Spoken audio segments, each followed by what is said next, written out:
Welcome everyone to another hangout here with Astropreneur. For those who do not know me, my name is Liam, and please like, subscribe, click that bell to make sure you get notified that when I go live in future. This casual hangout, we come in, chat about what we're working on. We have other makers come on. The link to join the StreamYard is actually in the YouTube chat at the top. It's a pinned chat. Click on that. You can come join the conversation. Make sure you mute your YouTube before you click on the link because the double audio will actually cause problems. So, hey, old curmudgeon, how are you? So we already have some people waiting back, so I'm going to bring some of them in. So let's see who's out there. We have, actually, I'm going to bring everybody in one go. Hey, Matt. Hey, how are you? Pod, how are you? Yeah, I'm pretty good. Yeah? And Tripod? Yeah. What's going on? You busy? No, I'm never busy. I just pretend like I am. It's good to admit you admit that now and again, you know? Yeah. Yeah, But- Justin is about to take a shower it's the time of the month, so. Hey, Justin, how are you? my time of the month was yesterday. Oh, it was? Actually, it was today. You had your shower of the month yesterday? Yeah, I'm good now. Okay. Hey, non-fam, how are you? I like to take once a year, like Christmases, maybe birthdays. And who used to say? Somebody used to say me. I'm not kidding. Please don't listen to me about that. It's out on the web now. Everyone knows you take it once a year. It's a joke. I don't know. I believe him. Do you, Tripod? I think he's still. Yeah, I believe myself too. Yeah, I had a buddy of mine used to say. He said he'd have a shower once a year, whether he needed it or not. Yeah. Save water, save the planet. Yeah, I know. Yeah. Save the whales. Well, it's all about conservation nowadays, right? So. Yeah. It is about energy conservation and water and everything. Yeah, I agree. But it's kind of funny. So I see you, Tripod, twiddling your gears. Yeah, someone's got to. Yep, I'm building the. Oh, the egg bot. Yep, the egg bot. How is that coming along? It's coming. You guys will be. Yeah, let me bring you over full screen so people can see. Yeah, so it's coming along. Your TPU prints look really good. Yeah, they came out amazing. No stringing, very nice. Yep, I did the 30 pieces on the bed at the same time. Oh, you got lucky. So none of them failed. You got lucky. Yep. How was the stringing between them? Almost non-existent. Excellent. Yep. It looks really nice. Where's Gary when you need him? I'm sure he'll be on because I was chatting with I was messaging him. I'm assuming he means Jerry earlier on. Well, no, I think it's Gary from Edutech. Gary. Oh, okay. Well, you can always go over to their channel. Oh, wait, they're not on tonight. Yeah. But that's looking good. Are you doing it all with PLA? This is PETG, the drive inner part, and the rest is PLA. Hey Shane, how are you? Well, this is these are made in carbon fiber. The gears. There's you did what carbon fiber? You did the carbon fiber infused? Yeah, and then polycarbonate. Oh, okay. Because I want the gears to last a while. Yeah. So the nicest prints are going to be hidden. Well, I assume you printed those in the garage, right? Yes. Okay, because you don't want to be printing that stuff inside the house. Yeah, I have no printers inside the house. Do you have an enclosure? Don't you need an enclosure to print that? No, it's ABS. You would want an enclosure.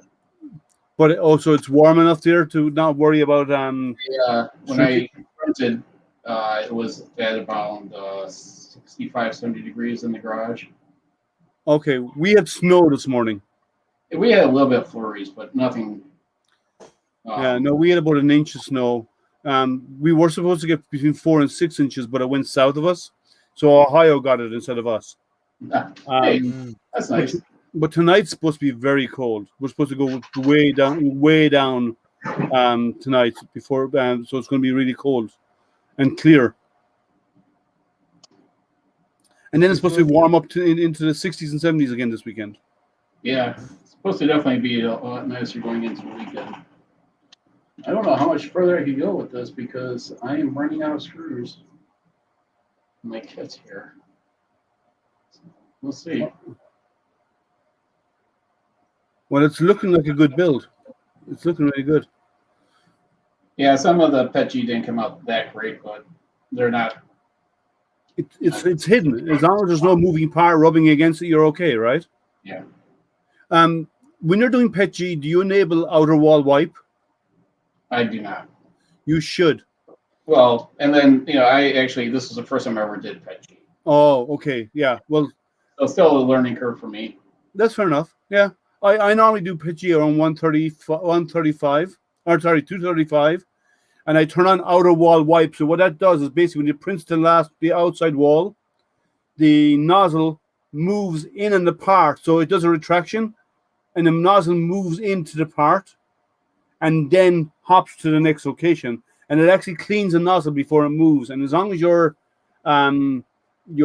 travel speed is fast, you can get to the new destination before it oozes again. Oh, okay. So you end up cleaning the nozzle before it hops from spot to spot.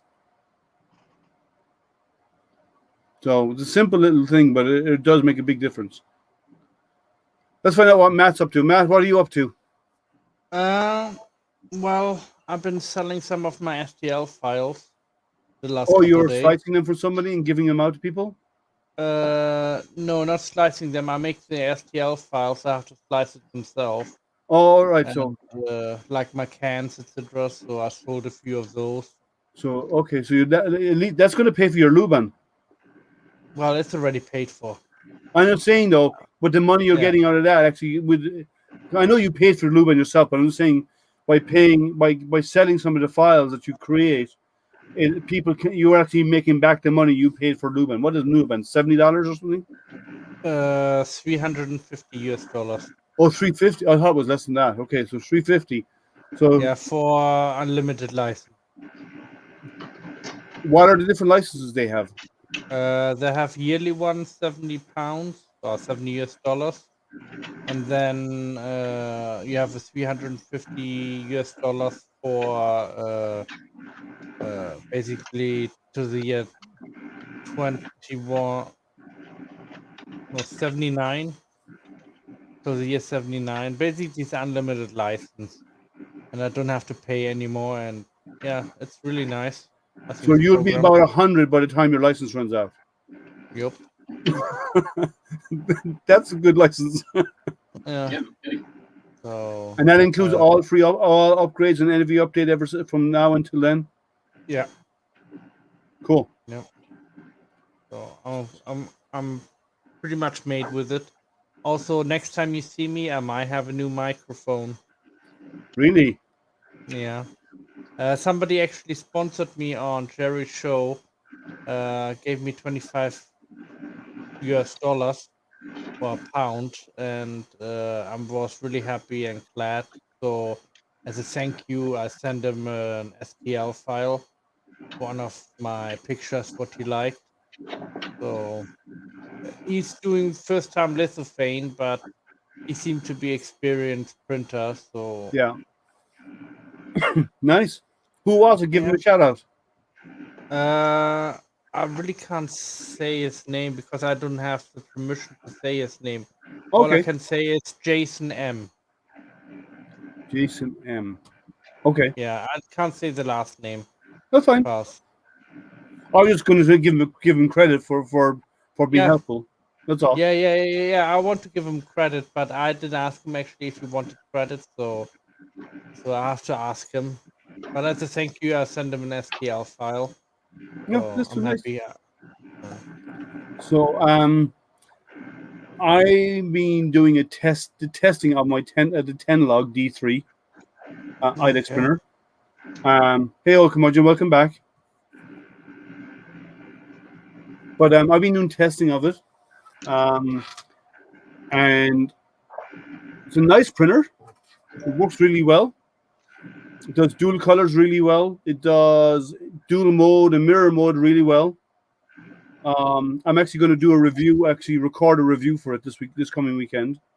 But it's I found one thing with the printer that wasn't perfect, and I don't know if there's an easy fix for it. There may not be. Is when I was doing, you've all seen these nice spiral cones and stuff, right? Yeah. Multiple color. There's one with stars on it, and the stars are really small in some areas. And when it was doing the two color, but I like to set my slicer settings that when a nozzle and the IDEX printers, you have the option to have a hold temperature. So when nozzle 2 is not being used and it parks, you drop its temperature so it doesn't ooze. So it sits out there and it's not wasting material, right? Yeah. And then it heats up when it's needed. I found that if you do that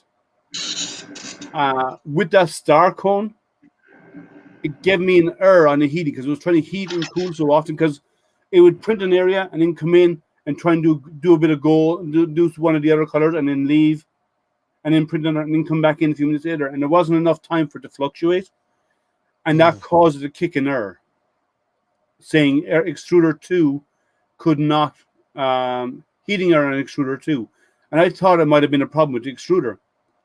So I reached out to Tenlog and told them about this, and they said, we don't know of anything like that. We know what this is reported as in that, like for something like that. So I went and did a bit more testing, and I switched the colors around. So extruder 1 was doing the stars, and extruder 2 was doing the main part of the cone. It failed and gave error on extruder 1. So it's a fluctuation of the temperature must have been causing it. So my third test was I printed two of them together at the same time as a single print. It didn't kick the error because it had more time out there printing and more time between the head changes that it actually didn't cause the problem. So it's just the way the way it was dropping because it was going from 195 for PLA down to 165 and then it reheat up again 30 and in Idea Maker you can say so many seconds before the printhead is needed let it start heating when it's on the whole temperature, right? So it cools down and then it's this extruder 1 is printing or whatever, and then when extruder 2 is needed, when it calculates how long before it's needed, the slicer figures out how long it's going to take to complete the paths.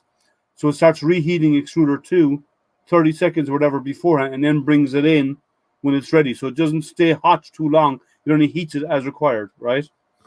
And by having it more time to print, it had more of time between the head exchanges. So it actually worked out. So I've done it the same thing set up on other printers and I didn't get the same error. So it could be a firmware issue, but their firmware is not open source, so I can't look at it. There could be a tweak in the firmware. I'm sure there's a tolerance setting in there that needs to be tweaked to allow it to deal with such rapid temperature fluctuations, right? And not kick errors. So I have to look at it.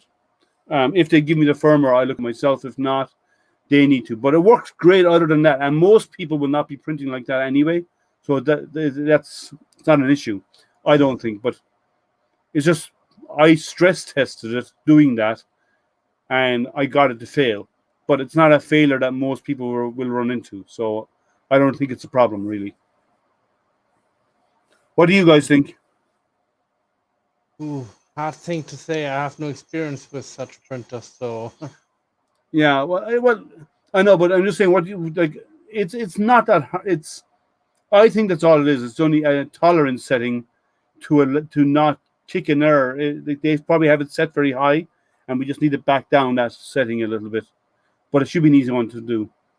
yeah, I think so too.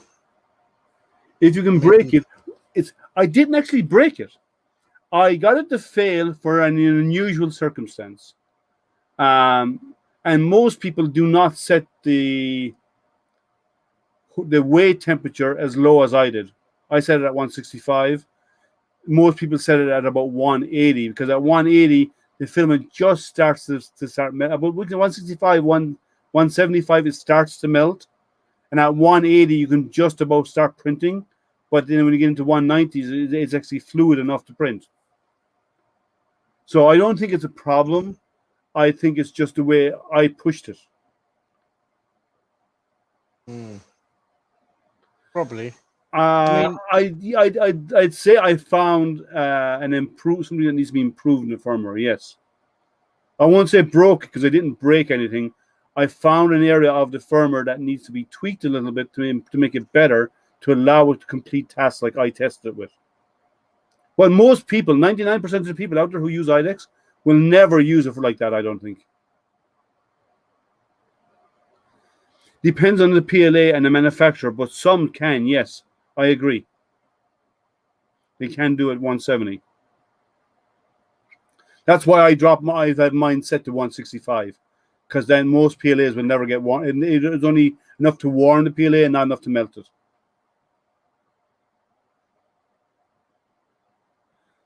That's looking good, tripod.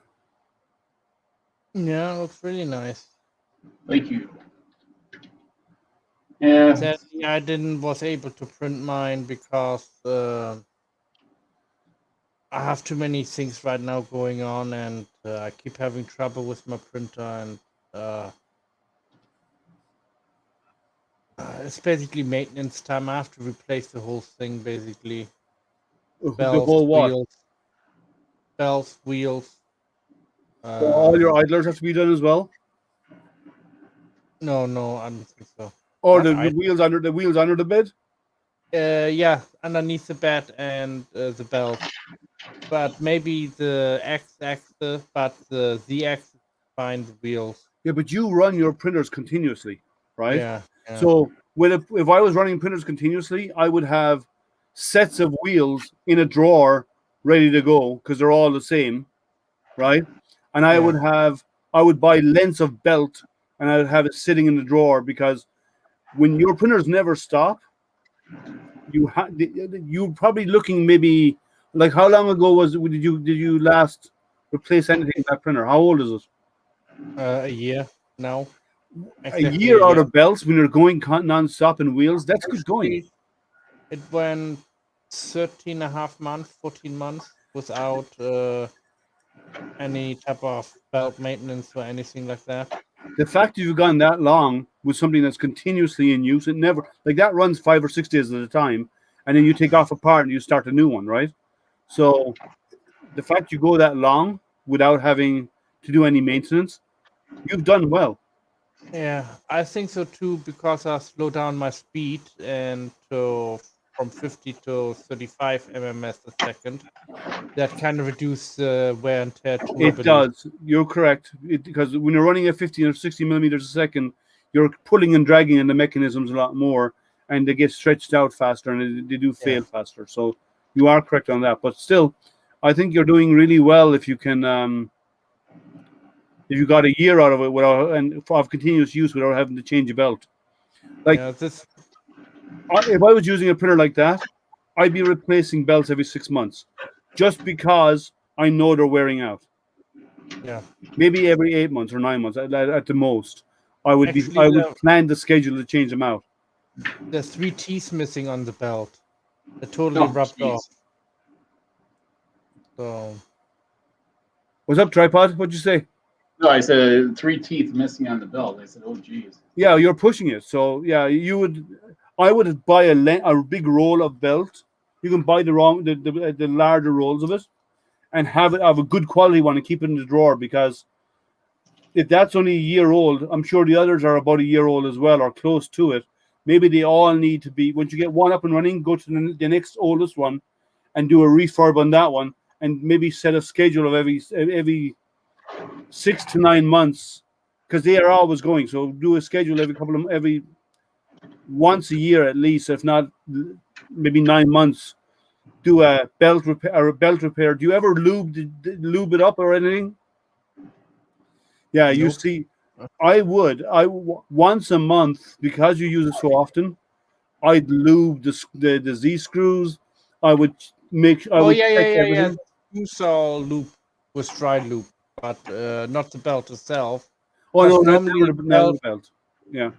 the belt normally I thought about something like maybe like similar substance to butter, I almost say, like what they use on leather in the past, you know, to keep it nice and soft and moist, the belt, so it doesn't get stiffness into it because of long-term usage.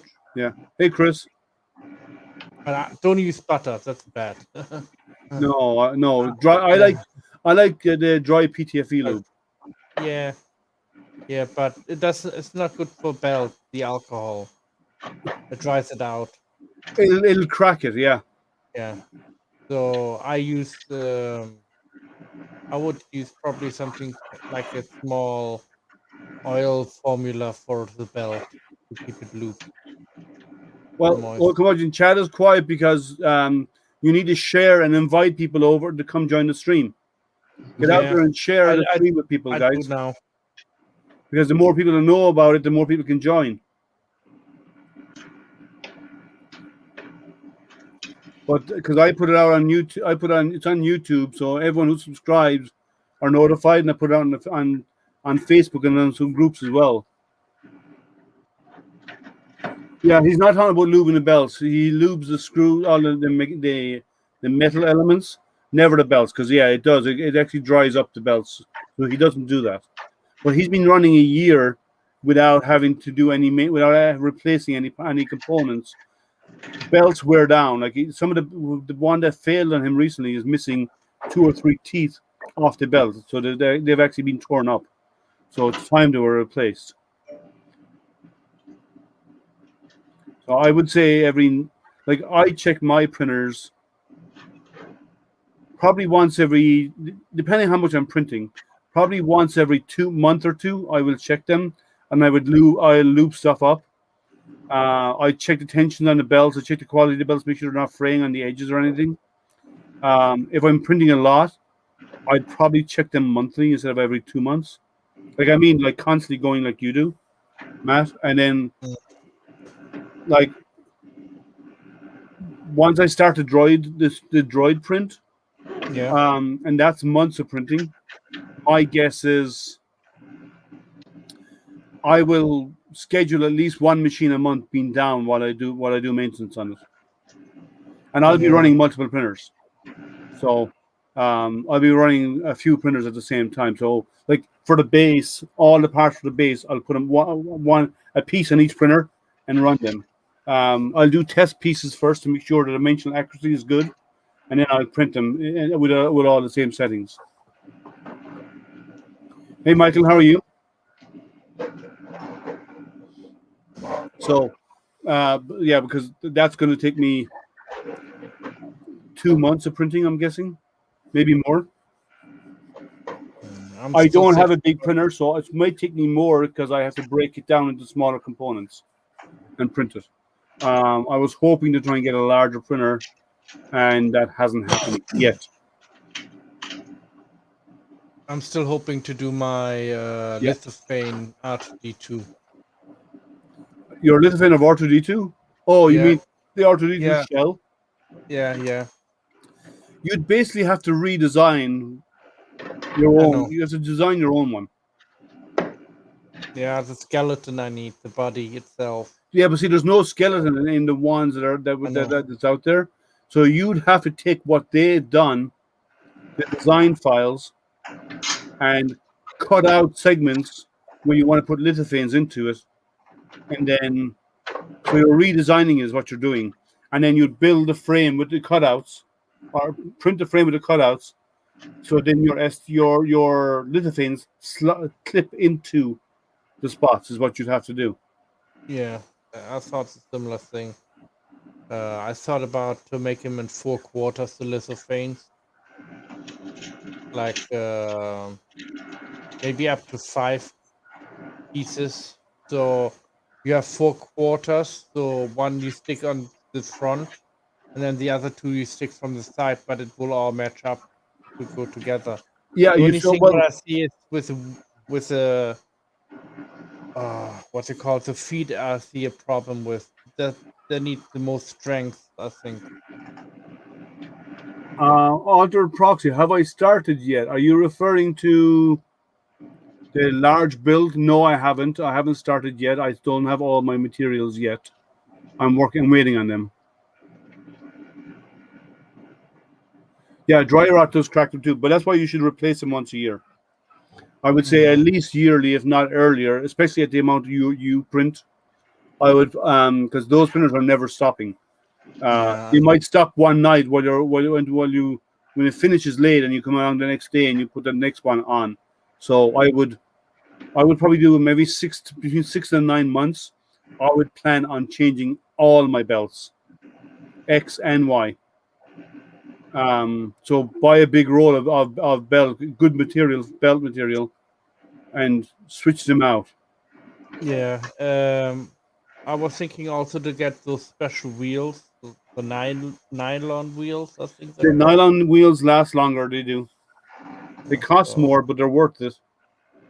yeah, that's what I think so too. What I'm gonna do, I replace my entire bed set then, and the X-axis, and I don't know about the Z-axis. That looks pretty fine. Well, Um, the Z-axis is a screw, and as long as you yeah, keep it lubed, it'll be fine. And you use dry lube on it regularly, so that's fine. yeah. So, yeah. I fixed also my problem on the A30M. What was wrong with it? I had a problem with the G code. Instead of printing the first line straight, it would print sideways. Oh yeah, but that's just when you change. You just change the settings in your start G code. Yeah, that's what I did. Yeah, because I actually use the same exact what I used for the G code for the A30 Pro. yeah, basically all the G code does is it starts out most G code starts out and homes the axis, right?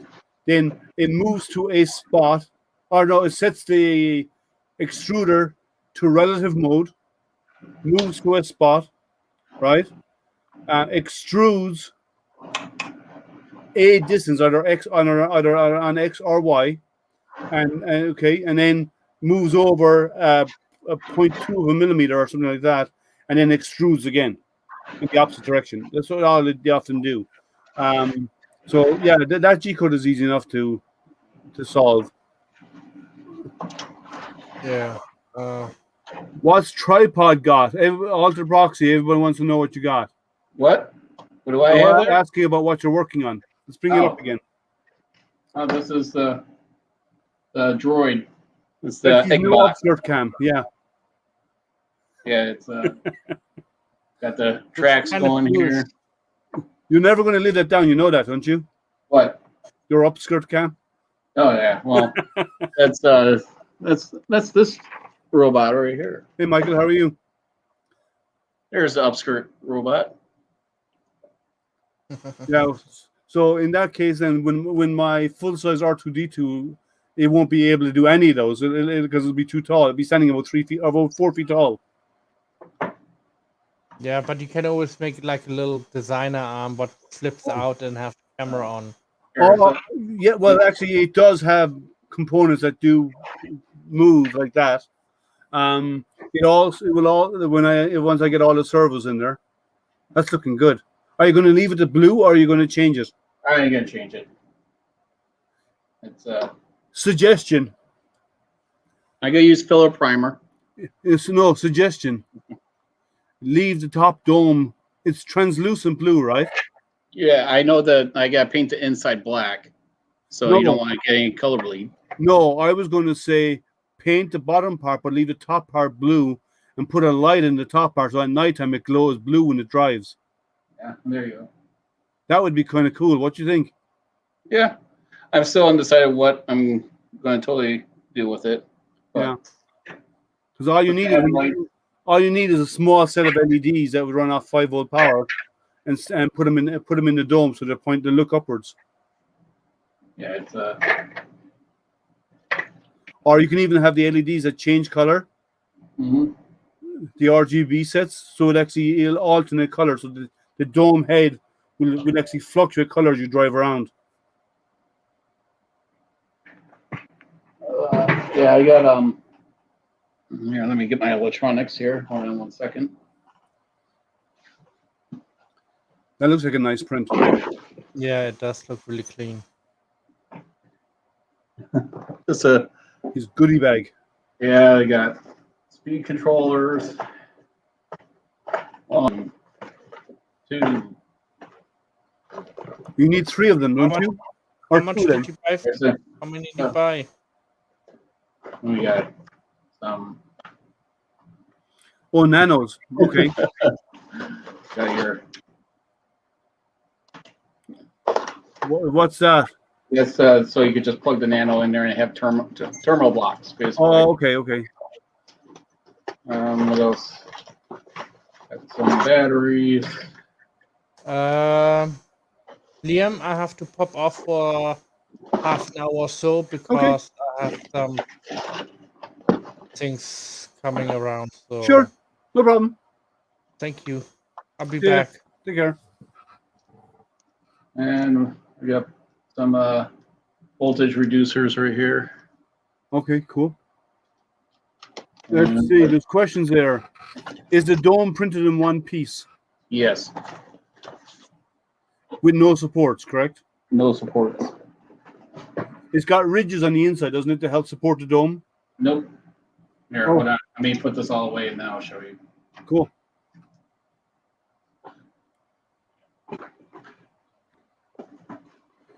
I was going to build a droid from my grandson. I asked him about it, and he said those are for boomers.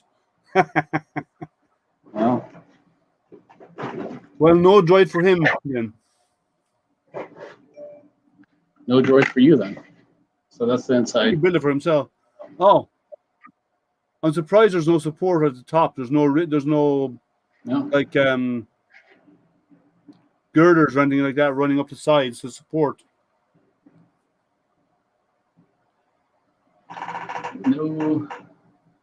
What layer height did you use? 0.2? 0.16. So it took a while. Yeah. What is it? A 3-day print? Yeah, almost 3 days for this Yeah. one. What machine they're asking did you use? Ender 5 Plus. Okay. Nice. It's the one that's on my YouTube channel. I modified. I may have only like one more mod on it, but it's basically gone. I generally don't mod printers very much. Yeah, I know that you keep them mostly stock. Yeah, I do this like I've done a mod from my Sovat SVO1 because the filament runout sensor on it is at the very top of the Z-axis top gantry. Mm-hmm. And when you're printing high on Z, and I've done a few high on Z prints, the tall prints, the filament comes out and bends at a sharp angle to reach the direct drive extruder. And that movement is actually causing it tugging on the x-axis as it does it, and causes not very, very clean tips to it. So I designed my own filament sensor holder that sits on top above it, and that has a pivot and also has a filament guide. So when the head moves over and back, the filament comes down to it, but the runout sensor that's here actually can slide on a rail and pivot at the same time. Okay. So it eliminates that tugging effect. I get to wait for. I can't assemble this base right now. I need shorter screws. I don't have enough, and order will be in tomorrow. One time, your local hardware store have that. Yeah, if it doesn't come in by then, I'm not worried about it. It's not like it's only 6 screws, but it's just too much meat for these screws to go in. Hmm. And I don't want to strip out the Allen heads on them. And we're getting ready to, so no big deal. I mean, A trick for that for when we're using that's often used in wood when you're doing wood screws on a harder wood that they don't want to dry very well, get the threads and put soap on them. Oh yeah. Bar of soap, because the wax and the soap would actually make it dry really easy. Yeah, I got a resin printer. I don't use it that often yet because it's not. I haven't developed it into my workflow as much. But yep. Hold on, let me turn off this light. Yeah, it's very bright.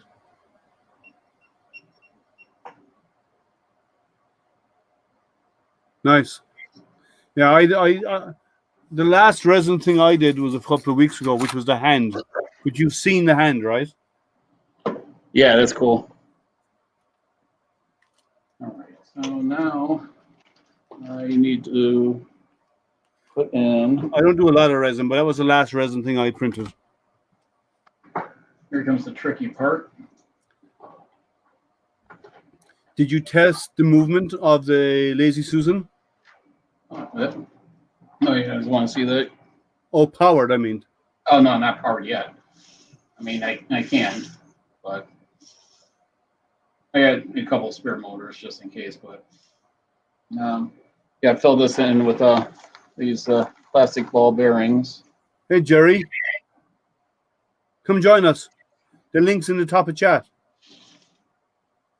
Anybody who wants to join, sorry, but anyone who wants to join us, at the top of chat, there's a pinned link. It's to StreamYard. You can come in and join us. Just make sure you mute your YouTube before you click on the link. So tell us about your latest video, Jerry. Oh, magnets. Yeah.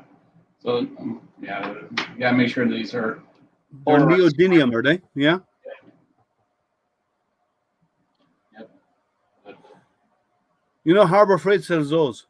Oh, do they? They may not have that exact shape, but they do sell neodymium magnets. You can buy them over there for a couple of bucks for a pack of 8 or 10.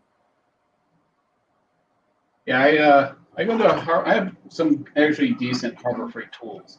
I'm not afraid to go there. I think depends what you want to use it for. Yeah. Otherwise, it can be a one-use tool. I mean, people need to understand that some of the tools there are one-use, and some are lifelong tools. Yeah, if you paid a little extra for some of their electronics, you can get something that will last. If you go for the lowest possible price, then it's a crapshoot, right? Yeah, I mean, you get what you pay for most of the time. Watch is only like 6 minutes, but took me many days to get it right. Okay, you're not going to tell us what it's about. Just you got a new. Come on, man. At least you can give us the highlights. And he's gonna be like, "No, you need to watch it." And that's what I would say. Don't encourage him. Let me get. I mean, I'll watch it after your stream here. Yeah, I always watch his stuff. So you need to make sure the poles on those magnets are the right way around them when you put it together. So what I'm gonna do is do it this way and go around, and then I'm gonna do the same thing on here. Go around. So I'm gonna hot glue it. It'll be the other way around. Oh yeah, I'm gonna flip it, but yeah. So I'm gonna do it like this, and then I'll check the polarity and make sure because. He's been playing with his new resin time lapse table.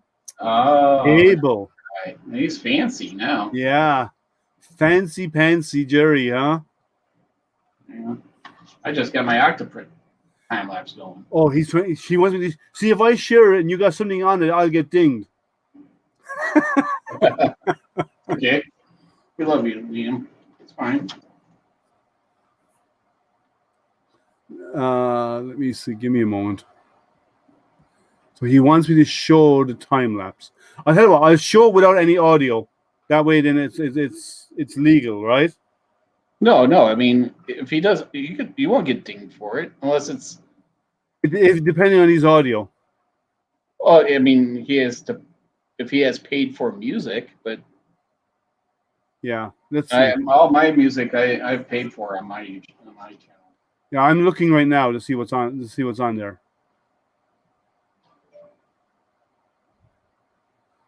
have to wade through all of these ads first.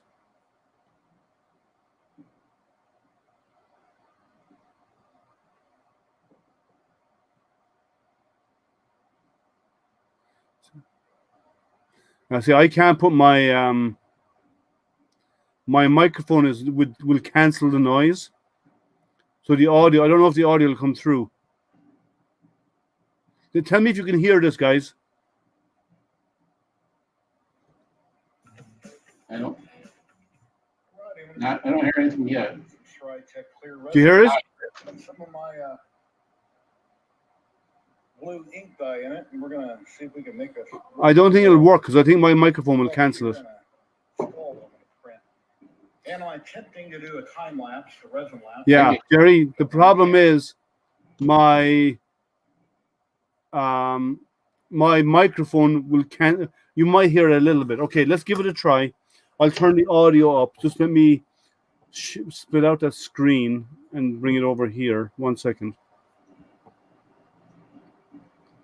And I'm going to share my screen and we'll see if it works. I'll pump up the volume once I get it going. Share screen.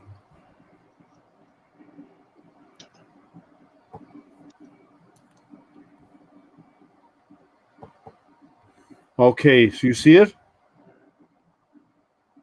Let's go full screen. I'm going to do an experiment here. I'm going to take some Strytech clear resin, put some of my blue ink dye in it, and we're going to see if we can make a really cool effect here in a skull that I'm going to print. And I'm attempting to do a time lapse, a resin lapse.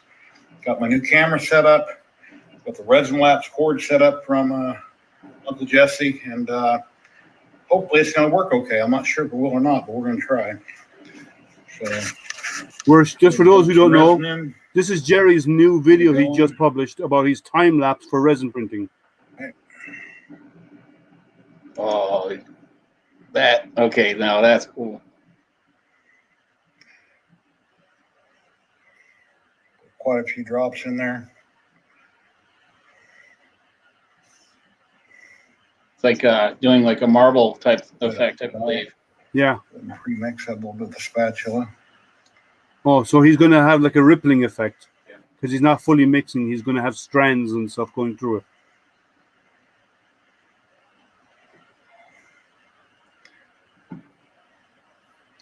Oh.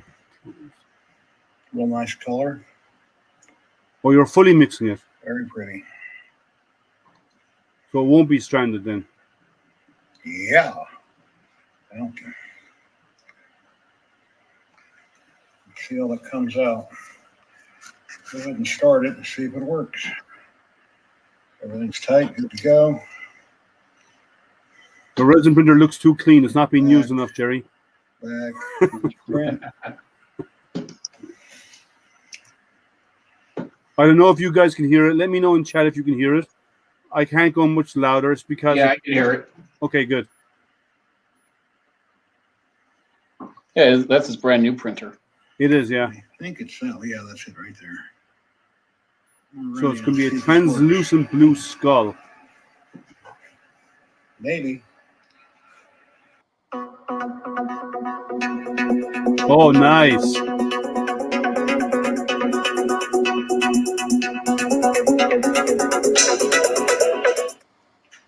Go ahead and take that off here. Using my cell phone right now. See what we got. Very That's nice. nice. I guess I'll use that for a pencil holder.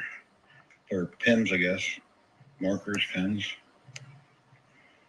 Oh, that's Very cool. nice. It's a lovely print. Clean it up, pull up the supports, and cure it. Very cool.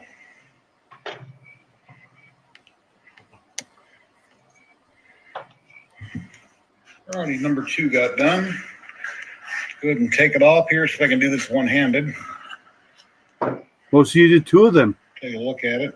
So I added more dye this time. Wow, look at the quality of that. Real nice. Yeah, 4K printers. Nice. Don't want to get any resin on my phone here, so I'm just going to wipe my hand off real good. Get the scraper out. I'll have to set down the phone for a minute. There we go. I'm going to show you how easy these supports come off here. I think I can do this one-handed.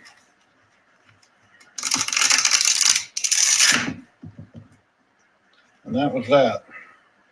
Sweet. Came off real good.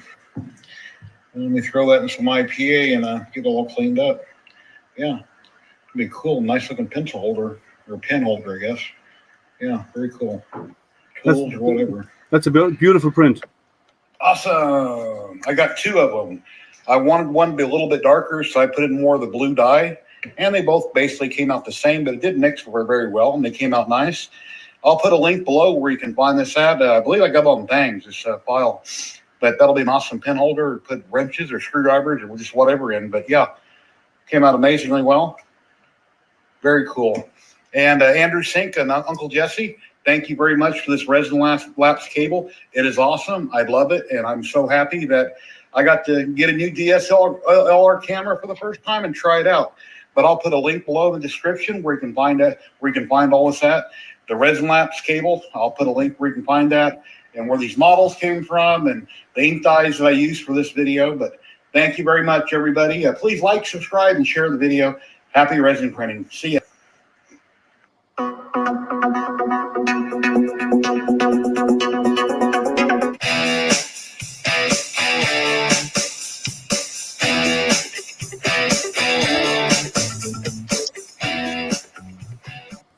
Very nice, Jerry. Very nice.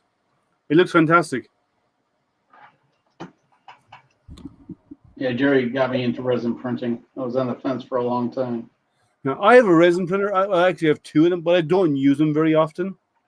And I don't have any of the big, the really large ones like Jerry has and anything like that. Oh, Justin, I'm sorry to hear that. Oh my God, that sucks. Sorry to hear that, Justin.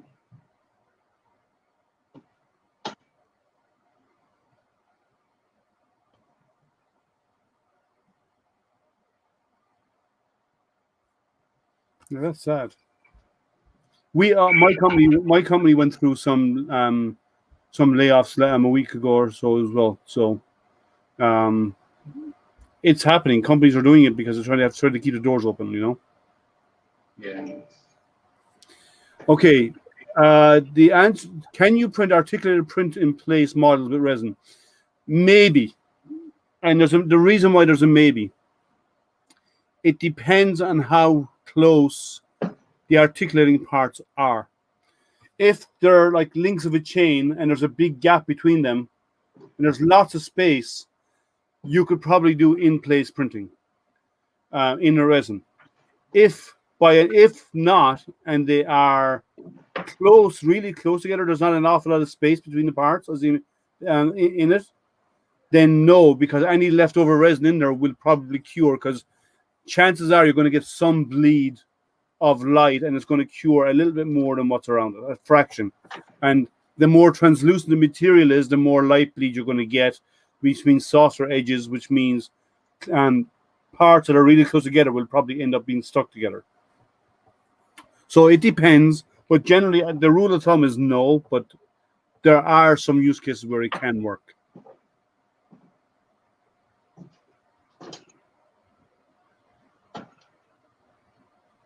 You have the stream on mute, by the way. Okay.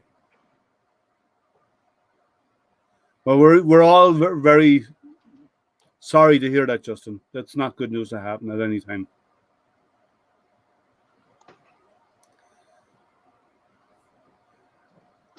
Actually, Justin, ping me. Reach out to me. Ping me. I'm not in the IT industry, so to speak, but I'm in an industry where they use IT people a lot as technical people in the company, for like sales engineers and so on. So drop me a message, maybe there's something out there that might work for you. So we might be able to. I'm not guaranteeing anything, but there's a possibility I might be able to assist if there's a good fit there. Let me know, okay?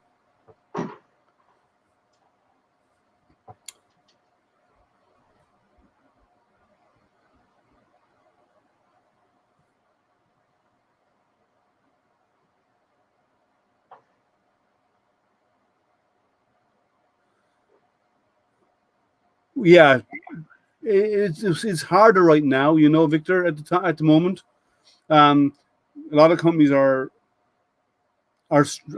struggling, and some less than others, and some are willing to move chess pieces around to bring in others and so on.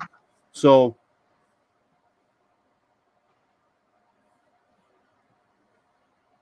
Oh, that's not. I've seen people who've been with companies over 20 years get those phone calls. It's happening all the time. In my company, it happens regularly, but it's part of large business that they do that. But at least there's other options out there. So ping me, and let's see if there's anything I can do to assist.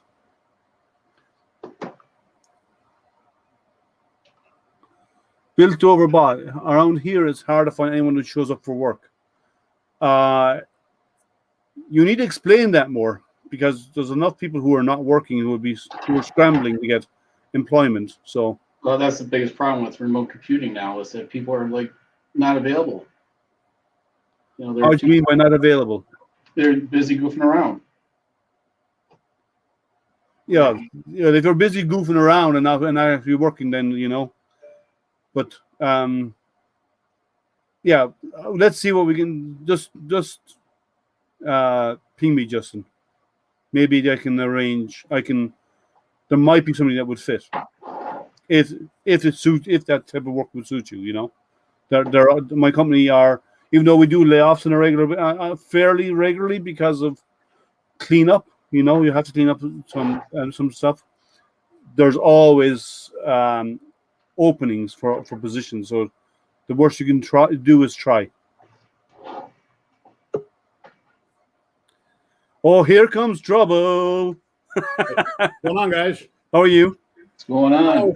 Just getting a huge headache. Tripod. I got downloaded DaVinci Resolve, which I had a while back, and I finally figured out how to kind of use it, and that's what I did this video with. But I've had to refer back to a ton of videos on YouTube, how to do this, how to do that. But it's a steep learning curve. The program works perfect. Yeah, I love it. It can do anything on the entire planet. You just got to know where to do it at. So.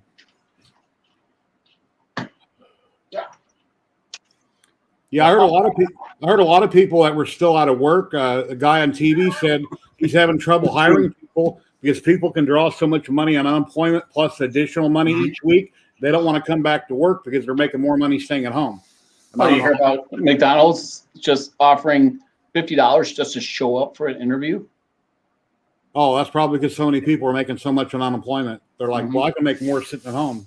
I can, maybe it's just me. I can't do unemployment would just drive me insane. If I'm not busy doing something, I lose it. So I have to be kept doing stuff.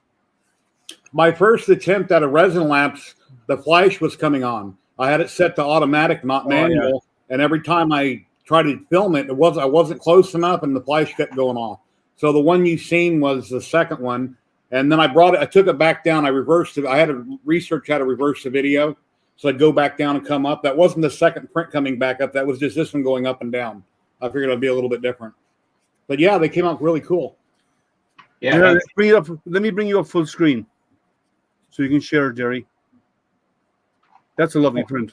Yeah, it came out really good. Then I got the other one here full of pins. Yeah, I was thinking when he did that, I was like, oh, he's going to do like a marble. Oh, and then he did the skulls. I'm like, okay, that's even better. Yeah, that dye, it appeared, once I mixed it up, it appeared to be dark enough that I thought this was going to come out really bright, dark blue, but it didn't. So I added more dye. Yeah, I dumped in more dye. Yeah, kind of like a teal. I dumped in more dye, stirred it back up, and it came out about the same. But yeah, it came out good. It was over on things.com. So what's this? I own a business. We are having problems in getting parts as our suppliers are 3 weeks behind bagging boxes. Well, yeah.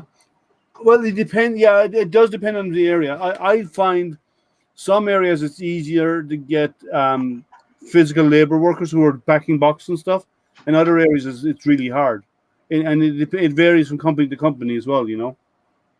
The old curmudgeon says he's been waiting on money. They haven't paid him. I don't know. I'm just going by what I heard on the news. You know how the news is. You don't know what to believe and what not to believe. Yeah. So we don't believe any of it. Yep. Yeah. I don't even.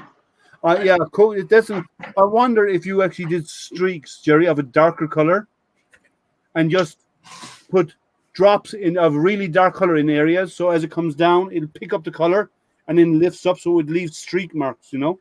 Yeah. Oh, look at that. That's nice. I had a gloss white. I didn't like it, so then I went over there with a flat primer, and I left it flat primer. I used a chrome pin on the top, so I'm just kind of tinkering with it. My, well, you've seen the comment I probably made online. Those 5 speed controllers were supposed to have came Friday, and then Amazon said they're coming Wednesday, and now they say they're coming May 1st. Because when I hooked up my first speed controller, I hooked it up wrong, and it caught on fire. I had smoke and fire, but I wasn't able to film it. So I have a backup that. Oh, you missed the opportunity. So you got more speed controllers, so you could fry them and film it. Yeah, well, I got one more speed controller to replace that one. Then I decided to order the ones that Jason has, but those aren't coming to the first. So I have that one. I just don't trust it. The dual, and I got the 2 singles. So I'm going to run 2 30 amps on one each side to each motor, and I haven't started to wire it yet. I'm kind of where I was a week ago. I mean, I am where I was a week ago. I've been working on painting and stuff. So they look really good, Jerry. Might dirty up the. I'm trying to convince Tripod to leave his dome translucent blue because you can put a light inside in it and it will glow it in the dark. He's not listening though. He's not buying it. What do you think? I'm not buying it. It's not going to happen. Oh, did I say that out loud? That was an internal thought, Liam. Sorry. Come on, focus. Well, yeah. Yeah, you got to like put your hand up like right against it. I've got autofocus turned off. I got a lot of manual focus. There it goes. Yeah. Is that the new camera? No. That's my Brio. My new camera is another room on a tripod, the DSLR. It's new to me. It's not brand new. It's a Canon. Don't worry about what's it called? A Rebel T5? T5i. Rebel T5i. Yeah. On Amazon, refurbished. They're $650 or something like that, and I got a really good deal on it. And I noticed the zoom lens. I didn't know how to use the zoom lens, so I watched the video, and I said, well, you pull this in, and okay, now I know. I should have done that, but anyway. Yeah, you turn it and it focuses it. It doesn't zoom in very far. So now I understand why people get better lenses so they can zoom in real close. Yeah. Well, there's pros and cons to zooming in really close too. You know, if you zoom in too much, you lose especially for the time lapse, you lose the movement of the z-axis, and you'd like to have that in there because it shows it. How many shots did you take? You took one on every layer. It was like 3,000 pictures.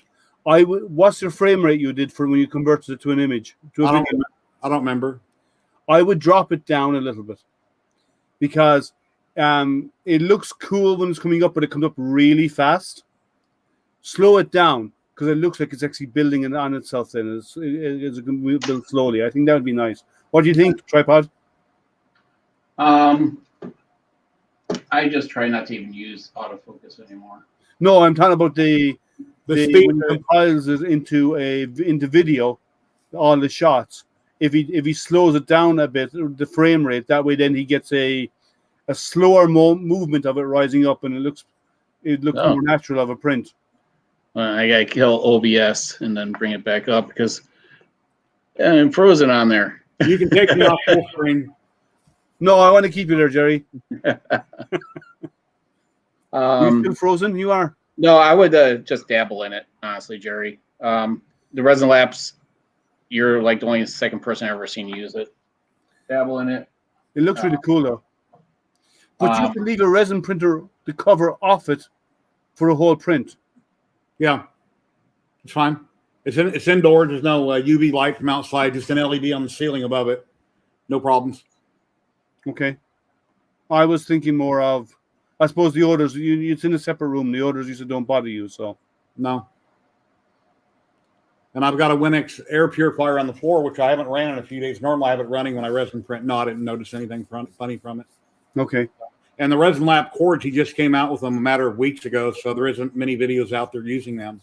Oh, On FDM, they're everywhere. You know, they build like octolaps, but I've never even. Hello, Matt. Hey, I'm back.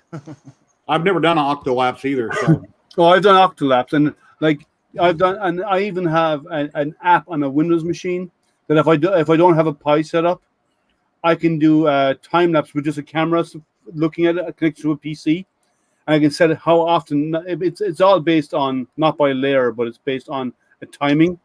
yeah, I can actually grab images that way if I needed to, and it'll build a time lapse for me. Yeah, those magnets really do stick really well. Too. Oh, neodymium are excellent magnets. Yeah, I've held one that's the size of that whole Lazy Susan, and it's about 4 inches thick. No, and yeah. if you get your hand in the way when you put two together, probably crush your hand. Well, if you They're put that them big. far apart, yes, they would actually break your hand. But like these things, they weigh about 4 pounds, 5 pounds. They're really, really heavy. So they're about that size and about this thick. Yeah, we might have a launch tomorrow. I hear astronauts are going up to the space station. They're launching, yeah. Hopefully, with weather permitting. So. Now, Jerry, did you actually put screws in here? I don't see why it would be necessary. Yeah, you got to put the screws in. That way, when you drop the dome on, it lines up.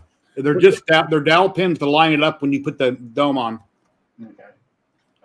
You know what I'm saying? Yeah. They're launching at 5:30 in the Yeah, morning. if you go to drop the dome on, you want the magnets you want it to slot to line up right, and they just drop in. They're just like little pins. That's why they're screws. So through here, and then that's why these are wider holes. I get it. Yeah, when you put the dome on, when that's mounted in the ring, yeah, it'll just drop in. It lines it up, and you drop it on. I see. I don't have mine glued in, but I understand how it goes together. Yeah, they're launching tomorrow morning very early, Jerry. Yeah. It's 6 a.m. Eastern time.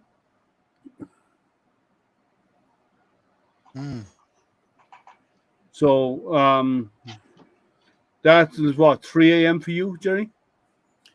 It's 5 o'clock here now, so I think it's 7 your time. It's 8. So we have a 3 because I'm East Coast. Okay. So yeah, so there's a 3 hour time difference between us. So yeah, so it'll be 3 a.m. your time is when it's scheduled to launch tomorrow morning, weather permitting. I was using another program that's for Mac that Andrew Sink told me about. He's using, and I downloaded a free trial. I kept locking up my computer. It was taking forever to import. Finally, it's like, you know what? I have DaVinci Resolve. That's the best program on the planet, and it's free unless you want the paid version. But the free version does everything that I'll ever need or most people will need. I mean, anything and everything. I guess movie companies use it. Television stations use it. Companies around the world all use DaVinci Resolve. So they use a pro version of it because there's a lot more add-ons in that version. Yeah. Yeah, and that's eventually I'll pay for mine because I want to get all the add-ons and stuff. But I purchased some add-ons so far that I'm happy with. Oh, what was it called? I have it somewhere bookmarked on my desktop, but I've got like 1,000 icons and I've got so many things, John.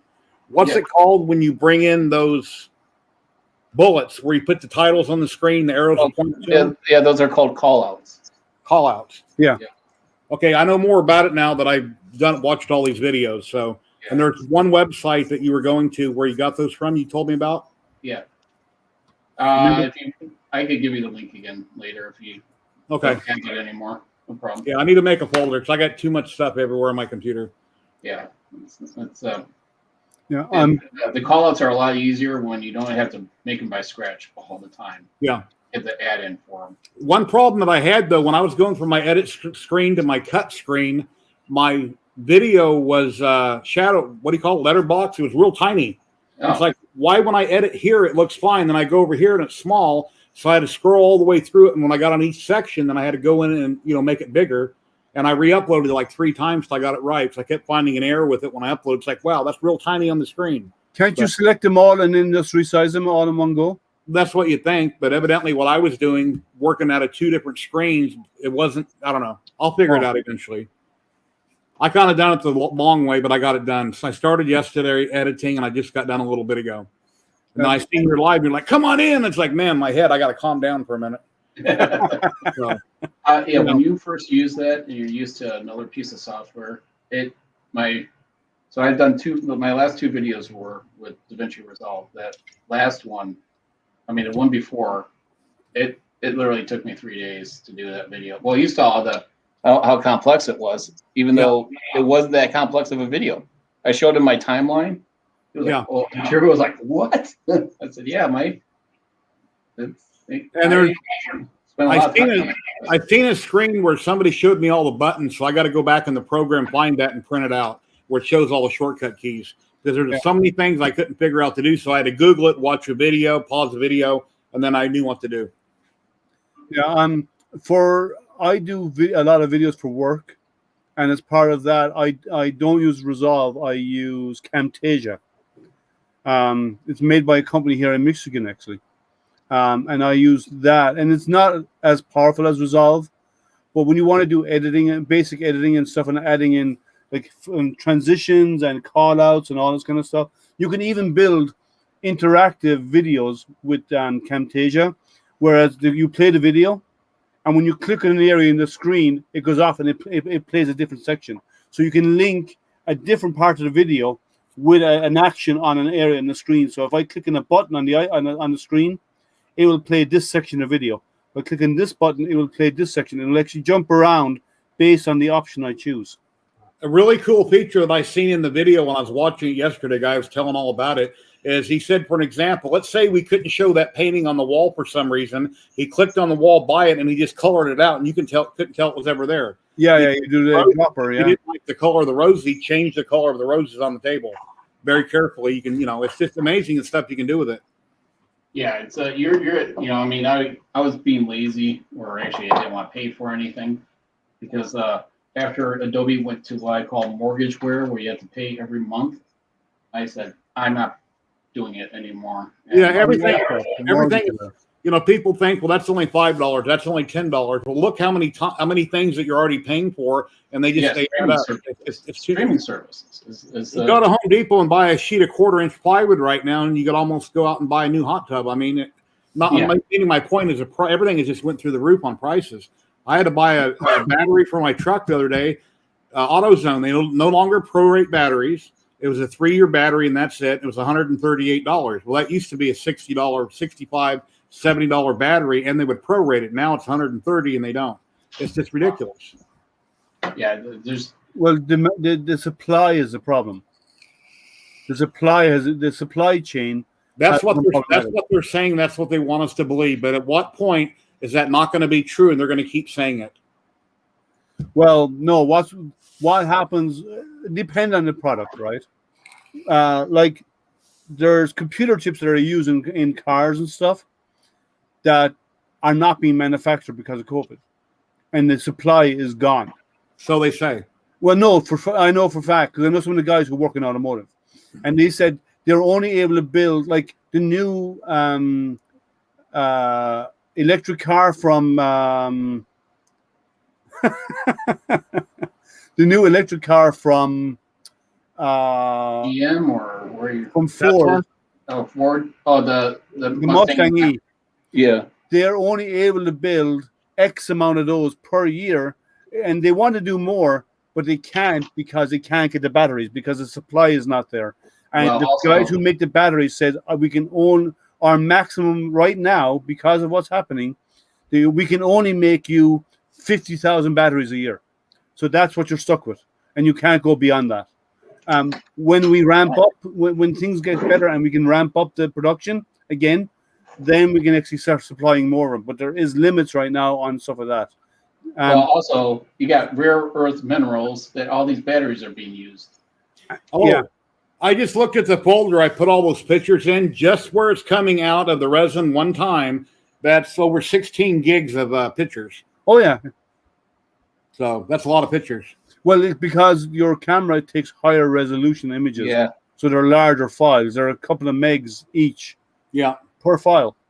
let's see. One of them is 2.5, 3 megs, maybe a bit more. 5.49 meg. So you have it set really high resolution then. Okay. It's okay, old. You're fine here. Yeah. All right. Got my lineup screws here. Well, one's a little bit longer. We'll see if it'll still work. What's going on, Matt? How you doing today, buddy? Yeah, I'm pretty good. How are you? Just interrupt us. I mean, when somebody's talking too much, you start talking over them like I do. You have to. When I run my streams, I get everybody I'm too mad talking. at the person, you know. It's like I'll throw a comment up on the screen when I'm live streaming, and I want to answer the comment, and everybody keeps gabbing. Everybody doesn't realize that the comment's on the screen for a reason. So, Yeah, I know, anyway. but most of the time it's really small, my screen, and it's just too hard to read. I always have to lean forward to read it, and Make the text bigger. You can do that on any computer. yeah, that's an idea. Yeah, it's under accessibility settings. I think you hold down Yeah. one button and you roll your mouse, and it'll make it. No, well, that zooms in on the screen. But if you want to make your text overall bigger, you can do it through accessibility. But yeah, if you just want to make the image bigger on the screen, you can just hold on the Shift key and scroll the mouse. Yeah, Chris Raleigh just put out a hell of a video this morning. I hate to think how long it took him to make that. He took like 50 different fans and he tested them all. So That took a long time. That probably took months. yeah, well, I don't know about that, but yeah, he had a lot of fans and a lot of testing going on. So comparing different fans. Did you see? Marcel, hello, how you doing? Did you see Hey, the Voron Marcel. build the weekend? No, I didn't. Yeah, that was kind of good. He didn't finish it. He only did part of it. I haven't watched Jim in 3 or 4 weeks. I just get busy doing stuff, and I don't have time to sit down and watch everybody's video constantly. Hey, Marcel, how are you? Daniel, Hello, Daniel. we can all guess what the F word stands for Comcast. Yeah. F for My, Freddie. You don't want to talk to me with Comcast. They purposely put a filter on front of my house to lower my internet speed. They did? Oh yeah, What is it? What are you paying for? I'm paying for gigabit. And are you getting that? Oh, you won't. And they're like, oh, you'll never see gigabit anyways. I said, why do I pay for gigabit? You actually do. You're up. It depends on the direction, right? Your Yeah. gigabit speed is unless you're paying for gig up down. Your gig is normally up one speed and down half that, or down a fraction. Yeah. Well. Let's just say I was paying for 10%. gigabit, and I was seeing maybe 150 to 200, and the power Yeah, outage that I had. Pants are preferred, Marcel. Yeah, so they came out and the technician opened up the box in front of the house and said, I already see the problem. So I'm gonna put a filter on your house. And since I already had interference, that was a long time ago. The house was rewired. Then about tell him 3 or take it 4 off. years ago.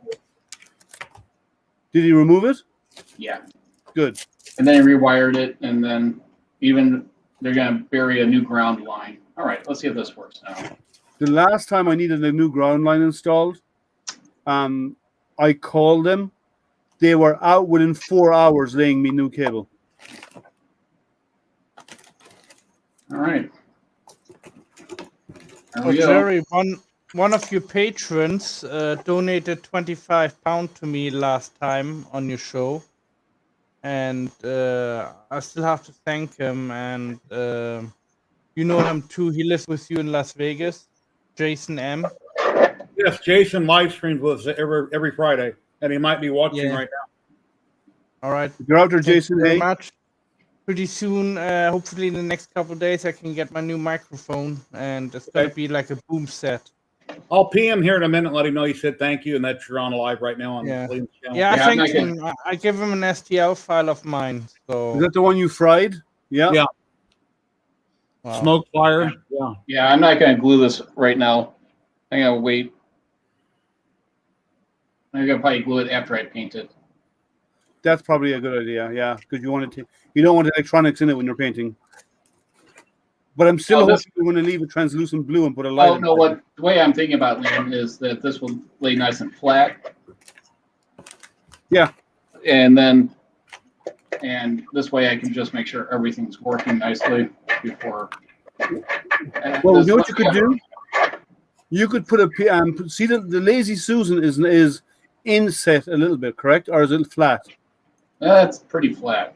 Oh, okay, because I was going to say you could actually put it on something with a Lazy Susan, power the Lazy Susan with a 5-volt battery or something, Yeah, and paint and it. spray it as it rotates. Yeah, that's a pretty cool idea. But, Or actually, you know what? It might be a bad idea. It wouldn't be a bad idea to actually build a Lazy Susan for spray painting, and put it like you have there, and just put a motor on it, so you can rotate while you spray. Sam Prentice needs a Lazy Susan in his hobby room. That way he can have multiple sets around the room. He can put his Star Wars set back up and have his table and his cameras mounted on the Lazy Susan. He can just turn it and be in another set like a lot of TV stations may do or used to do. Now it's all virtual backgrounds.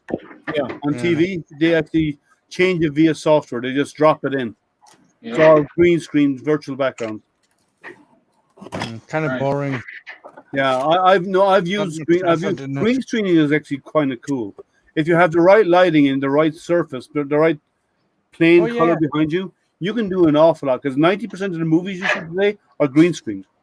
Yeah, I know. I used to green screen my live streams, then I moved in this room. I used to go in another room. My main computer, but now my main computer sits in here next to me.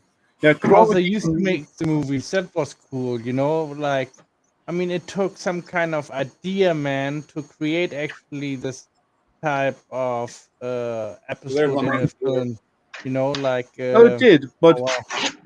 but chroma key, which is green screening, it's very versatile, and you can not only put images, but you can put animation and motion and everything in there right now.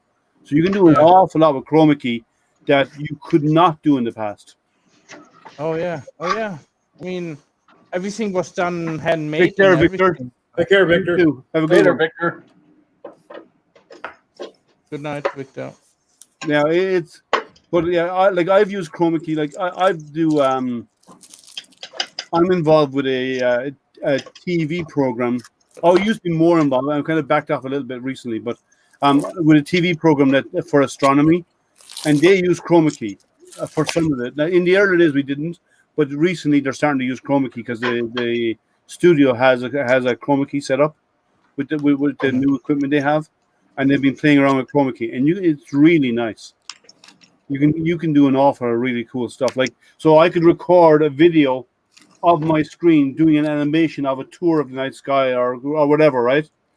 And then or I could get out with a video camera and record an area, and then later on take that in the chroma key and have someone standing there, and it looks like they're standing on the beach, or it looks like they're traveling through space. You can do all of that kind of cool stuff. John, are you familiar with these that you hook up for low voltage, the little buzzers? Yeah, I didn't. I don't have those yet. Well, have you ever had them? Have you ever had them in the past? No, because I would time my batteries when I used to race. I would do so I knew approximately how long my batteries would last. Okay, so anybody in chat, if you run your battery, your LiPo too low, is it going to get hot and might catch fire? What's the point behind monitoring your voltage and having a buzzer on this? I'm assuming so you don't run it too low and damage your battery. Yeah. That's odd. Cool. Oh, I thought one of my tracks was like on an angle. It's not. Okay.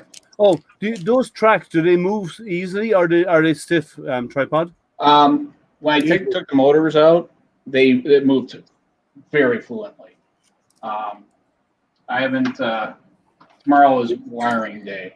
You got brass pins in each section, Liam, so it's very yeah, mine are steel pins in mine. Yeah. Oh, okay. And what I did was I used the PTFE lube in each pin as I hammered them in. Okay. There's a little bit of lubrication on them. I pressed them in. I didn't hammer them.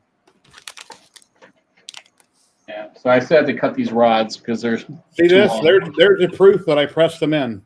You press his table. Oh, jeez, Jerry. Jerry, it looks like you got woodworm. I just used a hammer.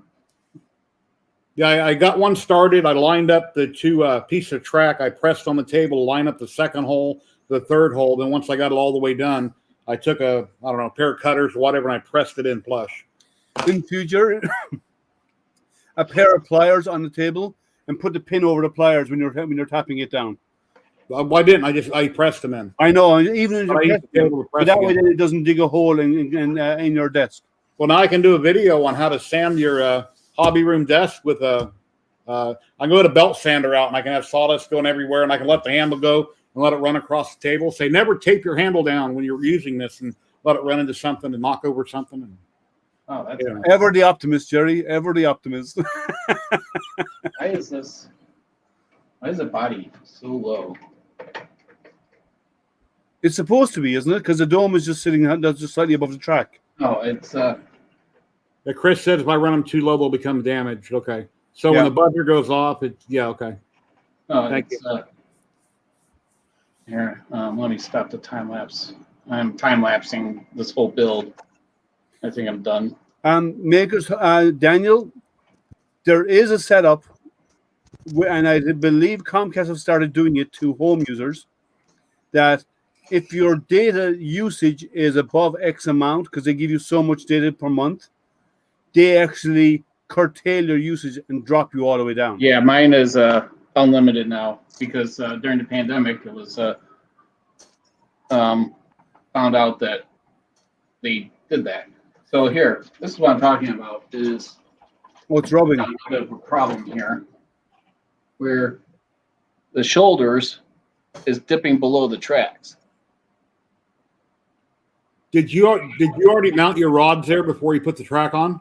Oh no, it's everything is just. Because you got to mount your rods before you put the track on.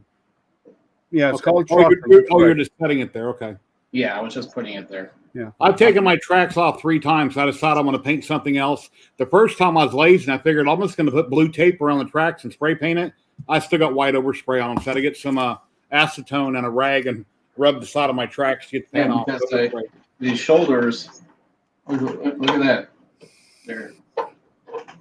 Well, oh, okay. You know what? I'm mistaken. They're fine.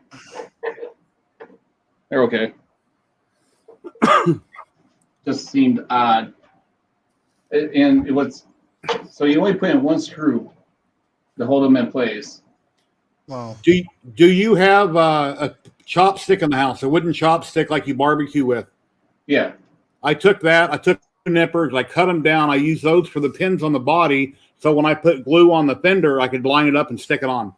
Yeah. And he talks, Mr. B talks about using little, what do you call those inserts or all their threads all the way from one end to the other? Yeah. Well, anyway, he talked about putting those in there to line it up. I just use a chopstick, cut them real short. Yeah. It's I'm basically out of screws, so I'm at a. I mean. So I guess you're screwed then. Yeah. There you go. Perfect. Well said, Jerry. Well said. Finish it. So guys, Cut it off early. let me guys show you some stuff what I've been doing. If Sure. that's okay with you guys. Let me put you up full screen 1 second so you can show. When you get there, I'll put you full screen. Do you think my video and audio looks okay, or do I need to fine tune my settings, or do I sound clear enough? The I audio will- is good. Your video is a bit dark because you don't have as bright a light shining on you. Okay. But the audio is great. That's All a right. nice one with the unicorn. Very nice. Yeah, it's very nice. It's for a special someone. Oh, okay. You can't say that and leave it at that. Come on, you have to explain that better. Who's this special someone? A girlfriend. So I have a girlfriend now. So Oh, okay, that's awesome. Congratulations. I paid for try mine. to. Understood. Sadly, called a it wife. doesn't. That's even more expensive. I can't get a zoom into. I don't know why, but the camera doesn't let me. Let me go with my iPad in. Okay, you're being told to fess up and say who it is. Oh no, sorry, can't do that. Not me. You tell Gary. Gary said you have to fess up and tell us who it is. Uh-oh, are you guys courting the same girl? Oh no, we're miles away. Trust me. And I don't share my woman.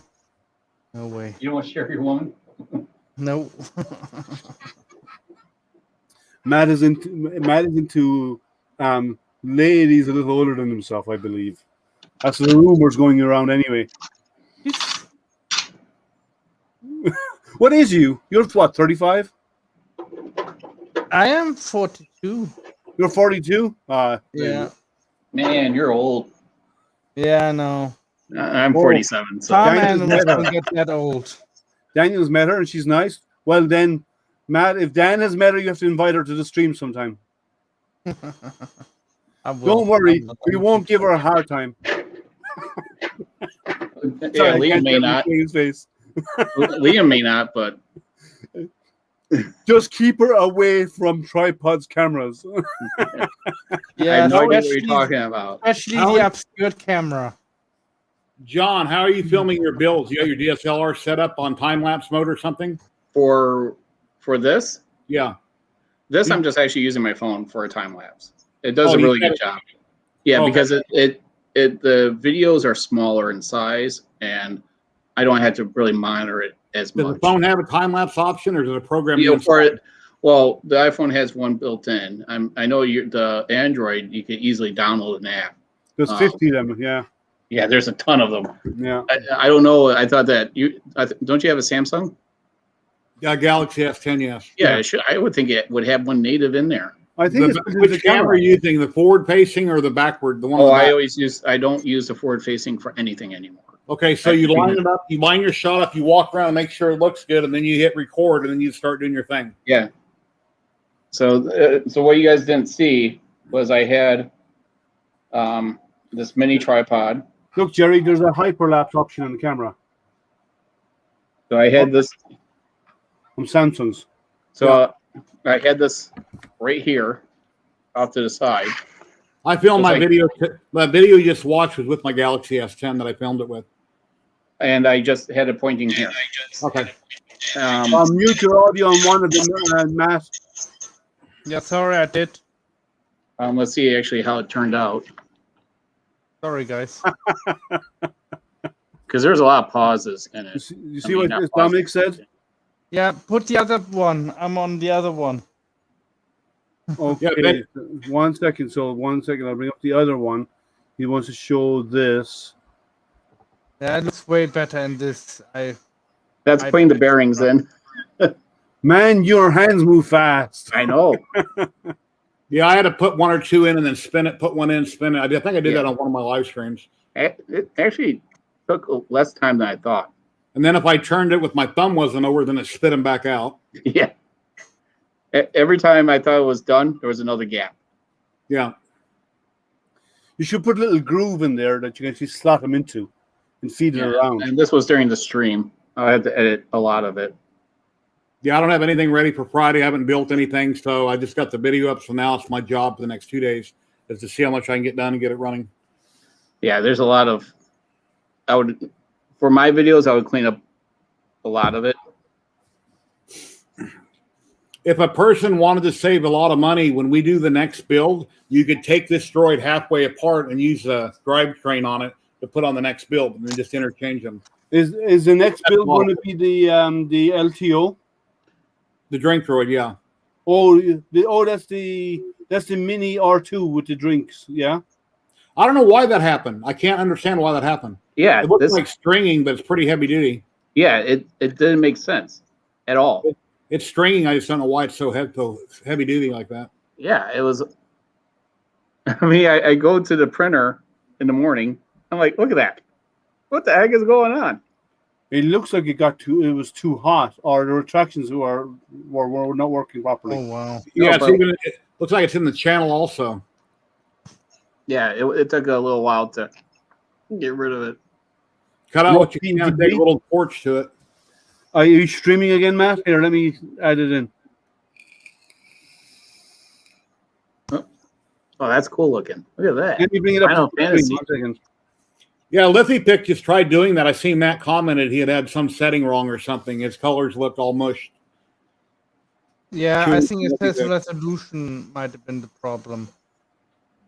Because the website what he uses, that you have to adjust your resolution But if you do the resolution too high, then the file of the lithophane will be so big, it will not be accepted in Cura or in any other program because it's too big.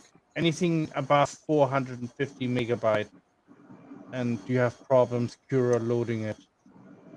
Can you take a look at my thumbnail tripod and tell me what you think of my latest video thumbnail? Here, so this was with the tracks right here. Yeah, I'll put you up full screen.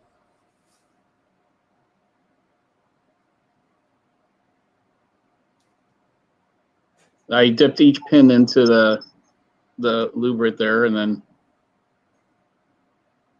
Oh wow, you're fast. that's on a good day. No. I've heard that complaint about him. Yeah. Let me take a look, Gary. Hold on. Yeah, Daniel's asking you to reach out to him after the stream. Is your mailbox down the street or is it on your front door tripod? mine's across the street. Okay, you ought to do a time lapse of you going and checking the mail. Okay. Just for the hell of it. Oh. Uh-oh. Well, I'm frozen. What the heck's Yes, going you on here? Mine's at the end of my driveway. He smiled and broke his camera. Oh, OBS. That was a good one. Where? I'm gonna kill my dog. Okay, I'm letting it finish. It finished. Okay. Okay, that's moving again. That image tripod. Well, It's yeah, that one's fair. fine. That one's not. See, tripods are always happy. Yeah. Hold on. Disconnect the camera and reset it. Daniel, I think I have to restart OBS. Hold on. It's actually been running constantly in the background for days. Oh. What were you saying, Jerry? I said Daniel from Maker Hub wants you to get a whole living tripod after the stream.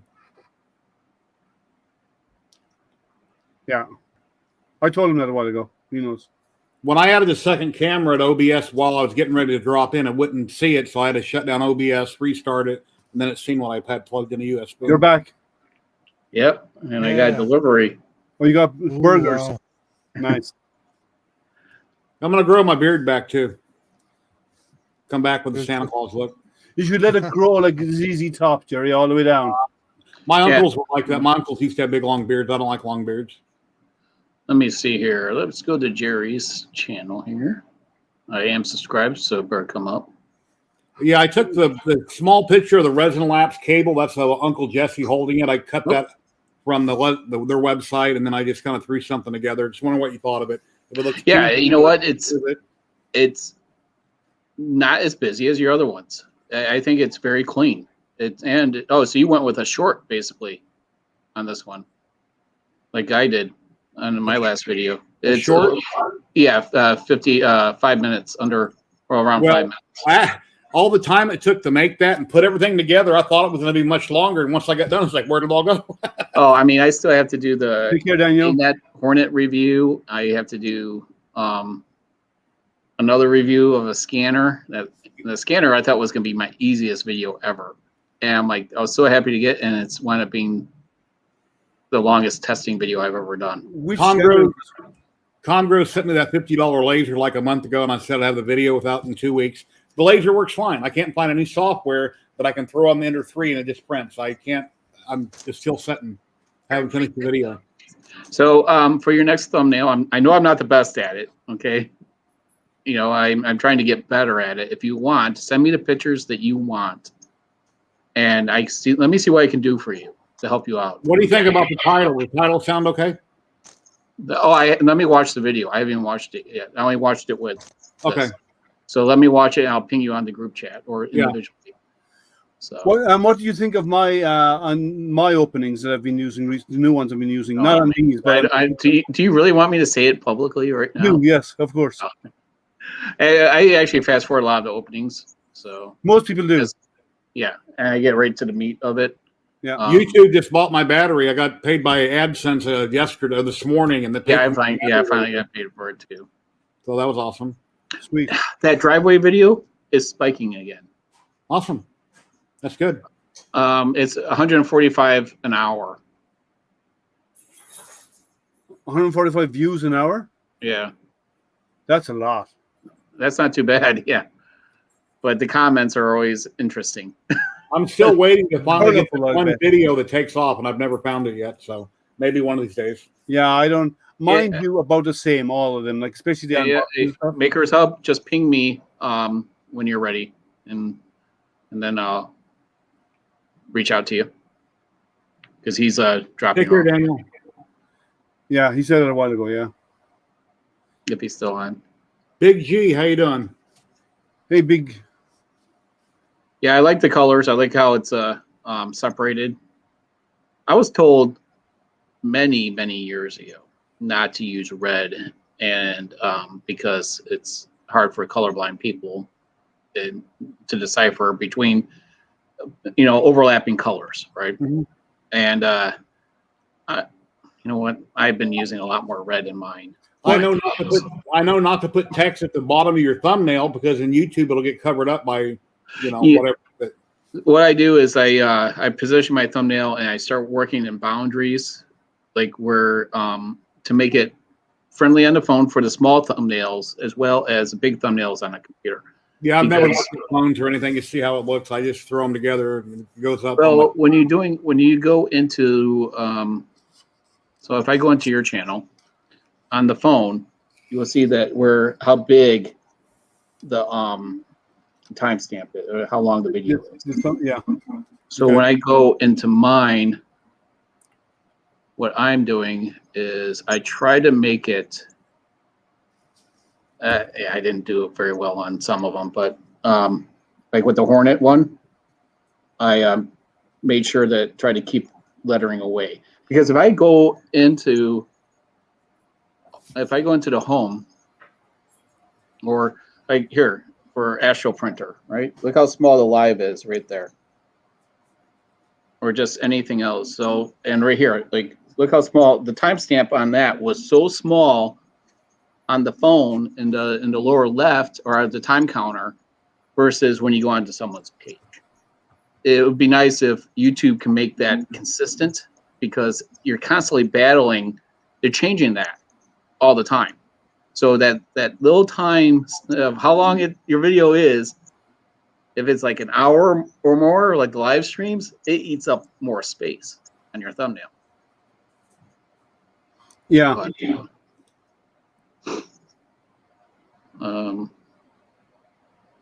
But, yeah, it's, if you want, I mean, this last one that I bought, I raised up the letters a little bit higher because you can see the live, so that way you can see the whole thing. Yeah, I try to keep most of the time. I try to keep it up away from the bottom. I But don't mind the graphics of being showing in there, because the graphics is going to be used all the time. It's the lettering about what the video is about should be up above it. And I've been trying to get better at that myself when I'm doing my thumbnails. But like the newer ones, like the last live unboxing and stuff I did, I kind of text in the upper 2/3 of the layout, yeah, fans.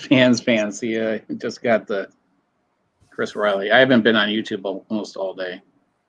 But anyways, I am going to drop off and I'm going to have my burger. Thanks for the invite there. Of course, Liam. always. And I'm glad I was And actually you have home fun this up- time. Because that's been the problem the last couple of weeks, is I've been out on Wednesdays. I'm never home on the weekend, so I almost get nothing done. I pay $5.99 a month for TubeBuddy. For anybody out there watching, you have a small channel, it's only like $5 a month, and you're able to go and edit whenever you want to do keywords or anything, or you look at anybody else's video. It shows you all the stuff going on behind the scenes. That's how I make all my thumbnails. It's through TubeBuddy. It's all built incorporated in my YouTube. Yeah, I use BazArt. You do everything on your phone, though, right? Yeah.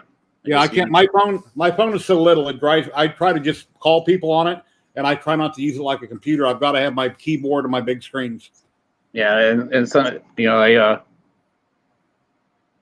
I already have the one set for Hornet review in there. If I click on it,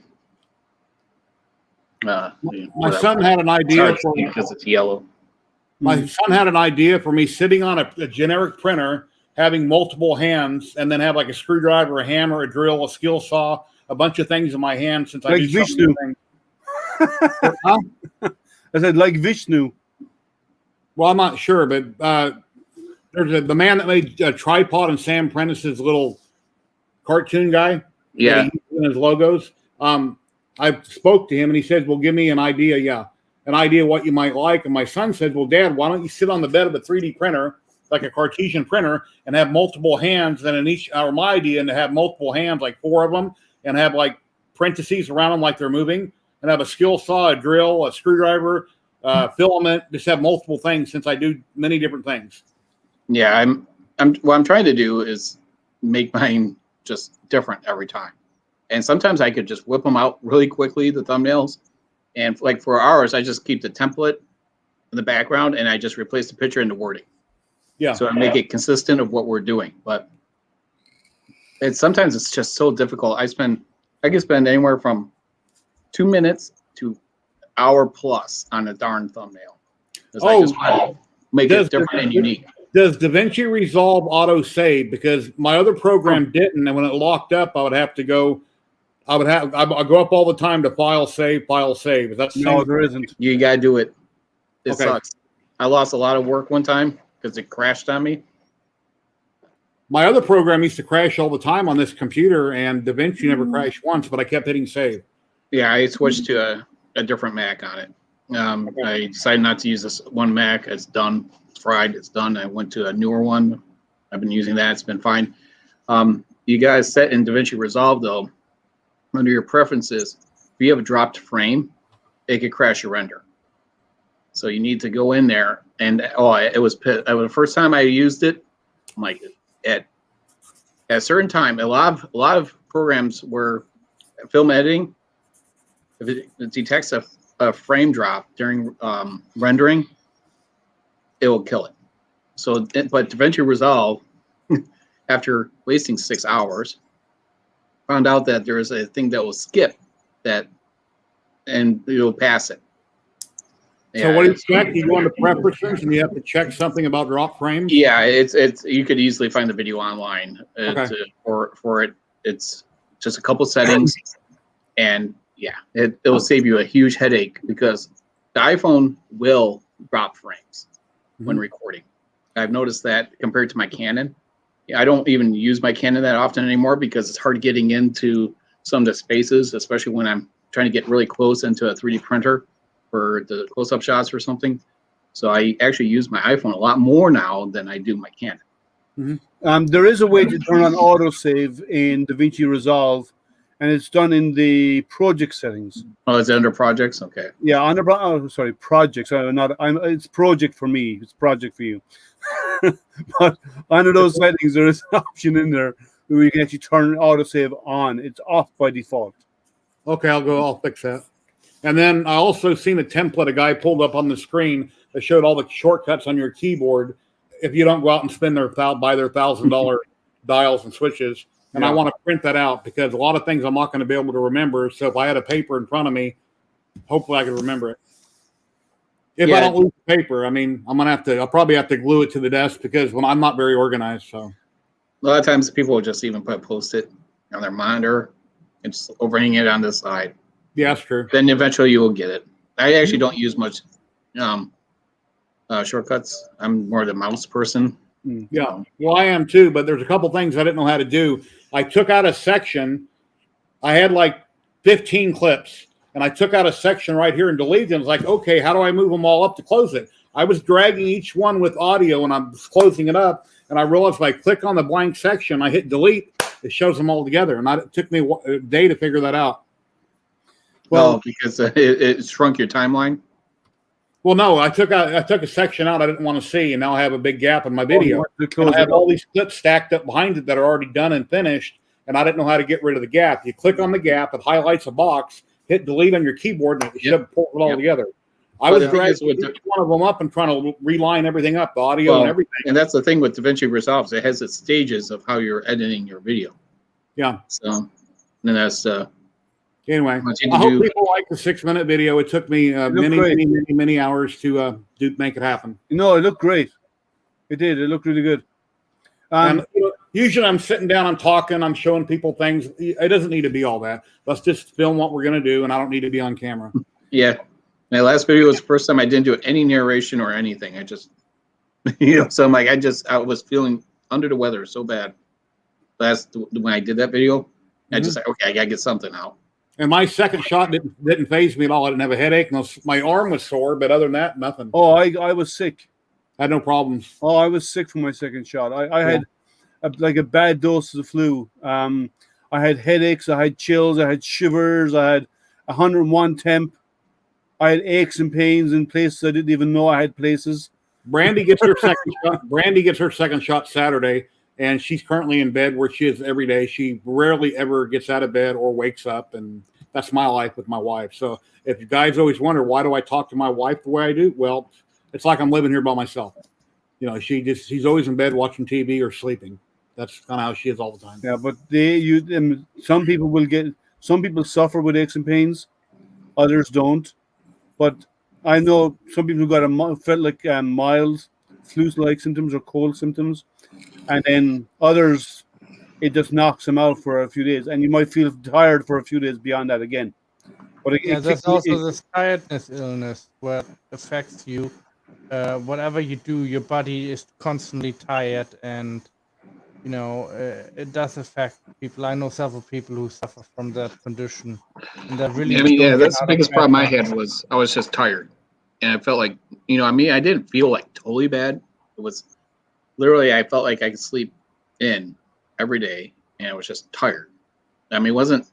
And then I got some hot flashes here and there. I mean, as I felt sicker before, not besides that shot. I mean, it was nothing like I could not live through or anything. It was just I was just tired. I mean, and I didn't feel like doing anything. So. Yeah. I was I felt like cold symptoms the evening, because I got my shot early in the morning, very early in the morning, at 9 o'clock or 9:30 in the morning. So I felt like cold symptoms coming on, and a bit chills, like it's a bit of a temperature. Went to bed, woke up again at 4 a.m. in the morning. 4 o'clock in the morning, temp was 101. And I was shivering, and there was all the flu-like symptoms you could imagine, all bundled together with headaches and everything. I got up, I came downstairs, I sat down. I fell asleep again downstairs on the sofa. Woke up at 7 a.m. in the morning on the sofa. So it's been a couple of hours there. Went back up to bed. I had something to eat. Went back up to bed because I wasn't feeling at all good. And I slept until 3 o'clock in the afternoon. Yeah. You're going to have to let Chef Mike fix your burger here in a minute. Yeah. I'm munching. I'm going to actually get some of the vitamin C, D, and zinc. Because you can't get the HCQ anywhere. But yeah, it's anyone that's even had it, you just get those three and you feel a lot better. It's amazing what vitamins will do. Yeah, the illness that I'm talking about was called fatigue syndrome. Yeah, I've heard of that, but that's different though. That's but it's similar, but yeah, it is similar. Yeah. Yeah. Scratch the eyes and so on. Cool. Now I am going to drop off. Okay. Yeah, hopefully that screw kit comes in, because I want to be driving that thing by the end tomorrow. Should be that link later if you can for that one place where you got the pre-made call outs. Yeah. No problem. Do that, and then I have to remember to reach out to Daniel. Yeah. Is that his name, Daniel? Okay. Yeah. He's the guy that does that. That's involved with the 3D printing project for the Guinness World Record. And he works for Disney World. Disney. Yeah, it's. I'm not sure, but he might have got a job with a GST Filament. I'm not sure if he's working for them or not. I don't know. I know there was talks, but I don't know if anything happened. I'm just actually shocked of how fast this little egg bot goes together when you just start working on it. And the problem is I just had not the best luck with printing any of the parts. I actually went through almost a whole roll of PET G before I got my settings to where there were actually usable parts. Yeah, when you're doing to a new material, you have to do temp towers, you have to do retraction tests, and once you get those done, and I do mostly PETG prints, right? I do an awful lot of PETG, but yeah, once you get those tweaking settings down, you slow down your retractions, you speed up your travel and stuff like this. Because if you do fast retraction, it'll stay blobby. You have to Yeah. slow down your retraction to about 35. Because the slower retraction pulls the gloop back into the nozzle.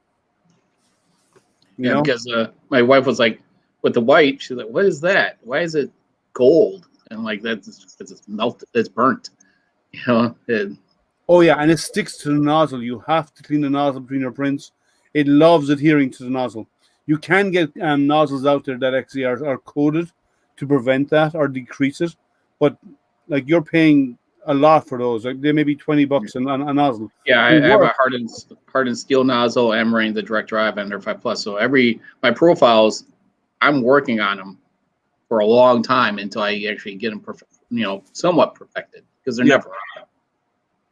Yeah, like I've done retractions of depending on the printer from 0.5 of a millimeter on a direct drive up to 2.5 millimeters on a direct drive. Depends on the machine. Yeah, it's I'm at just below. It's like a 1.6 on the with the direct drive. Okay.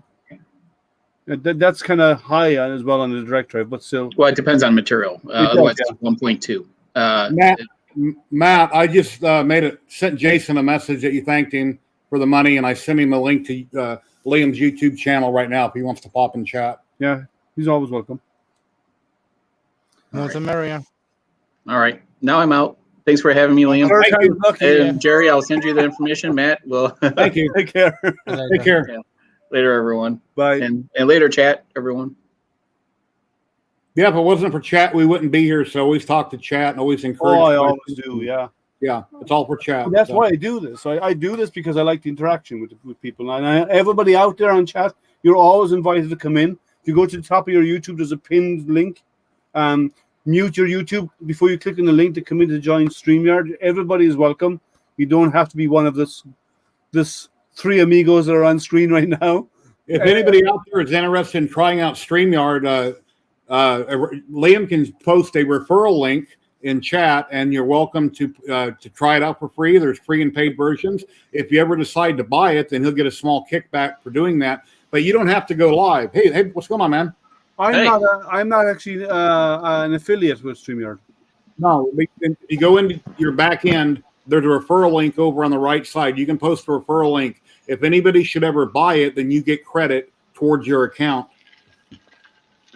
Well, okay. I'll have to have a look at that. It's a great way you don't have to go live. It's a great way just to talk amongst your friends. Or let's say I'm building something, I don't know how to fix it, and I don't want to burn something up again. So I pull Jason in privately, and we discuss with the fire that I had. But, things like that.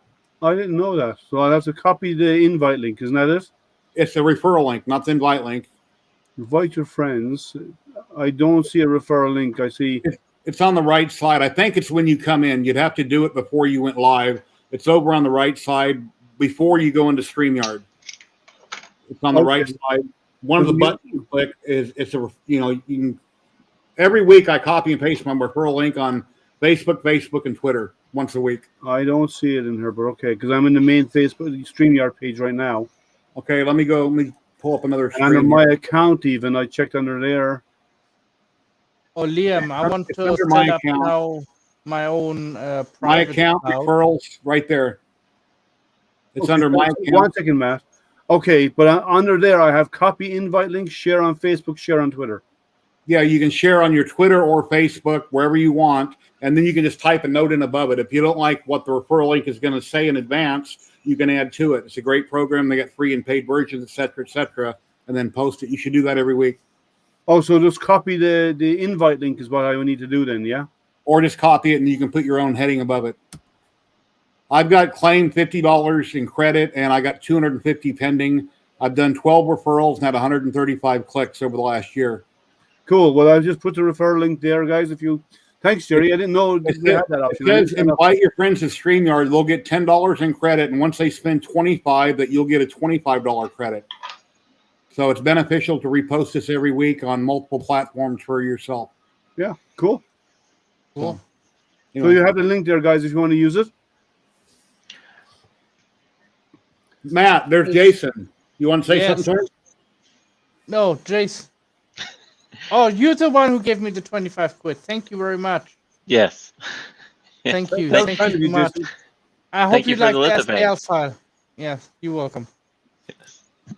And I'm thinking about now to create my own cloud server, and instead of a Patreon site, so people actually pay me on PayPal direct, and then I set up in my cloud the email address in, and then they can download it.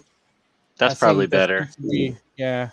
Yeah, Doesn't that save way a lot the of money doing people that. don't have to pay taxes, and then you don't have to pay their cut. Yeah. Yeah, and only one I have to pay tax on the end. So if I make What enough cloud money, service is that? pardon me. What cloud service are you going to use? VD Cloud Service, Mac. It's like a book service. I have my own server at home. Oh, we're going to use a local server at home. Okay. Yeah, yeah.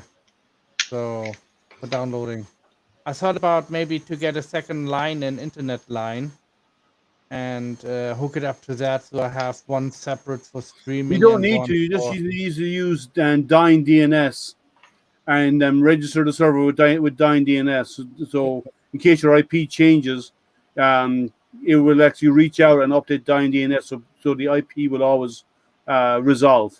Oh, that's not a problem either with that, because everything is based on Hey, Jason, email address.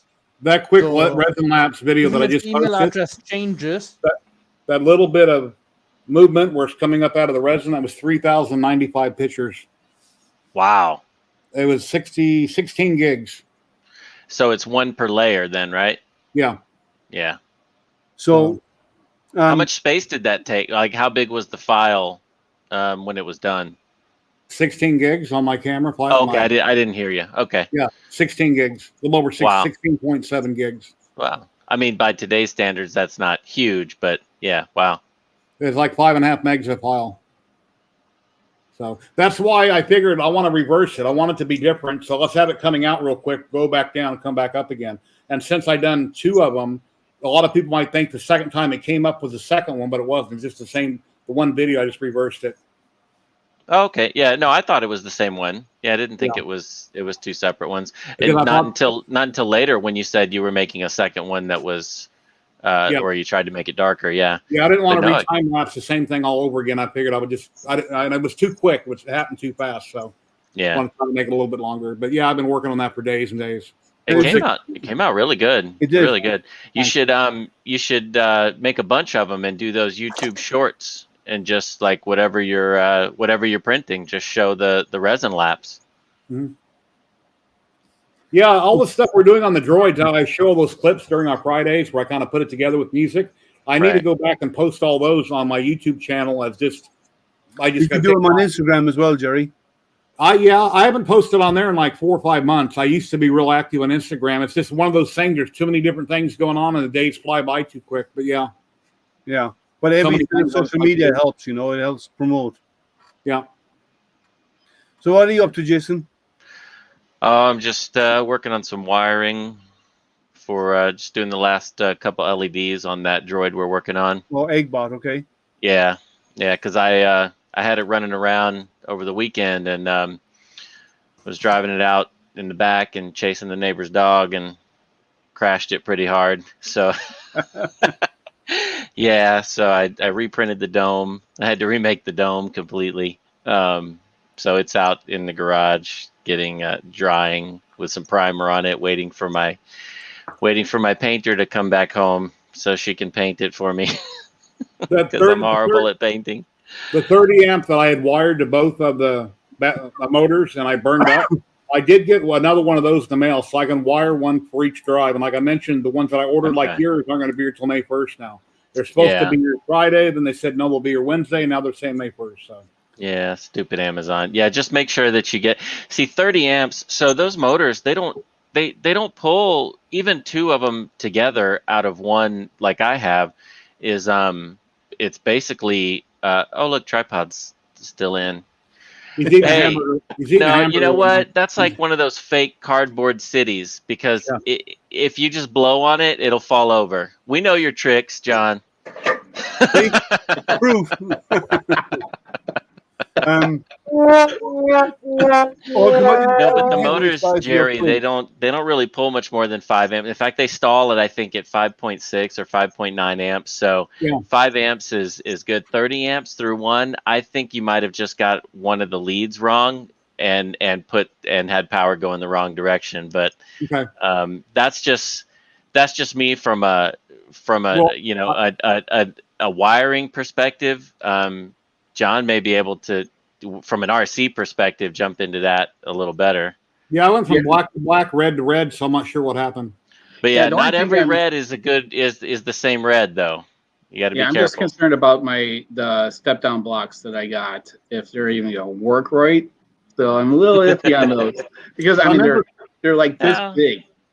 Mine's The motor super had small. Yeah, Those I got motors those. had a red dot on them. Those motors had a little tiny red dot, so that was my positive. Yeah, no, I mean on the speed controller itself. So where it Oh. looks like you've got a red for power in and a red for power and for the motor out, right? So if you get those swapped, I don't know what'll happen. I mean, it could smoke. It could just not work. I don't know what kind of protections it has on it. So Yeah, and Dominic, a 3D pen is great for welding parts together and filling in missing gaps or whatever in your prints. 1 second, Jerry, I'll make you full screen so we can get a closer look at that. yeah, I need to Come get on. a 3D pen. See, you just don't know. Like, drop it down a little bit so I can see the connectors. Okay, the connector going on the outside is a female. Okay, so John, I think that other red is to the motor, right? What do you think? Yeah, that's Okay, what I yeah. So thought. you got two. Yeah, two of them are to the motors, all right? Because it's a dual. Wait, Right, is that's the yours a dual one. dual or a single, Jerry? I'll have to look. It should be dual. Oh no, just pull it away from the camera. That's a single. It Yeah, looks like. that's a single. Yeah, because he's only got one control signal. Yeah. Hold on. Let's see. So there's your Yeah, servo. there's no extra wire. I would say I'm pointing at the screen. See here? I would think that the female plug wouldn't be your motor plug. Because Those are typically that is on most speed controls, it's for your servo pack. On the speed controller, the two outside connectors where they're soldered on the outside of the board is where this female plug goes. And it says positive, negative, and obviously, but I assume that one is for the battery coming in. Then two inside leads that are closest together on the top of the speed controller, right here in the middle, are for this other plug, which I thought went to the motors. All right. Okay, yeah, don't always go, Jerry, by where you see things on the board. They're just placed there by convenience, by and whatever fits. when I bound the controller, when I took the receiver and I bound it and turned it on before I programmed anything, it automatically worked. It went this way Okay. or it went this way, and then I had smoke and fire. All right. So we're looking at the dual, right? This is the one that Jason got. This is your battery, and then these two are for your motors, right? Yeah. Pretty easy. And we look at what Jerry has. He has the same thing, -1. Yeah. Right. That's why I split the signal and I was running everything to both of them. Yeah. And that should have worked. I don't. Maybe you know what? Maybe just that particular model, brand, or whatever, the quality of it just couldn't handle it. You know, you never know what you're getting. Yeah. Or it could have been defective. At these prices, you don't know what you're getting. Yeah. John, that's the same. I think that's the exact same step downs that I use. Those UBECs. It's the same. It's exactly the same. What I'm going to be doing though is I'm going to bridge my connections here into one. Okay. Because I got, I think it's 12 or 14 gauge, and there's I'm not cutting strands to go through hole on the. What's that for? This is so you have on here Hold on, it needs to focus. Come on, you can do it. Yeah. Hold on, let me. Like stupid. I ran. Oh, whatever. What did I run? Because Mr. B says you can run the yellow motor directly off the receiver. So here's your potentiometer is right over here. Okay, and you can adjust the Yeah. voltage. So you need to take a multimeter to It's a these buck converter. outs. Yeah, and then you could adjust it to basically. I'm gonna do mine to probably 5 volts. What's the buck converter Yeah. for on this droid? It's just to step down your motor speed controllers. Well, you Or need your 5 volts battery. to. Well, you can do 12 volts directly to the speed controller for the track motors because they're 12-volt motors, so that's fine. But when you get over to the dome, that's a 6-volt motor, so you need 5 to 6 volts.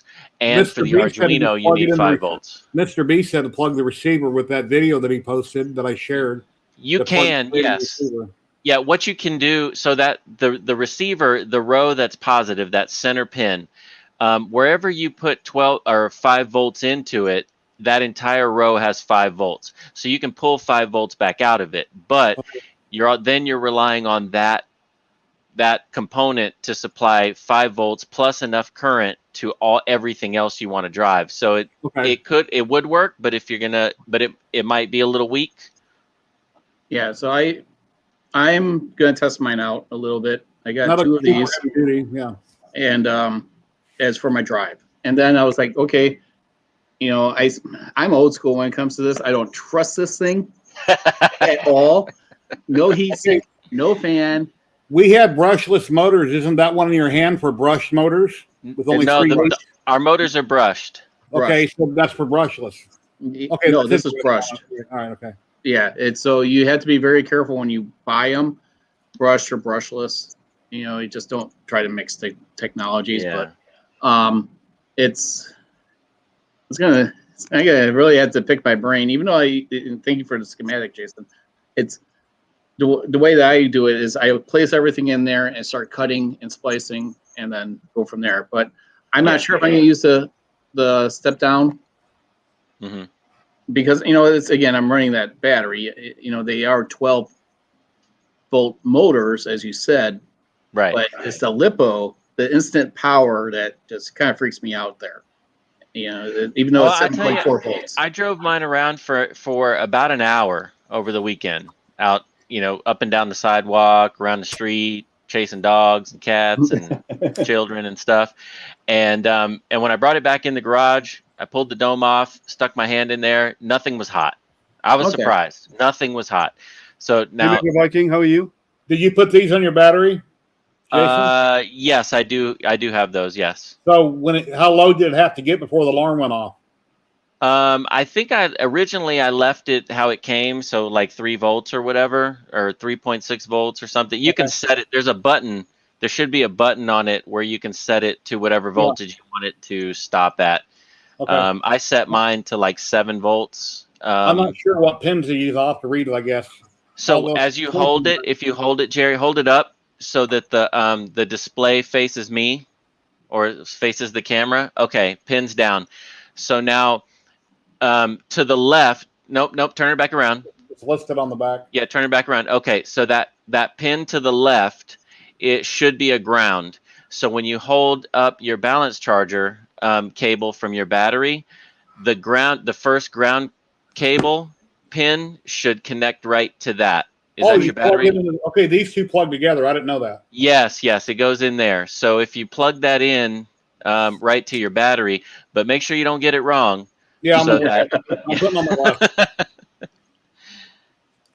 So you guys made me join the stream again. See what happens. Right. Yeah, so when the display is facing you, Jerry, the first black lead from that cable on your battery should be on your left. It says negative and positive on the back. It's written. Okay. I'll plug black to black. Okay, and it should just be 3. I think that's a 3 cell.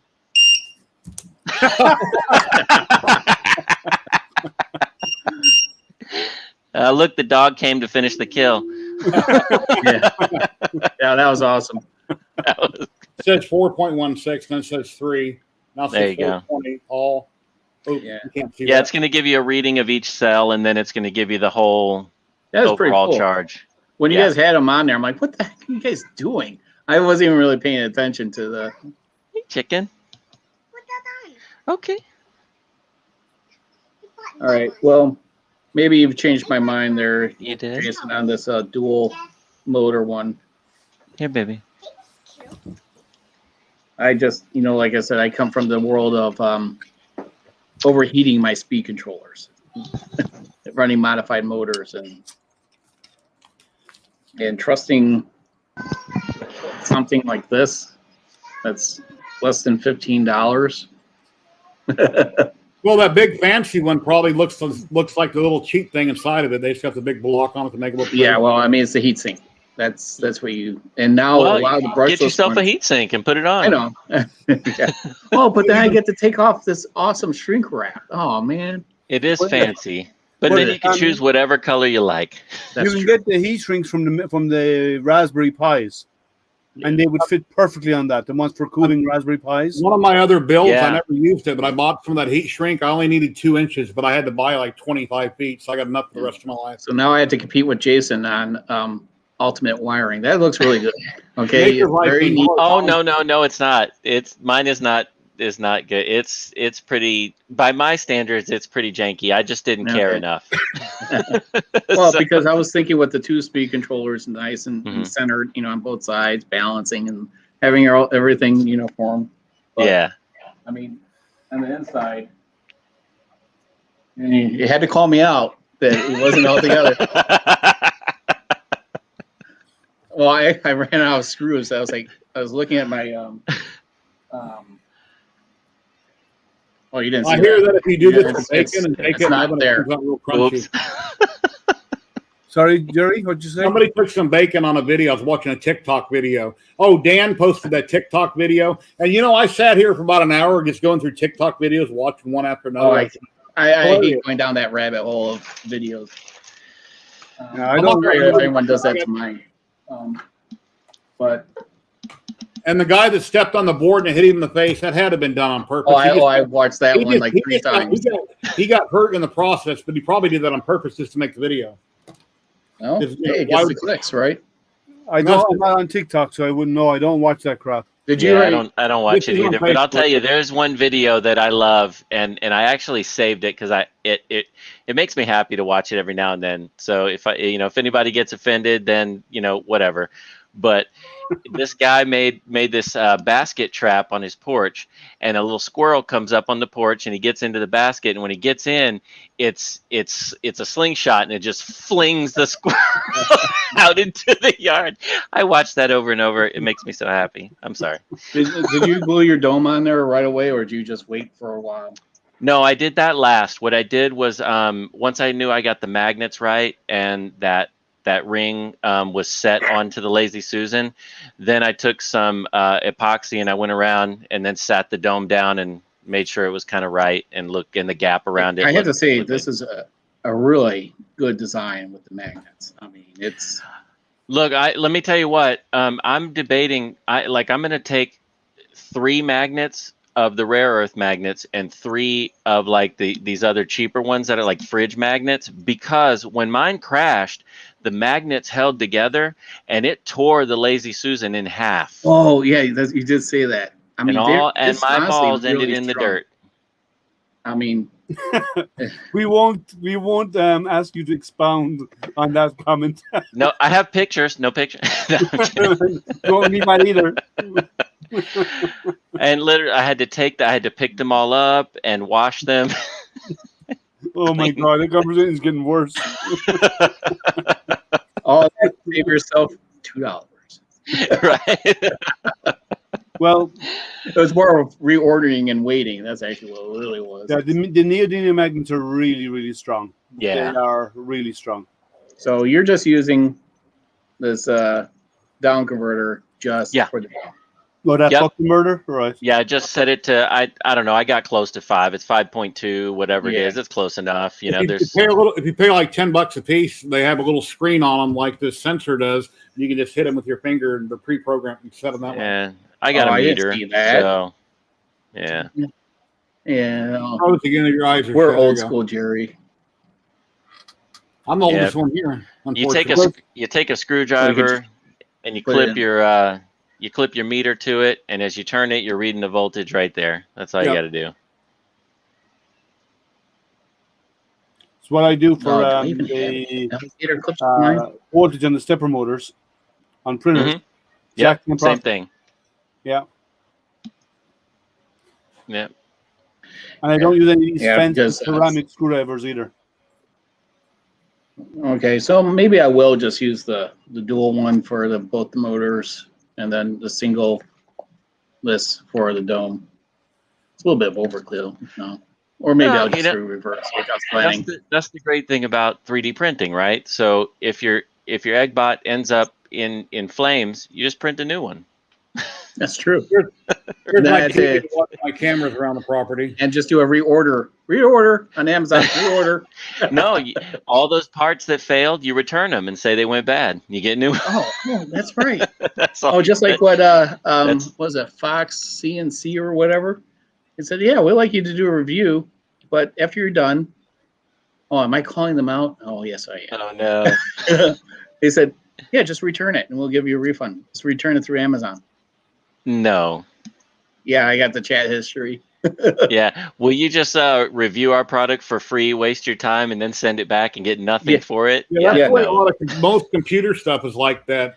They'll send it out to you to review it, a laptop or whatever. Then you got to send it to the next guy. No, it takes too long. It really to make videos depends. or It content. depends on your relationship with the vendor, on your relationship with the rep, and your kind of your stature in that. So if you're big, you're keeping it. If you're It's like- small, if you're a then huge you're channel, doing and a you review review, sports cars, it's they going to be probably give you the bad. sports They're going to car for strong free. arm you into writing whatever they want. They're going to threaten to blacklist you. It's just I forget have I've never had to return. it. I've never had to return a printer. So all the printers I have are the review machines. They're all still here, and I give away some of them to schools.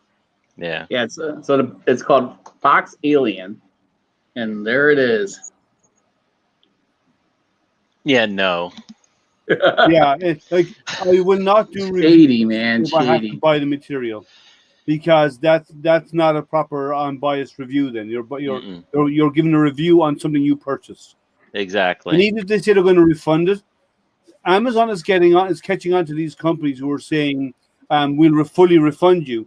And what Amazon, and if you do a few of them, Amazon flags you, so it says we're not publishing your reviews anymore. They block your reviews, so then you can't get your money. They won't refund you the money anymore. The other guys.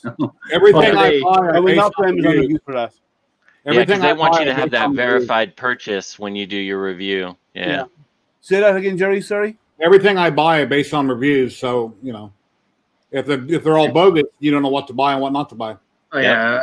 So they showed up on my Facebook feed, and I was like, I couldn't resist. And I did it under Tripod's Garage. I just posted the the screen capture in there. Nice. I'm like, I said, how old do you want to trust this company?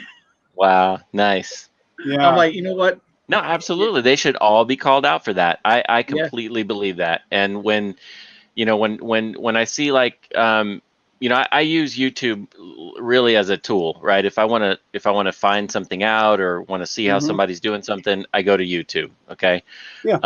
But when I see some folks doing reviews or unboxing first times and it's like an infomercial, forget it. That's just Well, see, when you're doing an unboxing, if stuff doesn't go well and it's live, you can't stop it, right? So you're telling you people see what it is. True. If it's pre-recorded and you do an unboxing, you can cover up with any fluff you want. Oh, Yeah. Neri's channel. What was his name? Chris. Oh, I love him. So he got the ComGrow CNC machine. The new one. Okay, I haven't The seen new that one. Yeah. And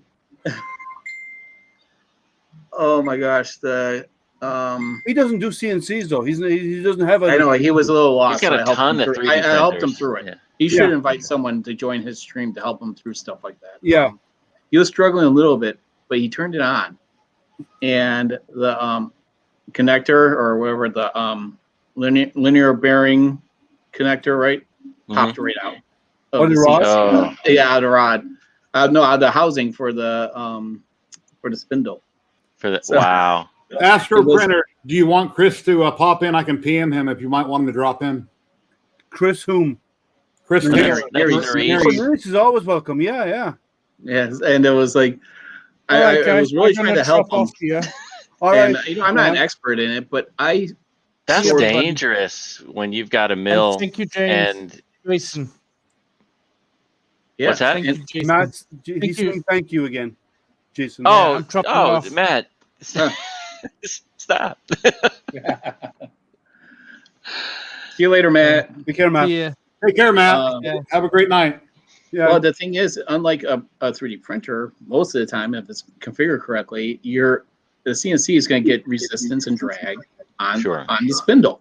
Yeah. And both the Y and the X axis both had pressure fit linear connectors in them. Yeah. So any Wow. torque on it at all would pull it They out. all popped Would out. just push it right out. Wow. Yeah, and I'm like, okay. How did Um, they not well- know this? Well, this was I mean- pre-production, so Oh, it was. Oh, okay. Okay. Yeah, I but mean, they have, so they're they're- doing a Kickstarter. They're starting a the Kickstarter. Kickstarter was Okay. canceled on the 15th, so I think they're retooling. Ah, And you know what? Another Kickstarter. I'm just not interested.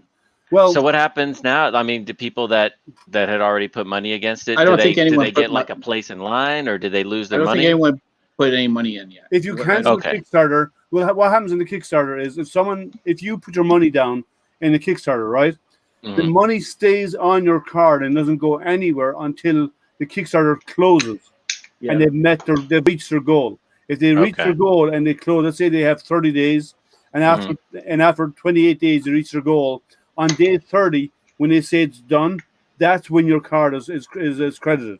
I just sent him a PM regarding Okay. your YouTube link. Yeah, yeah. Maurice is always welcome. Yeah.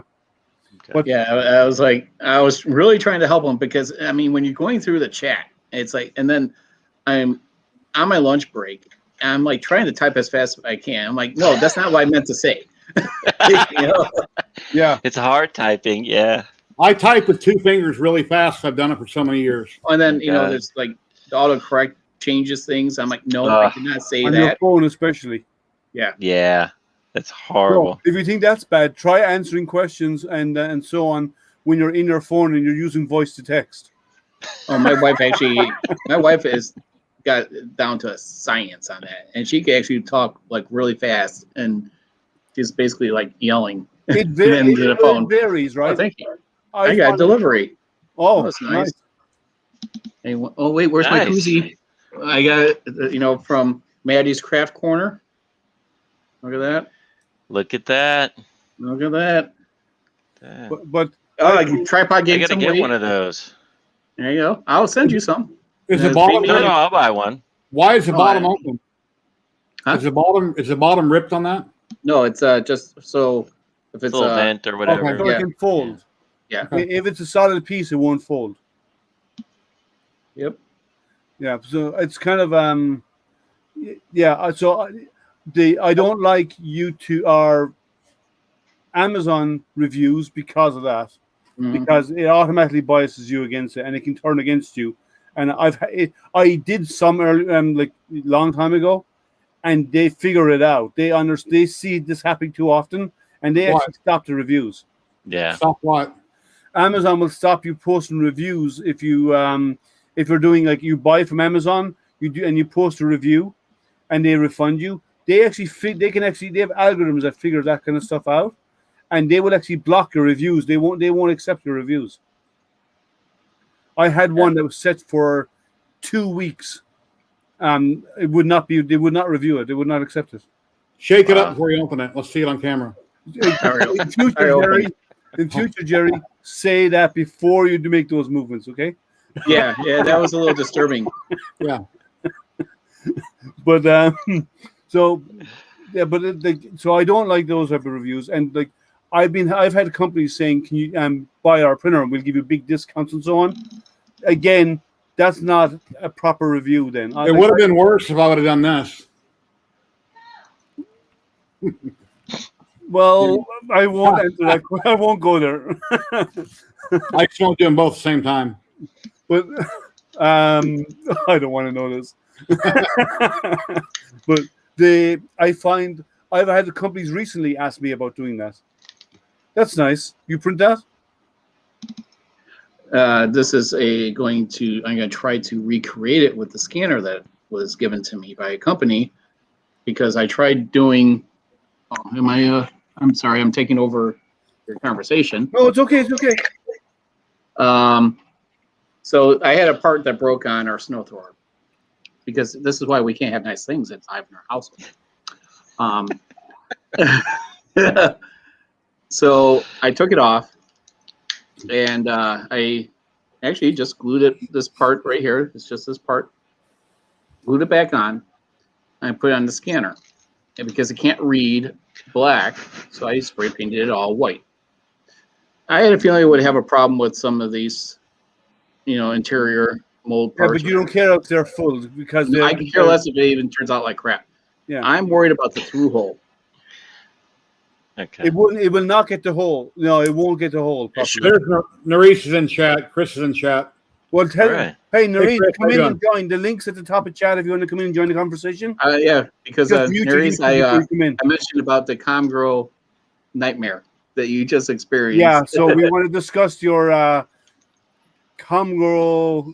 I don't know how. I wouldn't say nightmare. I would say Disappointment. rud. Well, as SpaceX calls it, a rud. I've never seen a Nerys stream where something just didn't print at the end, or just didn't get to that point. Yeah, come in and join the conversation. But it should. Okay, you have a 3D scanner. It's laser. It's not It's laser infrared. based. Okay, It's laser based. Okay, that's different. So you could do 4 scans with it, and the head tilts on an angle down. So I even angled it perfectly where it should go and scan in there. It took a while to actually get the inside painted.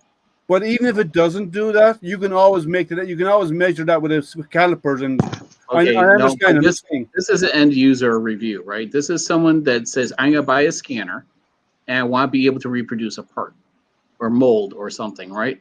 Yeah. It's the way I try to tailor my videos is someone just going to buy it and want to use it. I don't try to say, but you can do this to make it work. Mm-hmm. Yeah. I'm trying my best to make it work. It could do a figurine. Okay, here, for instance, this is, Oh yeah, okay, and this is the 3D printed. came out really good. Wow. Yeah. If you actually, the eyes, right here, you could actually see. Oh yeah, I The kind of tried to do a little indention or something. When I I was a could try little to kid, trace I had it. one of those in my Yeah, bathtub. look at that. I don't do it no more. Hey, Nerys, if you want to come in and join the conversation, because we want to talk about your CNC debacle. If you want to click at the very top of the YouTube link, the chat, there's a pinned link, right? Just mute your YouTube before you click on that and come in and join us, and I'll bring you into the conversation. Because we Yeah, want to so- hear a first-hand story. Right, a 3-position scan on this. Actually, I did a 4th, and only the bottom had a problem. But still, no big deal. Yeah. That's not Yeah. bad. Because honestly, on here, it detected a little bit of a lip. There he is. Hey. How you doing? It's Mr. 5G. Which camera? Oh, it's using this one. Okay. Yes. It's Mr. 5G. Are you How's it glowing going? yet? Hey. Hey, Chris, how I'm are you? Still waiting for that little 5G antenna to pop out. You got a second shot. So Yeah, I had both of them. I had no side effects. I had a sore arm the next day, but no side effects. I really tried helping you, Chris, on your channel, but typing it does not translate well sometimes. Yeah, it's hard to do that. So tell us what happened. We want to hear first Just go. what happened. Show. If you Or can. show, if you have video, you share the screen. Yeah, please. What? I hear the audio twice. Is that my end? You sound There is an echo. fine. since you Oh, joined. are you on you? Do you have YouTube muted? Oh, yeah. That's a no moment. Oh, rookie. Because I mean, that's what I do. I mean, I'm even the used to tongue, it even got the muting tongue. automatically when I use the headset. You even got the tongue going there. It did a good job of the duck, Yeah. but I need to. It did. It did a really good job. I cannot do the review without representing a real part or something. Oh, that fair enough. No, that's okay. Yeah, that's fine. Oh, the Yeah, thing something is, functional. look around your house. Anything that's within like a 8-inch square, You're upside down, Maurice. Yeah, and You're upside down. and look for something that doesn't have any black in it. won't let me To finish. scan. I was just gonna ask you, like, so dark things it doesn't do too well with, huh? No, No, because Okay. what type of laser is it using? Does it say? I will have to look that up. Yeah. I took the car body off of here. Like, okay, dark blue. Oh, it totally chopped There we off the go. front There end. we go. Yeah. So show and bring up the video and show us what happened. Show us the If you had the black rudder hair then. and the black mustache in your video, take a powder puff you buy at the store and go like this just to be funny, and then it would scan. Oh yeah. Oh, no. Then you could put it on TikTok. Yeah. Hey Ram Design, how are you? Ram Design, how you doing? We're always having fun here. And if Chris positions his head correctly, I pointed it out to him on one of his streams. His dual color printer looks like Mickey Mouse ears. If he moves his head over to the right. Oh, you mean that's the artist D behind you, is it? Oh yeah. Yeah, there you go. See? Yeah, there you go. Who's the leader of the pack? Mouse angry. So I was So I was telling him about the X and Y axis, how it's just prone to failure because of a pressure fit connector. I did tell him I saved the one part where they layered it for you to talk about to make it fit even better. So this. Ready? Oh, cool. that's a 3018, right? Design. Yeah, that's not gonna work. Oh, that came out of the. Oh, that's came out of the Z-axis. Oh, This is the x-axis, and the y Yeah. is the same. So this little brass collet is what drives it back and forth. yeah, based on the screw Problem is it movement. separates from the head. It's not screwed in. It's pressure fit. Pressure fit. Okay. They know about this because they wrapped it in electrical tape to make it tighter. Are Wow. you kidding? Yeah, I saved that part for I couldn't spoil the whole thing. Red Loctite. Red Loctite. Now, if this was, not under stress, it would work fine. But you try cutting into a piece of hardwood or aluminum, that's going to come out. Yeah. That's just Actually, ridiculous. that's not a 3018. What's the and size of the it's bending? It's not so much ridiculous. They don't know. They're inexperienced. They put the parts together. They stayed put. I mean, look at the video. They obviously used it. They Yeah. just don't have enough experience. Yeah, because Congro are a reseller, right? They're not a manufacturer. So Sure. this is new for them. I think this I don't is- know if that's true. I think this one they is would all be the same. it says on the intro that they co-developed this and took them a year to do it. But also that this has two missing things, sensors, right, Chris? Oh, the end stop? Oh, yeah, no end stops. Well, the early days of the 3018s, they didn't have end stops. You had to buy them and add them in. Yeah. So Then they had the it's only Pro newer or whatever ones. one. Yeah, but only the newer The Z small Pro. CNCs are adding end stops now. They didn't even used to have emergency stop buttons. They do now. So that's only Right. they're all fairly new additions to desktop CNC. So and they do make a big difference on the board. I agree. That's how it homes itself, right? It usually Well, and that's the thing. I think is that how it broke, Chris, is that it kept on I trying to think go. that's exactly what happened. Yeah, because I was watching it. It oh, hit this, and it Yeah. drove that right out. Oh, and it just tried to. Pulled it right out. But that's so unsafe on a CNC, no Well, matter what size it is. I mean, because you don't know what it's going to do once it breaks loose, and then you got a mill end spinning, well, shooting off, and it's gonna break hitting you. 25,000 RPM. yeah. Well, at the maximum Only. about 10,000 RPM or 12. I don't know. It's probably 10 or 12. Show me the head. Show me the motor. It's the generic. Liam, let it's me the take generic that. one. You know what? I'll just take that mill end and I'll throw it at you and hit you in the eye at 1 RPM. Tell me Yeah. how it hurts. I know. You know, yeah, that's but I'm all you saying- need.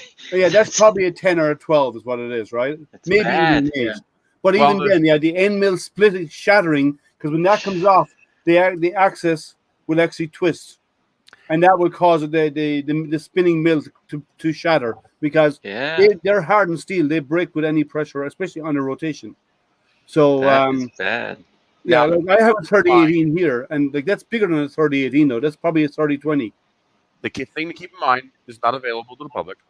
Yeah. They sent out beta hardware for just this reason. So Right. I can give them feedback. Yeah, I even explained to them that I don't know a lot about CNCs, but I know stuff about mechanical, so I can give you some feedback. Yeah. And that's their purpose. In fact, I'm hoping that's why they canceled the Kickstarter. I'm hoping they recognize, oops, this is not ready yet. Let's go back, refine it. And the one that Chris received versus what's on Kickstarter actually looks, believe it or not, okay, it has real subtle differences. Mhm. Okay, but we were able to pause, Chris, and I was like, we were able to see it has that same type of Pressure. linear, yeah, something. Pressure We fits a bad couldn't see idea. if there was screws or anything holding it in, but Yeah. the stepper motor mounts are different. The arms are a little bit different. You So know, they're iterating. yeah. So That's good. I was telling Chris, I'm like, that might be one of the real early versions. It's of- probably one of their lab machines that they ship. Yeah, to the- that's the- what I Man, said. yeah. and that's fine. But anything that actually like that that's on a moving part needs to be bolted down on a CNC. Yeah. Simple as that. No pressure absolutely. fit anything. You bolt it or you don't use it. Yeah. The first thing I've got in my feedback email is please include safety glasses. Yeah. This is not Yeah. Yeah, they should include safety glasses with them. and I would Is there like an to see emergency full stop? enclosure. Well, no, they won't do that. You build your own on those for the desktop ones. But does it have an emergency stop button? Yes, Yeah, it kills the and it whole actually thing. does work. So you Okay, press good. that and it stops. And they're what? They're NEMA 17 steppers, I assume. Yeah, standard 42 or NEMA, whatever. okay, NEMA 17s. All right. Yeah, see how it's gapped the motor. I actually the new- like the capping because it gives you more space here. No, that's okay. But no, and the one on Kickstarter has no. It's flush Hard mount. mount. Yeah, Okay, I so wouldn't we like shorten the that. I spindle. wouldn't like the shaft being longer. Not on CNC. Well, that thing is so short It's it wouldn't not matter. For a large one, yes, but Mm. and I you're would not going to think get that- high torque because it's only a NEMA 17 steppers. exactly. Yeah, This but will torque lock before anything else happens. I would rather. I'm with Jason. I'd rather see a flush mount. I'm Yeah. not big. Well, they did. The new one has a Yeah. flush mount. Yeah. Well, I have I'm the not big on the R-Tour. plastic here, though. Yeah, I have the R-Tour one out here that they're going to be releasing soon. That I've been testing, and it's a nice machine. We found a few small things that needs tweaking, but nothing major. Overall, the machine performs great. I've done some beautiful. Let me show you on my phone. I have some images on my phone. I can show you that I did. Like I do a lot of CNC stuff. I like my dad was a carpenter, so Cool. CNC is like it's easy. It's second nature to me, and it's basically all they're doing with CNC is you're doing additive manufacturing, but you're doing it the other way around. You're taking away. Subtractive. Yeah, Subtractive manufacturing. yeah. It's just the reverse is all it is, right? But the speed rates and so on are important, and the spindle speeds are super important. Let me show you some of the ones that I. Yeah, this thing's cool enough that now I'm interested in CNC. Oh yeah, Oh, I mean, CNC Chris, is so I was cool. like trying to help you out as much as I can I because know. I was going to build one, and that's how I know so much about them. here. The one I CNC. have in the garage I built from V1 Engineering last year. I put a Makita router on it, but I've never done the firmware. That's so where- in May that's it'll be a a year that I quit working V-Cut. on it. That's Did you see the V-Carve. helicopter fly? And then let me show you another one. Did you see Ingenuity fly? Oh, of course it is. It's amazing. Coolest thing. Oh, ever. did it fly? I Yep. didn't Yeah, watch it it. did its first. did? It went up Yeah, like it 6 went up, foot and came back hovered down. Went up, to about rotated 3 meters. 90, and then took a came lot back of down space, again. came down. Okay. But I mean, 1% atmosphere. Even if you account for the 40% gravity, it's still amazing. Yeah, look Well, what yeah, Jesse the said in the chat. The blades on the drone were specially designed. Like those blades are 3 feet long. Yeah, it's Oh big. wow. Like Oh, each wow. one, or is that the Take full lift. span 3 feet? Yeah. So each blade is 3 No, feet. no, 3 feet out from 3 side feet. to end. Okay. They need, and there's two of them. They rotate opposite direction. They need that length to create enough downward thrust with the atmosphere so low. Wow. Yeah. So did you see what Jesse wrote in the chat there? Spindle's a joke in the holes. And yeah, I mean, it's to think that anything that pressure fit. So, Chris, I was thinking that it should either have a cover or a twist lock. It goes in there, it twists and it locks into place, or something covering it, and then or like we're talking about sending something all the way through to the other end and bolt it. There. Oh wow! There was a flaw in the wood. You see that in the plywood? Split. But that's a swan cut. That's a nice one. Wow. That's nice though. Yeah, That's great nice. detail. I just use Fusion to create my toolpaths. Yeah. You can actually use Fusion. Oh, that's right. Yeah. Normal tool So path. you go you bring in the STL, you make sure it's on the right plane, and then you go into manufacturing and you set up your CNC and stuff in there and your tools, and actually you create a rough path with your flathead mill to clear out the material, and then you go on to your smaller bit to do your fine detail path. Wasn't there something they took out of Fusion recently that pissed off a lot of CNC people? Yes. Tool changes, right? They stopped you exporting out of Fusion unless you pay for it. The file type where you can import it to other CAD applications. So they didn't take away the tool changes? No, the tool. Okay. No, Okay. I think the tool change is in there, but for this type of CNC, it's a manual tool change. So you just create 3 different step files. Or 2 step. That's what I'm talking about. Yeah, they used to include the automatic, it would automatically build it into your code, into your G code, but now they don't. There. But that's in there if you have an auto tool changer. But if you don't have an auto tool changer in your CNC, you got to do it you can manually. build them as separate step files. Yeah. That I use it all the time. That's what I use for my. I mean, so I get why they did that, but that's still kind of. So when that's when they why popped, I won't invest the time into Fusion 360. I want to really badly, but I suspect what's going to happen is I'm going to spend a year learning how to do it, and then they're going to kill the free version. yeah, and it's so when Chris was messing around with the y-axis or the z or x-axis and popped out, so I said, "Hey, let's look at the bottom." Tell me what happened on the bottom. What did it? Well, sure, I had to bang it. It was already on its way out. Oh wow! Let me show you. It's the exact same thing on the bottom. We can't see it yet. I know. No, he's getting there. So that's same. It's already pulling out. That should have. They should, if they're going to do that, they need to have a grub screw that screws in and holds it in place. Well, I said a least. C clip or a E clip on the other end. That would be way better. The clip Yeah. would be the best. Well, I'm just saying a clip, or at least they have one side of it flat, and they have grub screws that goes in their locker. And I mentioned that I didn't like that connector, and Chris said it looks really solid, but because it's only like 3/4, not even a full hole, right? It's like where the screws are in. Oh, yeah, but it's going into a thick plate. That ain't moving.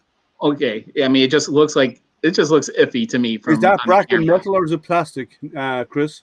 This is plastic. This Looks is metal. injection molded. Yeah. Let's see. That I don't like. That should actually be Metal. That should be metal or brass, or it should be some form of metallic. Because even if it's an aluminum block like they have on the guide rails, that would be fine too because it would hold. I think any part that experiences stress, so anything in the motion system, should be metal. I agreed. Yeah. Yeah, it's those couplers. I'm not a pressure CNC guy, but my gut tells me this is the highest stress component on the machine. Actually, the highest stress would actually be on the rotating spindle. Yeah, this right here. The actual spindle unit itself, not the x-axis. I know, but it's all plastic. Well, yeah, that will reduce vibration. The one I have that I've been testing is actually all metal. Yeah. And the other stresses you have, depending on speed, is going to be on your. You might have stress on your X and Y if you go too fast, like at your cut speed. If you go too fast, you'll break your blade instantly. So it could snap the bit. Yeah. Yeah, And it depends on how deep you're cutting too. So it does. Well, it does. and the size of the end mill. Like the speed you cut a pine is going to be. You can do it at 500 millimeters, right? Whereas Yeah, if you're aluminum, doing you can't. mahogany, you go down, drop Oh it down yeah, to about no. 300. And if Yeah, you're doing no. and if we're doing aluminum, well, that may not be designed for aluminum because it's only a 10,000 RPM. It said it They can do it. and soft metals. Well, it must be a 12,000 or higher than RPM spindle because Well, you need like 12,000 for aluminum. like 10 millimeters a second. Well, there's things that can do something versus what it should do. Yeah. That's So, true. That's true. yeah. Yeah. Well, Yeah, it's like, Yeah. okay, you're going to penetrate only 1 millimeter, and then you got to do it again, and then do it again. Yeah. Well, Mine is There's the problem PG that and we need electrical experienced conduit, people. but I haven't tried it yet. Here's the problem that we need experienced people to talk to them with feedback, because machines that can't work will work for a short time. So Yeah. the question And- is, did they use it long enough to discover problems? Well, that's your job. That's why they mailed it to you. well, they should give it to people who do real testing on CNC. People who know, like I'm not like you do stuff like this. You push stuff, right? And that's what we do as Oh, no. testers. First words out of my mouth when they contacted me, I was like, I've never done CNC before. Yeah. Well, And they're like- that's fine. They want a new beginner. It's because it's aimed at beginners, right? So Yeah. they want a beginner to experience it too. But they should beta test and stress test stuff. Like the Yeah. one that I've been testing here for the last while. I have it about 2 months and I'm still beta testing it. And I'm putting it through the ringer. I push it through. I don't do metals, but I do hard different types of woods and stuff. And I do different depth cuts and speeds and feeds. And I even increased the bit to put stress on the spindle. I went up to a 1/4-inch bit because I replaced the what do you call them? The collets in it with a different set of collets, so it would actually take a larger cutting tool Okay. rather Yeah. than the end of the 1/8 that you have right there. So the 3 mils. So and that puts more pressure on the spindle. So I've done all of that with it to make sure to see if I can break it or not. Yeah, Liam, stop trying to be logical. I know logic is common sense yeah, is not very common, I've been wanting a CNC for a long time, but I still can't. I won't get a desktop model. It'll be a 4x4 or 4x8. Period. I'm not This one going to they're settle. fine.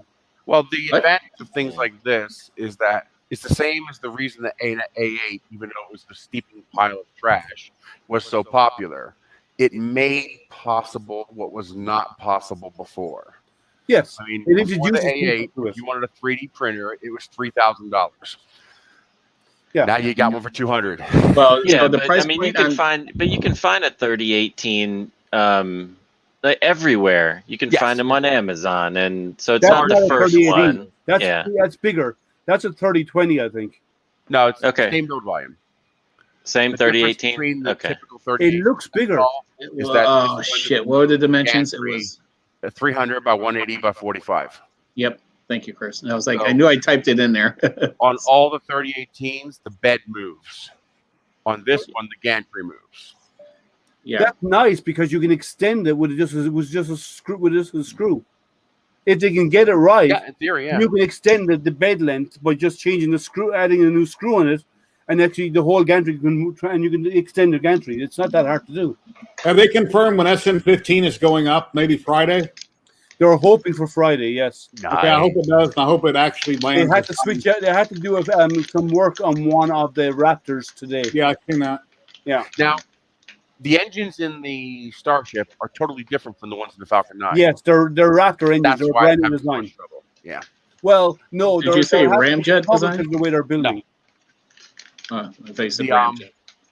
Because I was wondering, why are the Falcons so reliable and this thing's blowing up?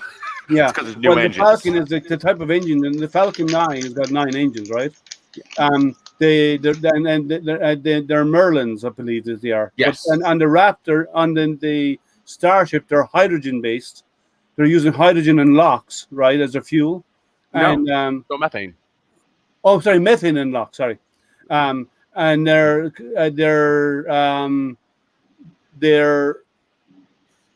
brand new design engines, and they've tested the engines, but a lot of the issues they're being seeing is not to do with the engines. It's to do with, like, the last one was a plumbing issue. That's why it failed. The one before that, or no, sorry, the last one lost telemetry, so they destroyed it, right? Is that the one that Uh, landed twice? Well, that's the one before that. The last one came down and it was in fog and they There couldn't was a see it leak. and they lost telemetry. So that they blew it up in the air. Oh, No. they said they blew it up. It didn't blow hit the up? ground. It didn't hit the ground. Well, I know all the debris came raining down It to the blew up cloud. right before landing. Yes, It did it did. flip and then blew up, and they reignited. Yeah, and they believe it was a Leak. plumbing issue as well. Yeah, If you look earlier in the flight, you can see the leak in the engine. They believe that's yeah. Yeah. And the one before that was a similar issue. It was a plumbing issue as well, going to the engine. That's why it landed, but there was a fire underneath, and there was a little bit. landed is the choice. Well, it selection came word. down hit and it it pretty hit the hard. ground and it was standing. It What blew up 10 happened minutes was later. It there was a landed. leak. There was a fire underneath. There was a leak, Yep. and the leak ignited the fuel, and that's what made it go up again. But the leak may have been caused by the landing. So It it touched hit down hard. Compromised twice. the structure. Possibly, yes. Yeah. And it's because of a fuel starvation. It didn't have enough fuel, not enough thrust, so it didn't slow down enough. Yeah, they couldn't ignite enough the second engine enough to slow her down. Is what happened. Hmm. So that's why in the last like- one they started igniting 3 engines, Yeah, say thank you to me for that. and so they're I going to use 3 engines. posted to Elon on Twitter. I was like, "How about lighting all 3, then turning off the ones you don't need?" He's like, "Yeah, we're going to do that next time." Yeah, they had already planned that. So, but Probably then- 1,000 other people said the same thing. yeah, and they're doing this. So they're going to do that going forward. So hopefully, and this new one has got a lot of changes to it. Yeah, A that's why they huge skipped amount right of to changes. 15. Yeah.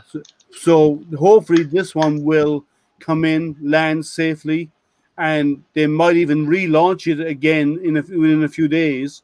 So Nice. if she's in good condition, so they'll detank, they'll come out and they'll leave her for 24 hours. They'll come out and do an inspection, make sure that everything's okay, and if it is, they actually might bring her back over and reuse it.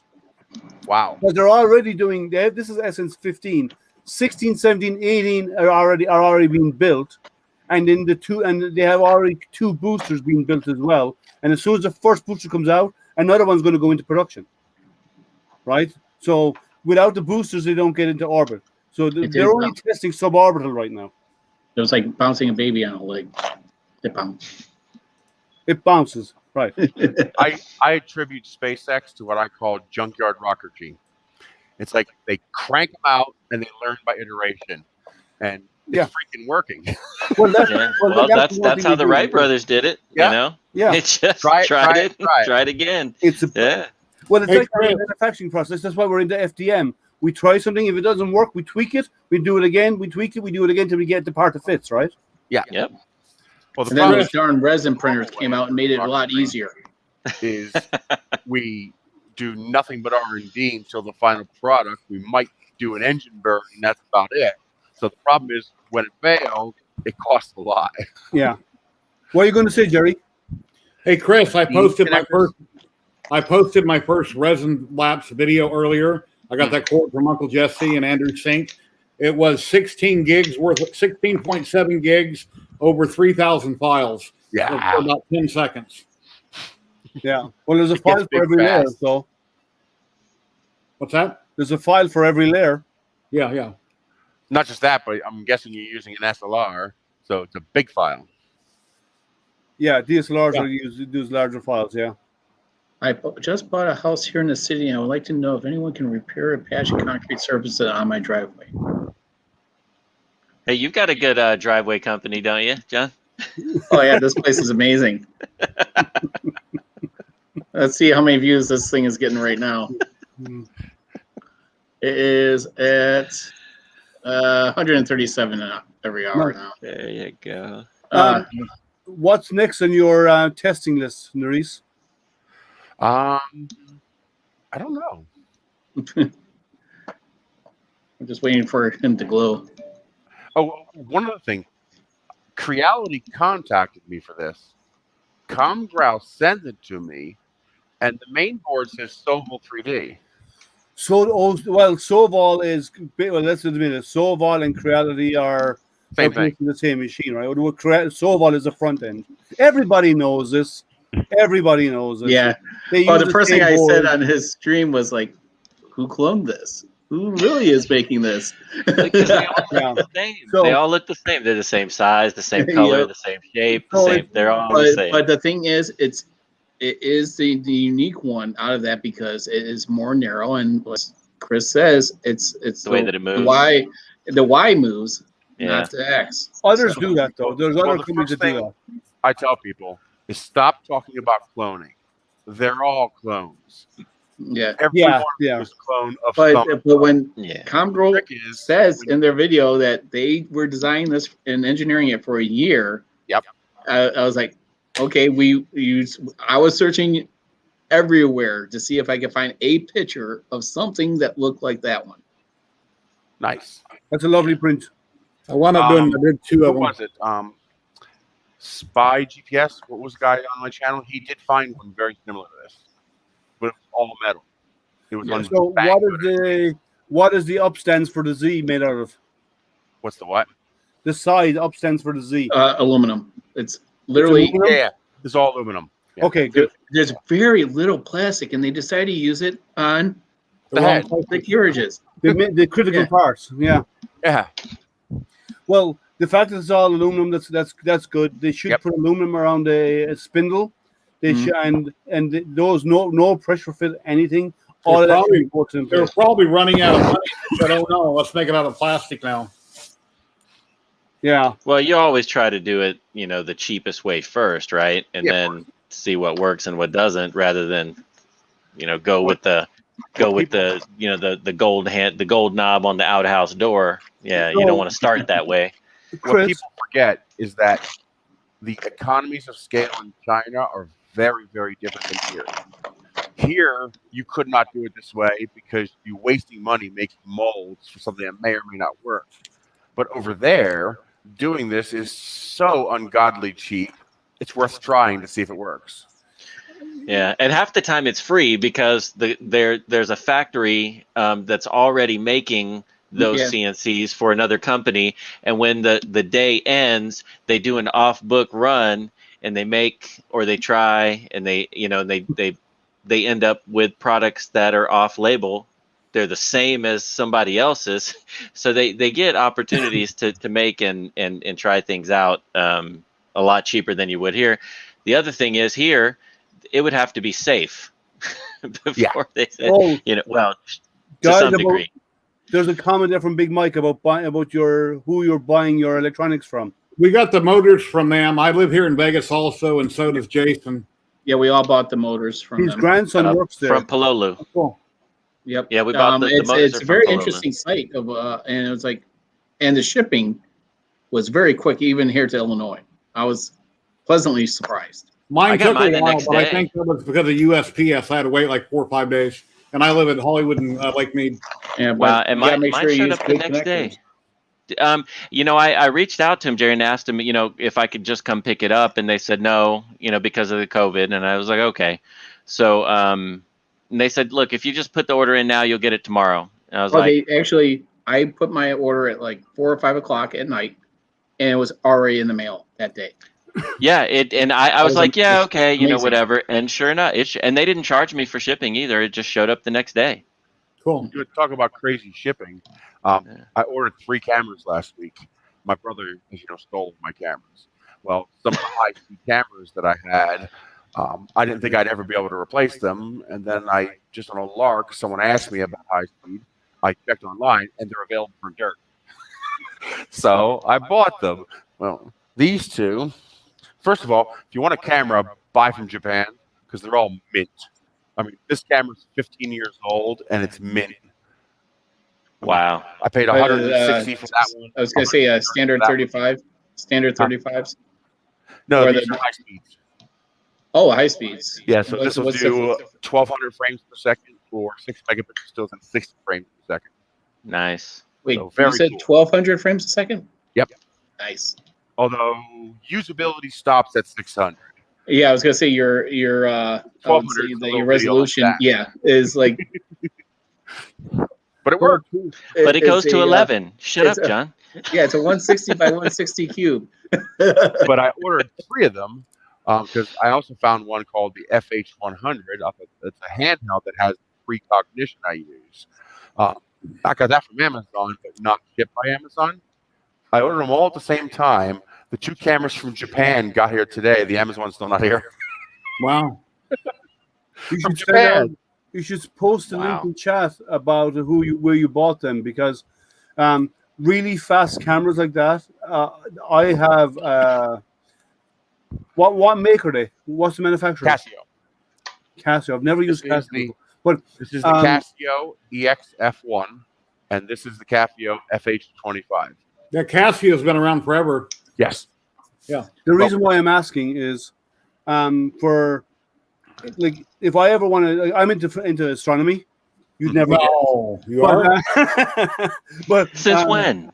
Yeah, nerd alert here, right? I'm also into the science and the physics. I can talk to math, no problem. But what's cool is if you ever want to photograph the ISS passing in front of the sun or passing in front of the moon, you need to have a frame rate at about 120 to 180 frames a second, because the ISS size, and you wouldn't believe this. If you're looking at the moon, for the ISS to cross the moon takes about 1 to 2 seconds at most.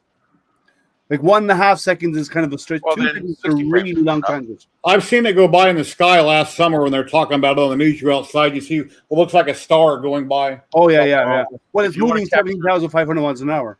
Yeah. If you want to capture something like that, you 40 frames per second should be enough. No, you will have blurring between the images at the speed. Going by the number of No, pixels you in the just set your camera. frame shutter speed higher. This will do 8 thousandths of a second. Well, no, but yeah, but it's about the amount of time it spends over each pixel on your chip. It's 1/8 thousandths of a second. I don't care how long it spends over each pixel. Yeah, but it's the amount of image you take as well, because you can't just do one shot. You have to take a series of them and find it in there. Well, that's the cool thing about these cameras. Now, I probably wouldn't use this one, even though it's the best one. It's also the lowest resolution. This one here will do 9 megapixels, and the FH100 will do 10 megapixels. 30 frames per second, probably enough. The trick with these cameras, precognition. Right? So the way these cameras work, the reason I like them so much is that I can set a pre-shot buffer. So when I do my half press, I can tell it to give me 10 shots pre and 30 shots post. And what it will do is it will be continuously taking those 10 pictures as long as I half press that button. When my eye sees the ISS blink across the screen, tap. You won't even see it. You Oh, you won't don't? see it. Oh no, Oh, you okay. would never see it. I thought you saw it. Well, no. Let's put it this way. You're talking about, let's say the moon is You this said 2 size, seconds. right? At most 2 seconds. The average is less than a second to transit from one limb of the moon right across to the other side. Moon. Yeah, that won't work. I thought you said sun. No, even the sun is about the same speed, because because the moon distance to us, right? 401. Yeah. Yeah, but then the distance to the moon, or the distance to the sun, the moon can cover the sun I know. as a perspective view, right? 400. So that's how eclipses work. So it's perspective. So it's But that's even where over- 8 thousandths of a second comes in. If it's the sun, if you're shooting the moon, you can't do 8 thousandths of a second. No, you have to do the rule of 200 to get the right exposure rate. Yeah. But it's not about that. It's about taking enough shots in the space of that one, maybe 1.5 seconds at most, but probably 1 second, to try and capture it somewhere along the line of the path that will transit the surface. I had a JVC camcorder that could do like, I think it was like some ridiculous amount of frames, and I was like, oh man, this thing is gonna be so cool. And the image was this freaking big. Yeah. Like, If you want to see a Um, good video from this camera, We need to get taken off, guys. Oh, okay, Jerry. later, Jerry, Jerry. Jerry. Take care, see there, everybody. Gary. Take See you care, later. Jerry. Go to YouTube and type in Narum ICBM. Okay. Narum ICBM and Mark. You're gonna. Intercontinental missile. It looks like an ICBM taking off. So you're Oh, gonna okay. see a I'm like, picture of what am I a looking up here? Is the FBI going to be at my house next Good week? knock to these doors in the morning. It's a yellow and blue rocket. But So yeah, it's all like you need. Well, I've calculated it out, and you want to have per second about 160 frames in a second. Will 120 work? 120, you might get it depending on how long the transit is. Right, And it will vary depending on how close the moon is, because the moon orbits in an ellipse. So sometimes it's a little closer than others. So it depends on the actual angular size of the moon in the sky at the time.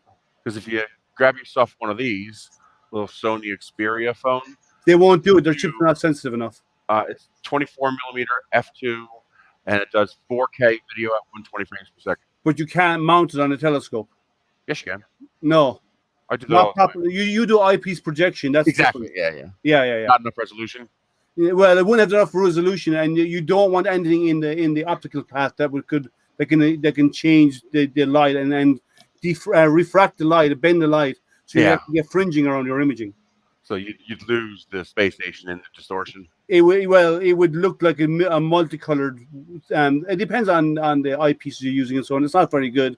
You're better off doing direct imaging through your scope, and that would then depend on your scope, focal length, and so on, and the angular. You might even use a reducer to actually give you a slightly faster focal ratio, so you can actually get the image. But yeah, there's a lot of tweaking in it, and like in the sun, even if you're using that camera on the sun, what you do is you use a T-ring on your camera, mount it into the focuser, and then you just put a white light filter over it. Yeah, the only current cameras I know that can do true high speed is Sony has a couple of cameras, the RX100 Mark IV and the ZX1, but you only get 3 seconds.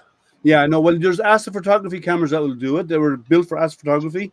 They'll do them. They're about $900 a piece. Yeah, but they will do it, and they're designed to mount on your scope. But they connect over USB 3 to a computer, so they just keep streaming images non-stop USB 3 until you tell it to stop, and that's the ideal way to get it. But I don't have one of those. Expensive for a purpose-built camera. Well, I'd use it for other stuff too. I'd use it for planetary imaging, and I'd use it for other stuff. But for high-speed video, they're ideal for it. Hey, if you don't nerd out, there's no point. Well, everybody knows Nerd alert. I'm called Astro Printer for a reason, because I'm into 3D printing, and I'm an astronomer. I do outreach for NASA. I do a whole pile of stuff like this. So cool. Yeah, and serious nerd alert here. I even teach. I do demonstrations and teach stuff to the public on physics, and I try and demo physics in an easy to understand way, like Rubens tubes and all this other kind of stuff that I use all the time. And Curmudgeon said, when you have the funding method of Elon uses, makes it easier. I agree. Yes, I saw that earlier on. Fraction of what NASA does it for. Like, he's blowing up rockets on a daily basis and spending a fraction of what NASA does. That's the point. He's doing it cheap. Well, because he's building on site. He's got plumbers, and he's got steel workers on site rolling the steel there and then, and forming the rocket, right? Like nobody else does that. Yeah, and he doesn't have to put out bids and wait 3 months and go with the cheapest guy that can never get it done without coming back contingencies and change orders and then running $500 billion over just to get it done. Yeah, look how long you can get it done efficiently. To go from inception to SLS engine burn, and now how long it's going to go for the next engine burn. Well, they're before they do that. They're talking right now. The latest update is that they're talking at the end of the year. They're actually SLS-1 will go up. He'll be in orbit by then. Wow, with a brand new ship. Probably. Yeah, it's probably going to happen. I mean, I'm sure that's what his goal is, because with the iteration he's doing, like he got one that blew up 2 weeks ago. He's got another one already on the pad ready to go. I know. Right? Crazy. Come on, like that's high speed manufacturing of rockets if you ever come across it. Right? Yeah, just crank them out, and it's fantastic, you know. And he does a couple of iterations of the same, because he doesn't mind if they fail, because he learns from them, and then he'll do a sudden leap on a couple of iterations down the road In case it was a Each fluke, failure let's try it with deserves- another one. Let's try another one. And then we'll do a super upgrade, and then we'll try the new version, 3 or 4 of those. That's the way he works, you know. It's fantastic. Sorry. I love it. I constantly have, I don't know if you watch Lab Padre. Mm. YouTube, Lab Padre, 24-hour feed, multiple cameras watching Boca Chica. Okay. I probably do watch them. I just don't know the name. Yeah. I mean, you probably watch Space Flight Now was probably our Yeah, NASA why? Space Flight. Yeah. What about it? Why? I think it's called WAI. I don't know those guys. Yeah, NASA Space Flight. What about it? What about it? Or something like that. Oh yeah, well, NASA Space Flight do set up live cameras. The everyday astronaut Tim goes down and sets up cameras for the launches. But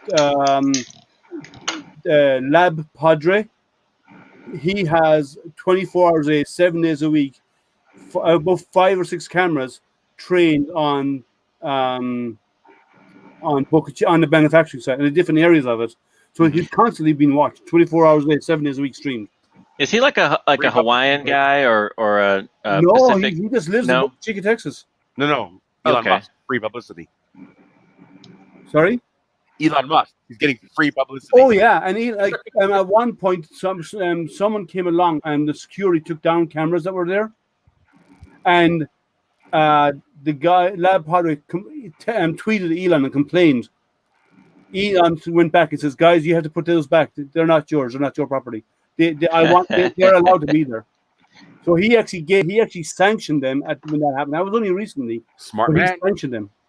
Well, yeah, like look at the views. Like he gets hundreds of thousands of people watching his streams, or sometimes millions of people watching these launches, even if they don't work. Just It's okay. watching it, and They it's learn. really fun. Yeah. That's the best publicity in the world, you know. I tell people that Elon Musk is the asshole that's going to drag us kicking and screaming into the future, no matter how much we complain about it. You know, he's going to do so. He is doing it. He wants to get places, Before he dies. and he's not going to allow bureaucracy to get in his way. He'll get the permits whatever he needs to get launching, but they will not stop his production. And when Sometimes I wonder, did he choose Boca Chica because it's next to Mexico? So if the U.S. gives him a hard time, he can go over the border. No, he chose Boca Chica. He chose that location because it's on the Gulf, and it's really far south. So when a rocket goes up, it goes up over water because the Earth rotates west to east, right? Yep. So because it goes up, then the Earth's rotating underneath it. The rocket's already is over water if anything goes wrong. But ideally, the reason why the further south you go is because of the rotation of Earth. The closer to the equator you are, you get natural acceleration because we're already moving at 1,000 miles an hour at the equator. So it actually that's 1,000 miles an hour of delta V we don't have to achieve during launch. Yep. So the spinning of the Earth actually slingshots you up into space. It helps your launch. That's why we never launch east to west, because we have to compensate Earth's rotation first of all. That's 1,000 miles an hour, and then reach our acceleration speed to actually go that direction. That's why we never do it. Like standing still. Yeah, You're hovering. It basically would be, yeah. So it's kind of Hey, I'm surprised no one got my comment in the chat. I didn't see your comment in the chat. I didn't Very see it. disappointing. What is that? PLX 2000? I don't get it. You have to look it up. Okay.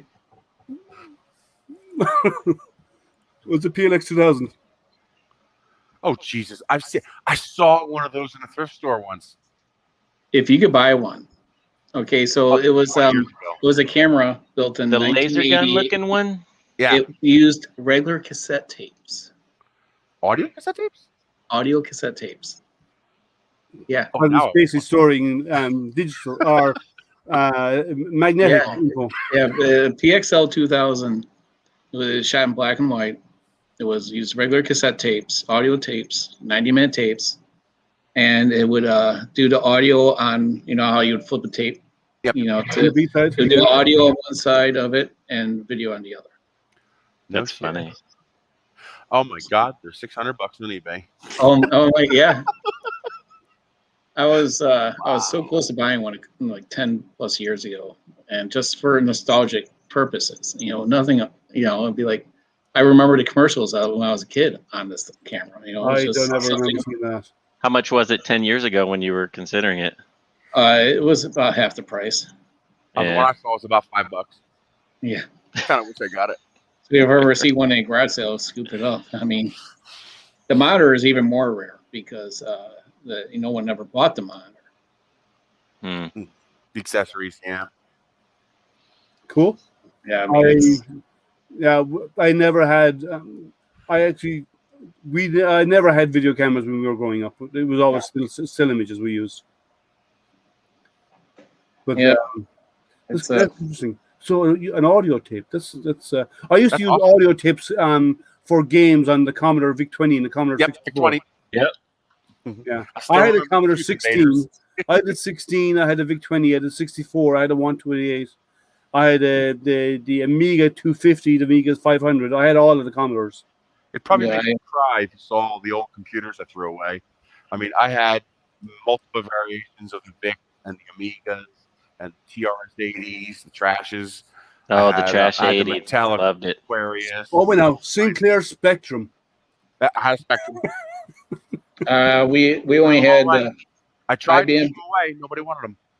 IBM PC Junior, and all my friends had the Commodore 64. I was so disappointed where those floppies didn't work in our PC Junior because my mother was taking programming and needed a PC.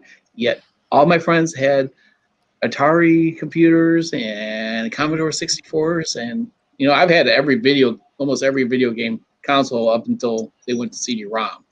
I've had Wow. almost every generation. Yes, old curmudgeon, nerd alert and proud.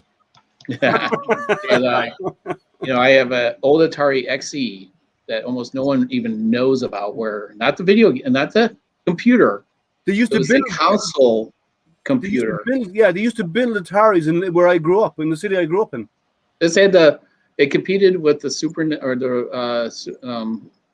NES with the gun. Yep. This one had a gun. It was like millipede or something, a bugs or something that. Oh, you it had a shot. cartridge? Yeah, it had a cartridge slot. And a but wood it finish? also, was it? The wood finish one? No. This was, you got to look up the Atari XE video game system. It's a very unique looking system. It had a keyboard that detached. It was based off of the 7800 cartridges, I believe. So it had Missile Command built in. Yeah, I have it still in the original box. The box is not in great condition. Well, the 2600, we had a 2600. Oh yeah, I had the 2600, the 7800. Yeah. I had a Coleco and television. Yeah, it was. Remember, tennis was this? Yeah, that was called Pong. Yes. Well, yeah, but it was basically tennis. Is what it was. And a friend of mine, he had it, and it was just 2 rotary dials. Yep. Yep, and it was about the size of like this, and you were like doing this and like trying not to bump next to you. Well, no, it was built into the console. It wasn't. No. We had the ones that were actually connected. Yeah, this was literally You turn 2 that. knobs on a pedestal. Yeah, up and down. Just the volume, just 2 potentiometers. Yeah. You know? So John, is that the Atari one that had like different color buttons across the top No, of it, or no, maybe it there was- were buttons, or that was the design? I But think they it were was a different wood green colors? finish. It was. I think this is where the 2600 got the Stallion Cube, because it was like the old 70s furniture of the wood grain. Yeah. I think Mhm. the Pong had the wood grain front with the 2 potentiometers, and that was Right. it. But the It was XC, every but the little- XC was the white. Well, the It was the like a white beige, plastic, right? yeah, Or the beige with plastic. the But then 4 on the buttons. top, it had 4 buttons, and they were different colors, Yes, like it was blue and pastel. red, and okay. Pastel. Yep, and they And had that the was an detached upgrade from the keyboard. one I had. Yeah, I will put it. It's gonna over here on this side. That's where the shelf is gonna be for us. The Atari XE is gonna go here, There you and go. on the other side is the Nintendo 64. Well, the Those are. I still have both of those systems. My Nice. favorite game systems. And what sucks is I had one and I screwed up and I left it back in Pennsylvania. Mm. My favorite is the Intellivision. Dude in Tokyo. In I don't know why. television, There's one game I liked called Plane and Tank. So you can either be a little biplane or you can be a tank. Actually, I think it had 3, but I only played the plane and tank part.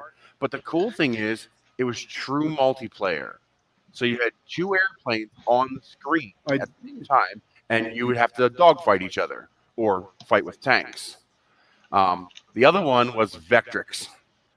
I have it. I had it at home in Pennsylvania, and I just forgot it. I never went back into the closet and grabbed it before I left. I missed that, though. I like that. Spike. Hey, Chris, did you decide if you're going to Murph or not?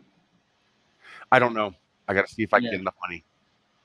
Yeah, it's we haven't decided if we're going to just take our RV up and just try to find a campground, or if we're going to just stay at a hotel, because we're going to just drive up. So, I mean, if you need a ride or something, if you come through Midway or something, let us know. Yeah, it'd be Midway. We can always pick you up. You know, I mean, we're in the Chicago area.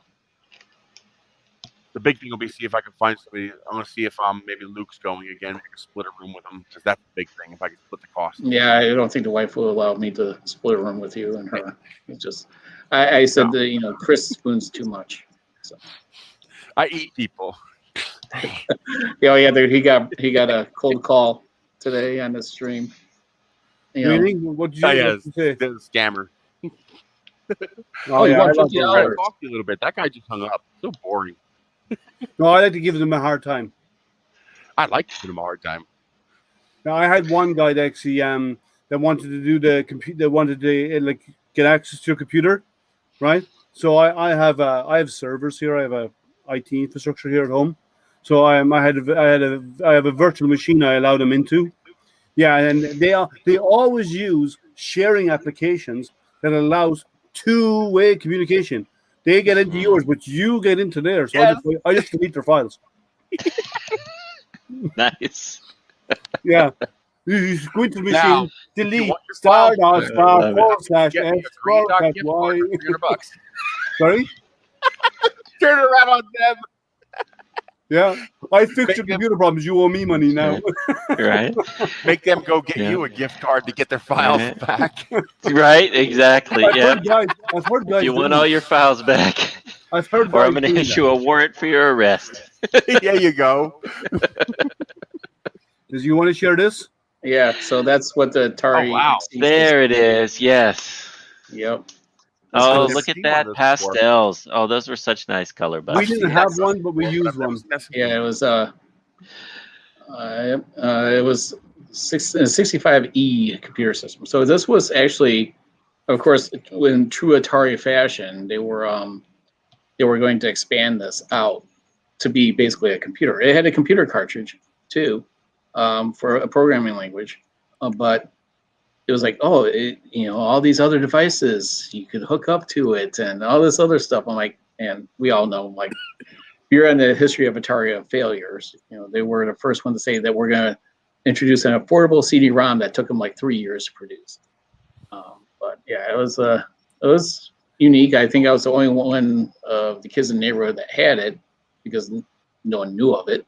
And when it was very expensive. It was, I mean, if you really look about how video game systems and the cartridges or games have not changed in price since the 70s.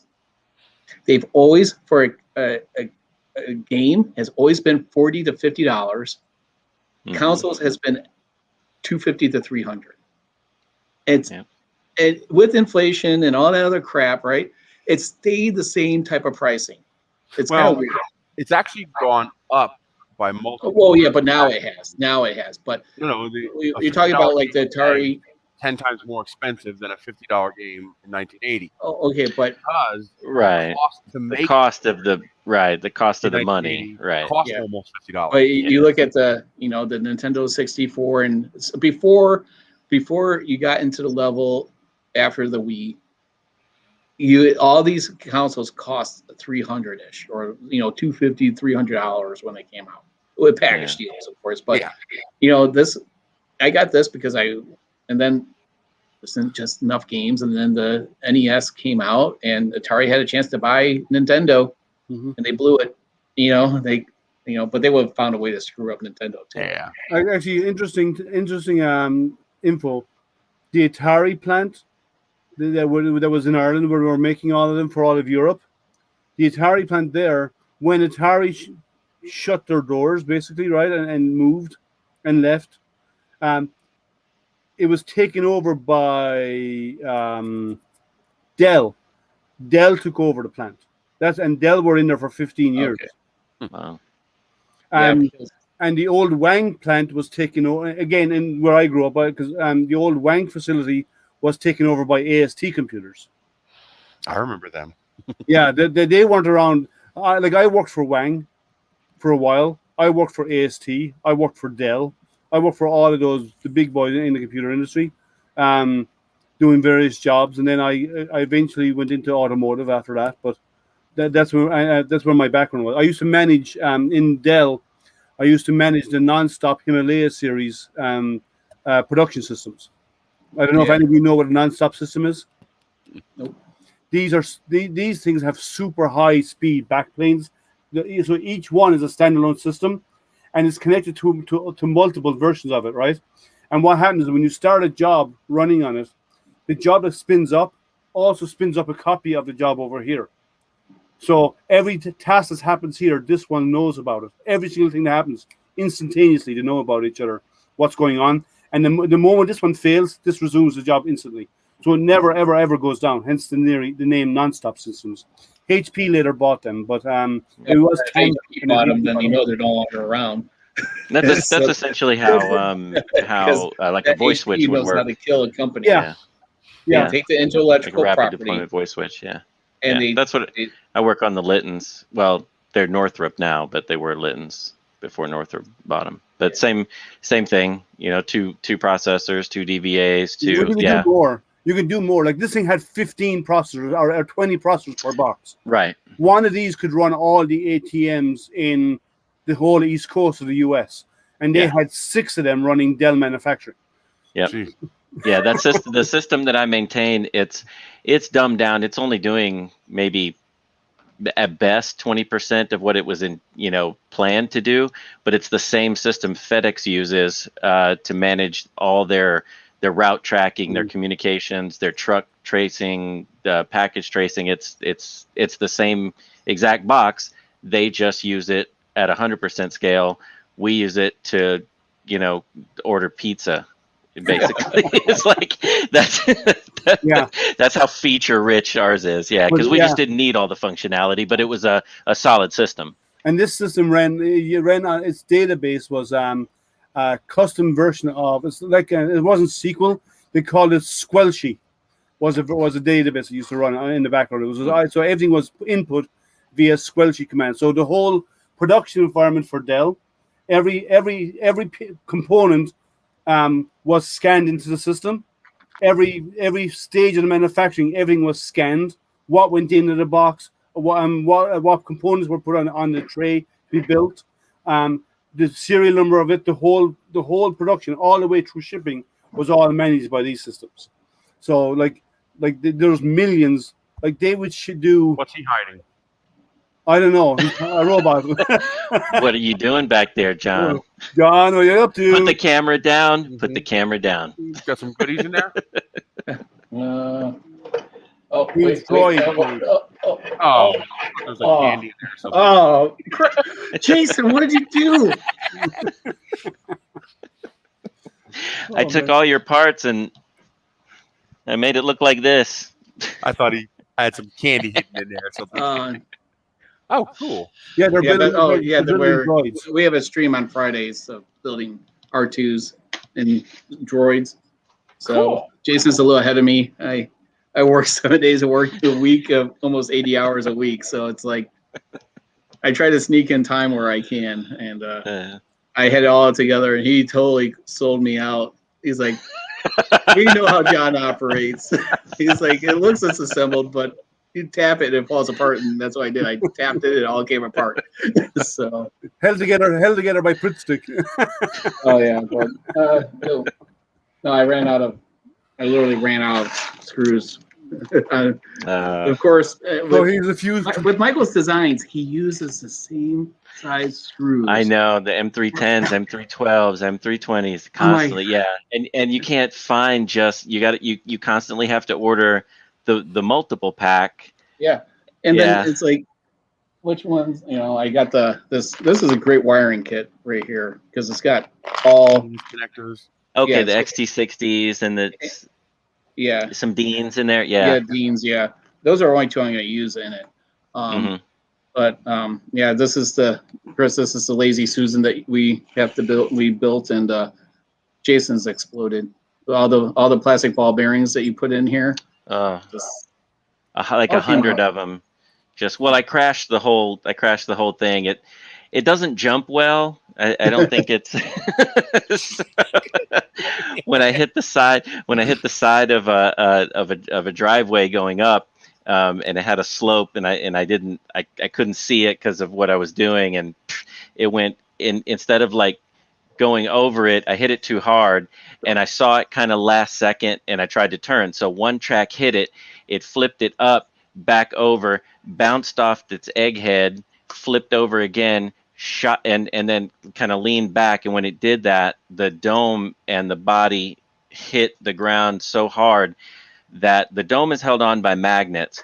Those magnets held together to the top of that one half of that Lazy Susan, and it just ripped it in half, and all the ball bearings went out. Luckily, I had put some PTFE grease inside, so some of them stuck on, and that made them a little easier to find. But yeah, it was just like it still drove home. It was holding its head, off the side. yeah, that's I really don't. I don't think these guide screws are necessary. It's kind of a pain in the ass.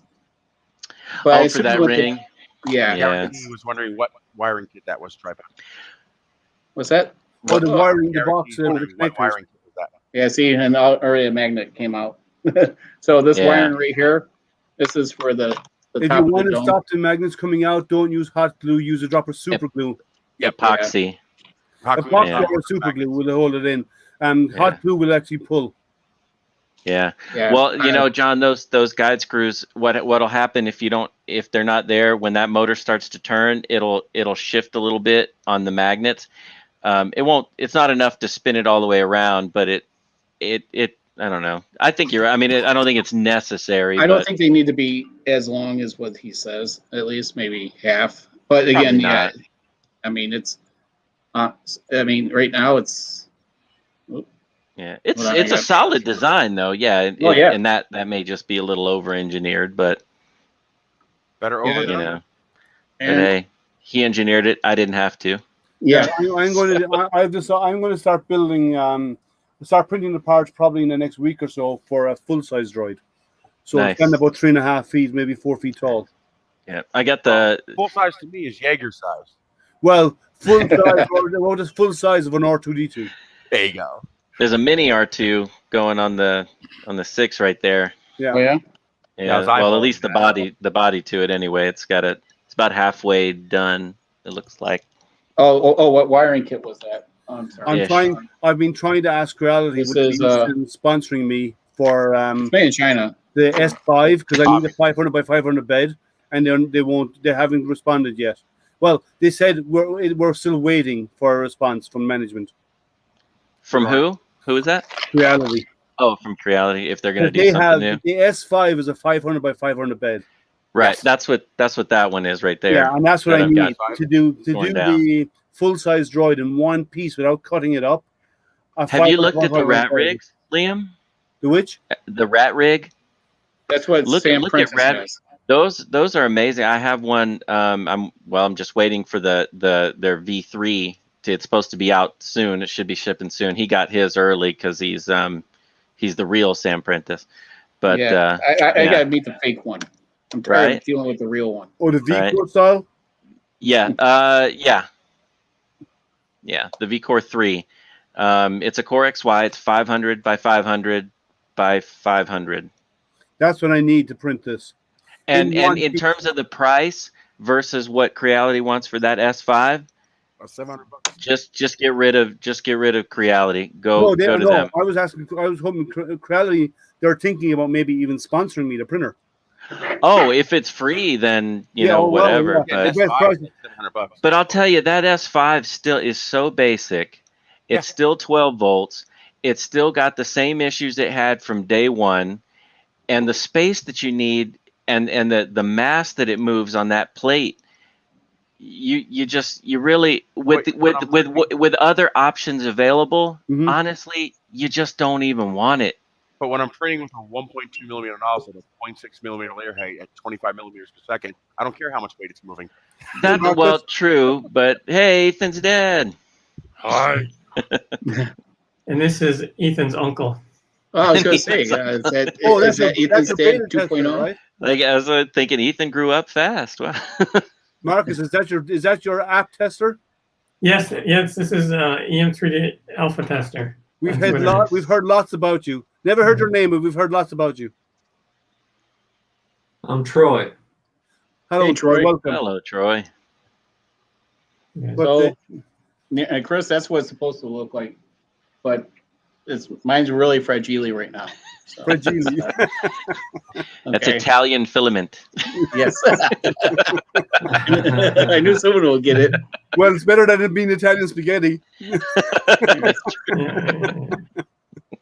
all over the place. Right. Yeah, you don't want to bet of that. Wait. Talk about an interesting contrast in price and features, because I have two TVs here. They're both 65-inch. They're both 4K. Now, the only reason I have this TV is because I'm a reviewer.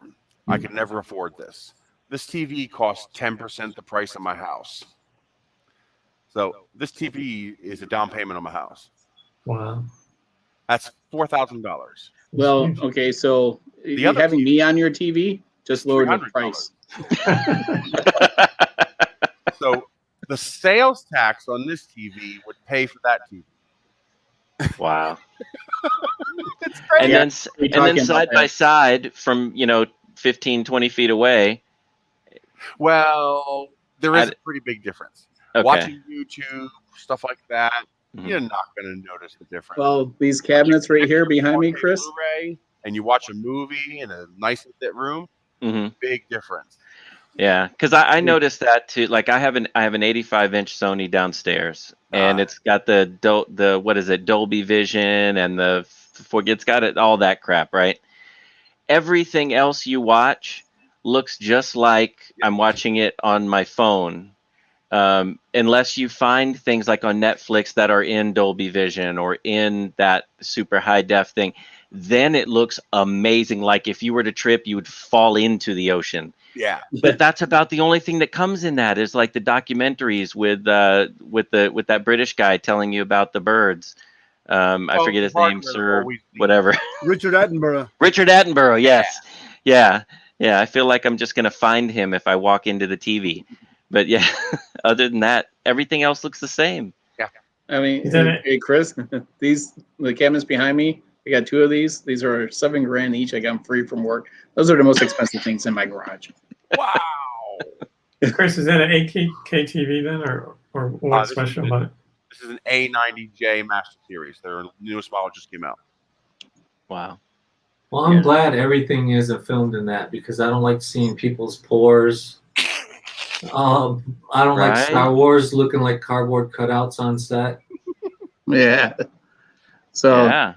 But- Chris, that's what those cabinets have. These are what Oh, wow. our LTO. We had these in our old server room. I'm an IT manager at the place, and they were going to just throw them out. These used to store our backup tapes.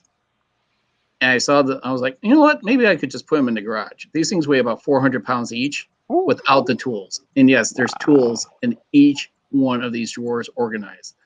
So when someone steals a tool, I know it's gone. But yeah, so both cabinets, they have the Nice. roll. Isn't that I mean, amazing? it's See, When in you my get- garage, that would be drawer of eyepieces, drawer of eyepieces, drawer of eyepieces. Isn't yeah, that amazing when you can get ultra expensive industrial stuff for pennies on the dollars and free later. Oh, but yeah, it took. I was almost not, because I knew how heavy they were, and being one-legged dude, I'm like, I don't know about how I'm gonna get these home. But I got my truck to the loading dock, had some help getting them in, and then my brother and I somehow got them into the garage. So They'll outlast the house. I said, "Oh my gosh, They'll I don't." outlast the house. My wife was like, "Well, we're planning on moving somewhere south eventually," and she's like, "You better take the look." I said, "Well, if someone gives me the price, do at the house that's not in the closing, something extra, then yes, they will go with the house." Your garage is looking pretty good, Tripod. Oh no, it's not. You don't think so? That's his YouTube set.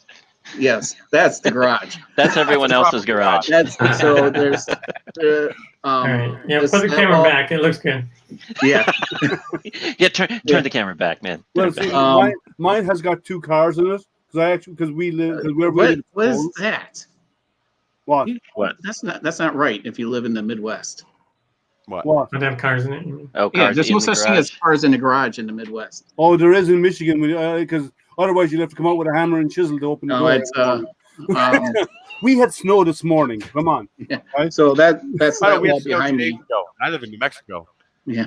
So this is Yeah, I called came up from Arizona to visit him, and we had snow here in Cincinnati, Crazy. Ohio, as well. Wow. Crazy. So this is called Slat Walls made by ProSlat, and they actually sponsored me to do the rest of the garage with it. Oh, Nice. nice. Oh, Yeah. cool. That's a sweet sponsorship. Yeah, and so it's actually in those boxes right there to the left. It's about $1,200 worth of material because not only this is the PVC that's behind me, they sent me the aluminum stuff too. So Nice. because I said I have some heavier materials I'd like to hang on the wall. I'm like, oh, do you want some aluminum? I'm like, yeah, but unfortunately that little quad right there, that's gonna be that'll be part of a YouTube video is fixing that up to sell it. That's my daughter's old 125. So It's tiny. but, I'll show how to restore plastics and stuff on there. I haven't built up that kind of stuff because we've traveled so many times internationally before we came here. So you don't haul a quad from country to country. Yeah. Especially when you're traveling when it's all like you have to wait 12 weeks for your stuff to come across on boat, and you have to fly in because you're traveling across from like thousands and thousands of miles. Where'd you move from? Behind the window there. Where's that was that my accent? sunshade. I'm Irish. Irish? Yeah. So I'm born and raised in Ireland. I went from Ireland to Germany for working in Germany for a while, and then from Germany to Singapore, and then Singapore to the US. Wow. I took the scenic route. I don't understand why you couldn't. I don't understand why you couldn't just move your whole house with you. See, the difference is in Ireland we build houses that are actually in place. We don't build ones that you can put on a jack and lift and move. Oh, well, I thought that's Our what houses you are do. made of block and brick, so they don't blow over. You mean? They're just not as advanced as us yet, John. Oh, okay. I just thought that was normal. They're still piling rocks up and building houses with Hey, John, when you get a strong straw, wind hay, and rocks and when dirt, you get a right? strong wind here, you have to repair your house, or if you get a twister, you have to rebuild the walls of your house. Our houses would just look at the twist and say, "Yeah, not today, guys," and ignore it.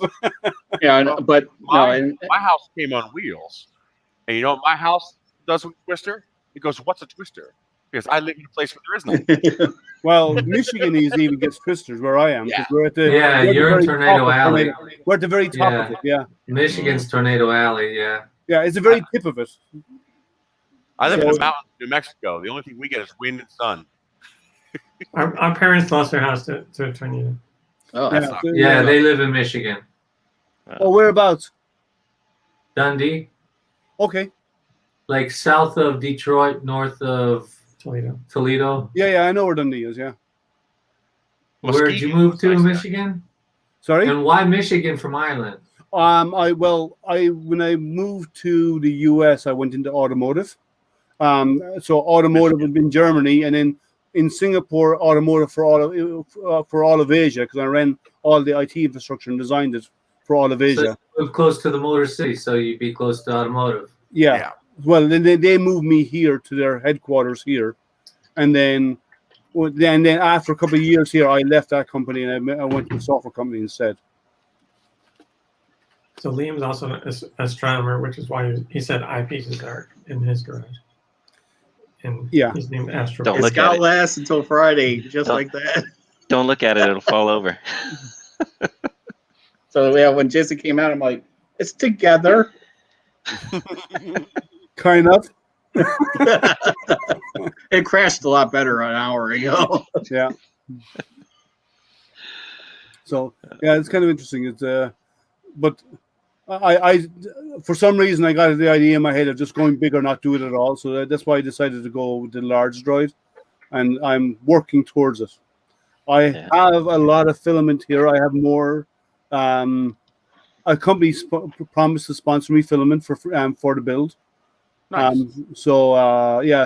20 spools to do the. I probably need 25 for the R2D2. Oh no! See, a company won't sponsor me because it'll like tripod just burn through the filament just trying to learn how to print. Well, add in 20% to that, Liam, for failures on that S5. Yeah. Well, that's if the S5 happens. Mhm. The If S5 not, I'll cut it up and I'll just Yeah, make it yeah. smaller. Liam has not been keeping up old. He's I have not- 19 printers, so I have lots of printers here. Like I can't tag you, old. Sorry, that's Liam's job. Who? You're not tagging anything. Oldest I'm has some sorry. good comments, and you're slacking. I'm sorry, old curmudgeon. What's the name of the core I don't XY name? I have It's no the idea. one God, that Liam. was the rat rig. You're such a bad lot. host. Thank you. Yeah. I love you too. Yeah. So the There's rat, Rat Rig one- and 3D Fused has a nice one too. Their DIY core. I think they've also got a 500 by 500. Yeah. Which it comes similarly as the Rat Rig. You know, you'll put it together, kind of pick your own components, kind of thing. But it's not like doing a Voron where you have your life is just that. Yeah, it's just. I'm Yeah, waiting. so many people are like interested in doing a live build of the Voron. I'm like, are you serious? That would be like a Wow. 2-year-long live stream. That would just be Oh my ridiculous. for what? The Voron. To build a Voron. The Justin, the guy who was in earlier on, Justin has built a Voron. Yeah, and his actually it's nice, and I gave him shit every time that he was on. And somebody actually took that design. I think it's Trudune or Trudune, whatever. Someone is actually starting to do Voron builds. Yeah. Yeah, and now they sell it as their own printer. They put a name on it and they sell it as a 400 or 450 or whatever it is. Yeah, and they tell you that. They go, "This is the Voron. We built it for you." It's expensive, I think. I'm trying to figure out who it was. It's Formbot are doing a Voron kit. Who else is doing one? I'm not. There's a few others out there. There's a couple of them starting to use the Did design. you say LDO already? Sorry? Did you already say LDO? I'm not sure. LDO is doing a Boron kit. Oh, they are? Okay. So there's a couple LDO, of them they that are doing make it. the laser cut stepper motors and the custom anodized rails. Who LDO. Okay. Oh, they're doing that. I think they do those. Yeah, there's a few of them starting to do it because they made it open source, so others are jumping out and using it. Yes, the VCore 3. Yeah. Yeah. Old curmudgeon, yeah. So there Chris, is. Did you already review that TV? What's that? Did you already do the review for that TV? No, I just got it What's yesterday. there? Yeah. I got the first one. It was dead on arrival. Turned on, turned right off when blinking red light. Corner was cracked. But Sony was cool. They replaced it, and I got the replacement yesterday. And it works perfectly. Nice. I got a 90-inch TV from work for free. Now I'm So it's getting 1080p. I didn't that's want it on the wall Yeah, in the still. living room. I got a 30 Nice. foot. I got a 30-foot garden hose in the garage. that DL. So we're leaving the building, right? And everyone's like, I'm the IT manager there, and everyone thought that I would just take computers. I'm like, no, I don't want any more computers. I'm tired of computers. What else is around here? Saw these cabinets. I'm like, I'll take those. And then the conference rooms had these large TVs. I'm like, DLP. what are the chances that I could have one of these? Like, we were the first one to ask. I said, okay, I'll take one. And I get it home. And I'm like, oh my God, this thing is flipping huge. It takes up literally the whole wall in the living room. And I'm like thinking, I'm just going to sell this thing. And it was a huge argument with the wife and kids. They're like, no, we want it. I'm like, which wall? And we're looking, and I'm like, it literally takes, it's okay. This is the opposite wall on the other side is the living room. So if, it literally takes up that whole wall. I thought you were going to say that's actually the back of the TV and you replace the wall. Yeah. Okay. But okay. A city house, picture, okay, Chris, your house is more designed like mine. Long and narrow. Yeah. So you're sitting on a couch sideways and you're watching the TV like this. And you're like, that's okay. Oh. You have to turn your head to look at both sides. That's yeah, okay. my wife just said, "Oh, shut up! You like the TV." I mean, well, what do people are life like? I guess you can watch some. Yeah, the only reason that media we got that 85-inch is because of the way that the house is designed, and so where our sofa is, it's almost 25 feet away from where you can mount a TV, so that's pretty far. And then the space that where they designed a television to go. I guess when the architect that designed it, it wasn't they didn't consider that people watch TV. They consider that I guess they like board games. So it's just this big open, right? It's big open floor plan. So there's just one spot where it goes, and it's like either fill it in with the TV or just do nothing, hang coats there or something. Board games. Really, it's a really. I did one Christmas, Jason. Yeah, You'll appreciate this. It's right above the fireplace, so I played a fireplace. So I had a 90-inch fireplace right above the Christmas tree. I have a 150-inch screen in my backyard. Let me tell you, it's wonderful. Wow! Is it a projector? Takes up the I have a little projector, and I have a carport in between the house and my cargo containers. It takes up almost the entire wall, ceiling to floor. Wow. I bought a couple of cheap, cool. $30 leather couches used, and I got the couches set up back there. And see, here is different. When the sun goes down, the temperature drops 30 degrees. So it's 100 degrees during the day, but it's 70 at night. And the humidity's 12%, and there's no mosquitoes. So I just step out back and just like. Well, mosquitoes is always a problem here in Michigan with all the lakes. Are the neighbors close enough they come over too, Chris? Oh yeah, I invite them, but of course COVID. Yeah. Well, we get some. Our mosquitoes here get so large you can put a saddle on them. I was going to say that I thought that was the We Midwest used to call bird. those gallon nippers. I thought that was the Midwest bird. Well, no, that's Louisiana state bird. Yeah, is that big mosquito. I'm sure the state flower in Michigan is those orange barrels that you see along the side of the road. That's the state flower because they come out every spring.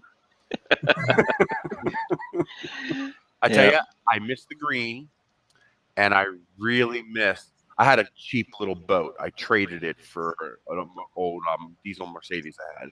So I had a cheap little boat. It's like a $500 boat. But I miss being able to just go out in the Delaware River and just float down the river on that little boat. Can't do that here. The nearest water is 3 hours that way, and it's a lake. Well, we got family in Albuquerque, New Mexico. Right down the mountain. All right. I'm going to drop off. Yeah, we're going to wrap up here anyway. It's taking 3 hours already. 4 hours. Oh, wow. Yeah, this is your longest stream yet there, Liam. It is. It's 4 hours. And I normally finish at 10, but the conversation was going, so I just ran with it. Yeah. Well, yeah, we had to get Neri's point of view on his awesome. I love, quality. Yeah, I love that quality of it. I think actually it is a beta machine. And there are fictions. It's the implementation that's bad. Yeah, that's true. The quality is good. Yeah. It's a quality machine. It's just poorly executed. What Yeah. what they should have done is they should have built 4 or 5 machines, found real beta testers Oh. who would actually dig into it and then ship it back and say, "Guys, you need to fix A, B, C, D." Photographs show all the issues with it, and then they could go through another iteration of design, get it to where it's ready, and not send out another beta test, but then send out a review. No, okay. So I would like to correct you on that a little bit. I think it's great that it got to Chris. Oh no, I Because agree. he He doesn't- being involved. No, yeah. I think that you need both. You need a person that just wanting to get into it, not knowing it, Agreed. like what Chris is Yeah. right now. Yeah. Then you have the pro people. That's so why you I get said both beta groups. testers. Yeah. That's why I said people who are beta testers, and like when Chris he doesn't know CNC, he's just learning it. Perfect person for testing, and Yep. all the experienced people to find the mechanical and technical flaws. So the combination of the two. That's why I said if they did about 5 of them, and then they split it across different spectrum, like Chris, like people who are experienced. Yeah, and so because the on. mistakes they'll make are going to be totally different. An Exactly. experienced mistake versus a brand new mistake. Yep. Totally, and they won't cross. They'll be Yeah. totally Yeah, different agreed. ends of that Pro spectrum. will give Yeah. feedback on how to make the machine work, and someone like me will give feedback on how to make it usable. Or how to break it. Or how it didn't work. Yeah. like you just said, how it didn't work, right? Sorry, So- I'm a little late. I obviously we're talking about a CNC machine. Yeah. Yes, But so yeah. which video do we have to watch, Chris, to catch up on the conversation? The one I just They had posted. a live stream around Right. noon today, or Yeah, Right, they well, put I it will on check it out. CNC and it broke. Cool. so that's Oh, it broke already. that's the coupler Pushed that's out. pressure fitted into the Z. Yeah, let me reassemble it, That's supposed to drive the that's X-axis. The spindle head. and Yeah. then all I have to do is do that. Well, it used a little bit more force when he because it has no end stops and it crashed into the side and it Right. popped that side out. Yeah. But It's just so what pressure. Comgrow did to make it nice and tight, Chris, why don't you explain? Electrical tape. Yeah, they wrapped it with tapes so the pressure fit would be tighter. So they literally wrapped it in electrical tape to make And it came with no end stops. no end stops. Well, That's as normal. I said earlier on, desktop CNCs did not always come with end stops. End stops were a new thing, or there was an upgraded mod you always added. Right. There's You upgrades. can Yeah. cope with them because what you'd have to do before is you'd manually move it and you'd mark the home position, or you do everything from the center of the bed and that'd be your home outwards, right? So end stops to find a parked home position like a 3D printer does is a fairly new addition to being included. Yeah, well, and same with the Z sensor where you can place your material. So you get this Z probe, right? Yes. Chris, is where your flute is, where your spindle. Yeah. And you bring it down and it will know when it touches that. Mhm. It has to be the height of your That's what material they- though. Yeah. It would be Yeah, that's smarter, like you connectivity, said, yeah. to go from the center. So you could just measure it from either side and turn it on when it's centered. That's how it used to be. And then it automatically figures out that it's in the middle and it's safe to go either direction. Right. The To- actual radius of max. the distance. Yeah, Right. because there's limits put in the firmware. There's Yeah, only yeah, one that way. would be the That smartest didn't happen way with Chris. to It crashed. design it. But they don't do that anymore. Nowadays, they have now most of the newer ones, they have end stops. They actually park to a home position on the front left or front right or whatever, and they park in a home position, and then from there they measure everything out Start and really counting from out. that point. Is how it's done. Well, I'm going to take a guess here. Are some of you guys into CNC? I am. I'm going to take a wild Um, guess here, and you tell me if I'm right. My guess would be the reason end stops weren't all that common is because your carving area is dynamic. So if I have clamps holding something onto my surface and the printer is using an end stop, well, it's going to crash right through the clamps when it tries to get to the build area. So I would want to place my probe where the 0, is of my carving area, and then just tell the machine that's 0, Well, no, it's the thing is you would have your material smaller than where your clamps are. Yes. That's Yes, it. but Yeah. Clamps are going to be above the material. Yeah, but you're the way that you would say, like you'll be saying, like in your 3D printer, I'm gonna print into the center, and I can go around it. You know, one thing that would be great if with these CNCs, if they had like a laser engraver will go around with the laser dot, right, and Yes. show you where it's going. Yeah, Yeah. see, For well, us you can noobs- do that. Mhm. You can do that with some seeing machines. Yeah, it will go. It'll hover Someone around. move a tool path to see if you're in the Yeah. way before you start cutting. Yeah, Yeah, but but- not all of them, and that's You certainly a That's only feature. an S command. You can submit an S command and tell it to do that. Okay, see, there we go, Chris. Yeah, there's ways around it, but a CNC, like as you were saying about this, the clamps being in the way. If you have a piece in the center and the clamp is upstanding, right, and you start from the home position and it moves in, it doesn't know where those clamps are, and it Exactly. will go straight to the start Yes. point. Now the start point can be either in the corner or in the center of your Yeah. build, depending on what you set. Right, Yeah. that's the home position for the beginning of the cut. So, that's down to knowing your machine, and you do obviously what you normally do is you put the clamps on the sides of your part, never on the front, because on the front the head comes in will collide with it. On the Yeah, side, so the head will come in from off the bed from its end stop position and glide into and come down into the center of the bed. See, a Well, noob's not going to know that. So, well, on exactly. that But one, there is instruction Right. out there. There's lots online on how to do it. that Z is fixed on that machine, right, Chris? No, it moves up and down. No, Z has to move. Okay, I don't know if I didn't see it because I do remember 45 stepper motor on the top. Yes. Yeah, Okay. there is. Yeah, so Z has to move because each Depth. pass you do is about a half a millimeter per pass. Well, Chris never got to do a demo. So- Well, yeah. Well, when you get a Well, he did, just not of what was planned. yeah. if you ever get a replacement, then you need I ever help. watched of yours, Chris, that you never printed or did anything. With this? No. No, in Wow. general. You a stream went long. You say you'll be a part 2, but you never had a complete failure where you couldn't recover from. There was one machine. Well, I've been watching you for like a year and a half. Yeah. ish, Usually so- I can make them work. Yeah. Yeah, What was it? never The had Hornet? one. Which was the one that you ripped the PTFE? The Hornet. I it was told him the not Hornet, to do right? it. I told him not to do it. I had to do it. My Hornet is right there. I knew about that PTFE tube. I'm like, don't do it, and he did it. I had to. Oh, he did it with such confidence too. He's like, "Look, it comes right out. Oh, let's just put it back in. Let's get some print going. It won't go. It Well, won't go. isn't that Oh, Hornet- that's isn't right. the It Hornet one stretches." with Yeah. Chris, isn't the Hornet the one with the cable and the Yes. wiring and the Yeah. PTC Yeah. all in one unit? That's Yes. an Yeah. idiotic design. Oh, I and the disagree. thing is I Joe disagree. telling I Ray. think it's a fantastic design. No, if they had the cable, the PTFE on the outside and they were together, that would be great. But because it's Yeah. inside, how are you going to clear it? You don't have to. Okay. If that When I record this, he said you never have to clear the head, or you never have to clear it. So okay, I want Listen, the hold on, day it hold on. fails, I want to see it. Hold on. Oh yeah, let Chris speak Okay. there, Liam. Now, if the PTFE was one piece to the nozzle, I would agree. Horrible design. But it's not.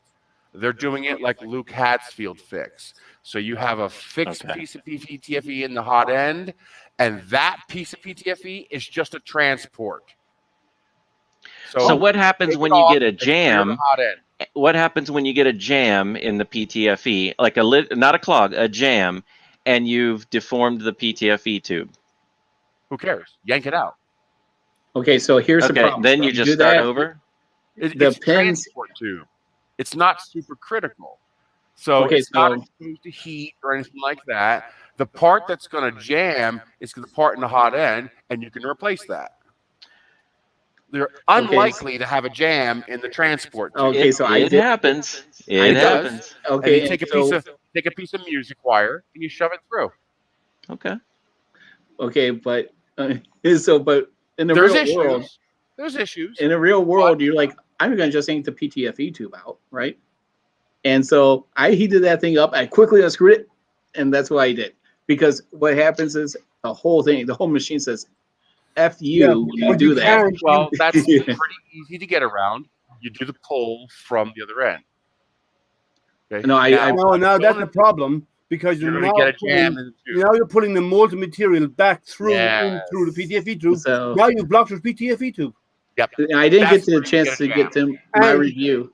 Here's the other issue with it: you can't if you get a clog down inside the system, like in the nozzle or whatever, and you can't do a cold pull, so you need to Sure get in you there and clean it. You can't heat the hot end without Because it's not connected. That's not really a problem. Oh, it is. So you have to, Huh? You heat you the just hot strip end. it down, and you can do it with a heat gun. You heat the hot end to 260, And you then unscrew disconnect it. and then you just manually push filament through. When the filament begins to resist, you're right around 170 degrees. Pause, yank. You just did a cold pull. Well, what if a cold pull? when Cold you pull doesn't always clear it. What? A cold pull doesn't always clear everything. No, but you just asked how to do a cold pull. I just told you how to do it. Yeah. I don't like the idea. I of it all tried being- I doing would it. prefer the PTFE separate. Yes. Yeah. But the design is workable. It's not bad. I have Yeah. 160 3D printers. I've been printing for over 5 years. I've never had filament jam in the transport tube. I've had it jam in the hot end, but never in the Yeah, transport. Joe Telling did his review before I could do mine. Oh, he gave it he said it was a great printer, but he gave a scathing review of the hot end. I was like, it was a rarity that Joel did something like that, and I was Yeah. like, and I was gonna say the same thing because he didn't experience it. I did, where it clogged, and In the transport tube? no, in the nozzle. So I Okay. tried doing what you did. It just did not want to budge, and I just heated the hell out of that thing. I quickly unscrewed it and popped it. That's what I did. Okay, it freaks out the printer, but it. It worked, right? Yeah, but you gotta be quick. Yeah. You got about 15, 20 seconds. Yeah, I mean, it's just don't be patient, right? You know, that hot end, it's not going to cool down like that. It's going to No, take but you just down. increase the temperature a little bit past what your filament is, and then you can do it. Yeah. So unfortunately, I'm going to have to say it can be done, Joel, and mine. Is it because- ideal? But you know something? It's a hell of a lot better than those ribbon cables. You know what? I have the I've had Genius right 3 of here, those fail. and the thing has been absolutely flawless. I get the my complications. I even watched your stream with it, and I agree that ribbon cables do have its place, and I bit my lip on it because I'm like, mine's been running perfect. It's one of the few machines I have of the 9 that I have that worked perfectly out of box and still has. It's It's RNG. my order. What's it? RNG. Yeah. My mean, it's- X1, flawless. Never gave me a problem once. And I got hundreds and hundreds of hours in that machine. My Mhm. Genius never made it work right. Oh yeah, and see, and again, it's been working perfect. The only problem I have RNG is, for those ribbon cables. That's why they and the ribbon cables have never had a problem. It's I like the idea of ribbon cables because it makes it modular and it's easier to just replace the whole cable. clean. it's clean. It is. I'd rather see something like like maybe like a twisted pair cable, not solid core, but something like Cat5 come over to a terminal where you can just plug it in. Yeah. That would be cool. Rather than the ribbon. I just feel like that would have a little bit more strain relief, a little bit more Some have explored that, stronger. but I believe isn't there? There's a problem with the amount of voltage to heat the hot end over. Well, you can only they carry use so much multiple- Well, I voltage mean, through it. I'm just saying that type, something of Yeah, that yeah, type, I not understand that, necessarily but- that, but- You would solve it the same way you do with the ribbon cables. You don't use 2. You might use No, I'm not adding more. for negative and 6 Yeah, I lines mean, I get Not the yet. Yeah, good point. mean, you could Yeah. ask Reality how much I really do my reviews. That's why they won't send me anything. But for me to actually have a printer that worked out of box, I was actually super excited because it's a rarity that I get a Don't get me printer. wrong. The artillery printers are gorgeous. Yeah. Well engineered. Quality control is excellent. The design is nice. They're good machines. But you've got that 1 in 6 bullets in the barrel of the gun. Oh, I've heard about the ribbon Gets cables, ya. and I tested this thing for 3 weeks, and I do my benchmarks as long as I can, right? And if it doesn't do anything within that time, I'm fine. No, the RNG is going to nail you within the first couple hours. Yeah. So. If you make it through the first couple hours, you're fine. Oh yeah, my CR6 SE was squealing after just 2 days. But I've seen nothing but good reviews on the artillery sidewinder. So you're saying you'd rather go with an ender? Well, I prefer an ender for serviceability. and availability. Machines are idiots. They're stupid simple. I mean, try to take apart. Well, I the have some body, friends. I'm wondering which Now one they should go with because they want to get into it because I have. get an Ender $170 So to get your the professional Ender 3. opinion, Get an Ender which 5. Ender 5. It's a under 5, compromise. not an under 3. An under 5 is better than the artillery sidewinder. And your guys' No. experience review. I would say the 5 Plus over the 5, and the reason why I say the 5 No. Plus is because of Stay the away dual from the Z. plus. I love it. I have mine is my workhorse. You got lucky. You should Oh, see the no. crop circles I have in mine. Oh wow. No, mine is a workhorse. Yeah, mine was great. I do a huge amount of PETG printing. My 5 Plus, I have a 2.5 kilo spool of IC3D and PETG filament always on the back of it, right? And I crank stuff out of that. I mean, during the COVID, all of my printers were busy. That one machine was going 24 hours a day, 7 days a week, pumping out face shields, right? Yeah, that's what I was figuring when you And said it COVID. never, It was ever, for ever stopped. And it PPE. never failed, never clogged, never anything. No. Yeah, him and his son were doing. We're not Well, we're talking doing about talking about PPE mechanical. also, and their printers were going. He bought another printer just Yeah. for that to do the PPE. So kudos to you for doing that. I have a And whole COVID. pile of them, so. The problem with the Ender 5 Plus, and the reason I can never suggest it for a beginner, it has ABL. I will never suggest an ABL printer for a beginner, except maybe a Prusa. I don't have enough experience with Prusa, but Yeah. the ABL is the failure point. And that's what kept failing on my Ender 5 Plus. No, mine's never failed. Yeah. The printer itself is great. If I could tear out that ABL and put a standard end stop in there, it'd be fine. It's the Yeah. freaking goddamn, what is it? The clicky one. Yeah, it's Yeah, with like BL a ball touch. bearing stop. It's the BL BL Touch. Touch. The BL BL Touch. Touch. Yeah. I've never had a problem with mine. Mine has been printing from day one, and it's still printing today. I still have issues where I get drift in the firmware. I'll do a Z offset correction, and the next time I print, it adds that correction to the normal correction. Yeah. No, I never have that. I've Yeah, never had that. I think we all did PPE at that time, didn't we? Yeah. Yeah. I mean, was doing the stacks. I had 8 or 9 printers going at a time. well, this was my only printer at the time, and that's when I did like the first Big Tree Tech video out there on YouTube. And I mean, I made it to my own because unlike you, Liam, it did not work that well out of the box for me.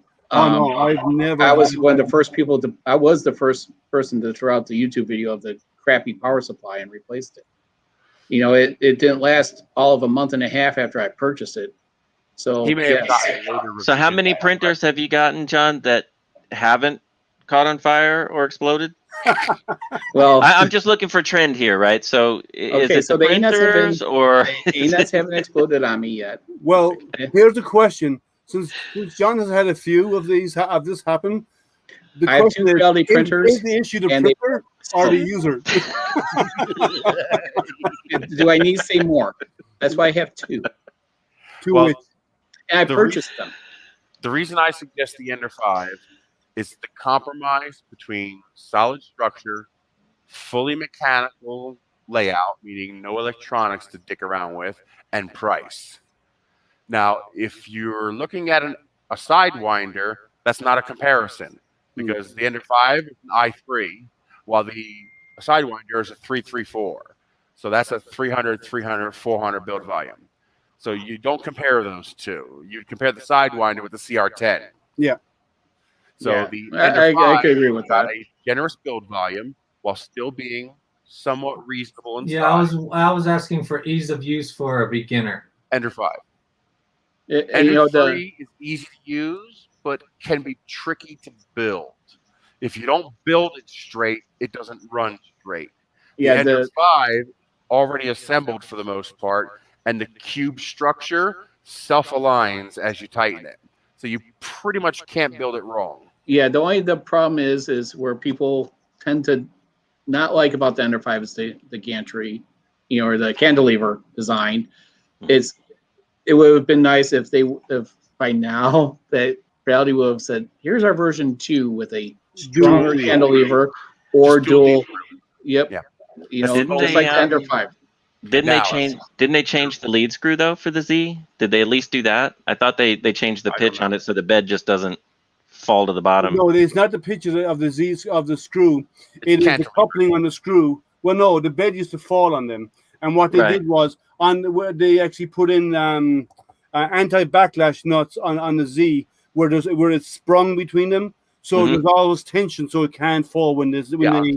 Oh, when that's what they did. separate the screws. Okay. Yeah. Okay. Now, And I that never was used nuts. a 5, so there okay. is one upgrade the Ender 5 needs. Good news, it comes with a magnetic bed. Bad news, it comes with that soft magnetic bed. It's garbage. Mm. So you get a piece of Wham Bam. You can use the existing magnet that's on there. And you just slap that Wham Bam plate on there, and you're done. No other upgrades needed. I've heard what Chris has said, that the Ender 5 is a solid machine. Mhm. And you know what? I am a fan of the cube designed printers. So am I. Regardless, it's you know, the Ender 5 Plus went together really easily. And just make sure you watch the correct videos on the assembly, because some don't know how to assemble them correctly. So typically, you know how many times I got people watch my assembly of my Ender 5 Plus and said, you could have gone to Creality's site and just watched it there. I said, no, it wasn't available at that time. Well, the one thing that people get wrong on the Ender 5 Plus is the first initial bed leveling, about bringing the screws all the way to the very top before you even put the bed in place and all of this kind of stuff. People always get that wrong, and they're always like, why is my bed crashing into the head? Well, because you didn't do it right and you didn't watch the damn video. Right? Well, and the thing is that, again, that video wasn't out. Crashed into the goddamn. Well, that's So- because your BL touch was bad. Yeah. But- I never had those problems. Mine. No, See, there's the problem with a mechanical printer. When the bed leveling isn't working properly, I can give you instructions on how to fix it mechanically. When an ABL fails, you either have to replace a part or change software. You can't fix it mechanically. That's the That's problem. fair point. Yep. That's a fair Okay, point. I But mean, when it with, works, it's wonderful. I mean, I have 2 CR6 SEs. I got a beta and I got a final release. I actually paid for one on Kickstarter because it's so wonderful. It's incredible, flawless every time. That freaking Ender 5 Tripod is going Plus. to go hide. Yeah, he's going to go hide in the corner because he's never got his SE working. oh my God, I've mine heard is it's a problem. So, oh wait, I did lie. I do have more than one Reality printer. They're over there in the Creality pit of shame.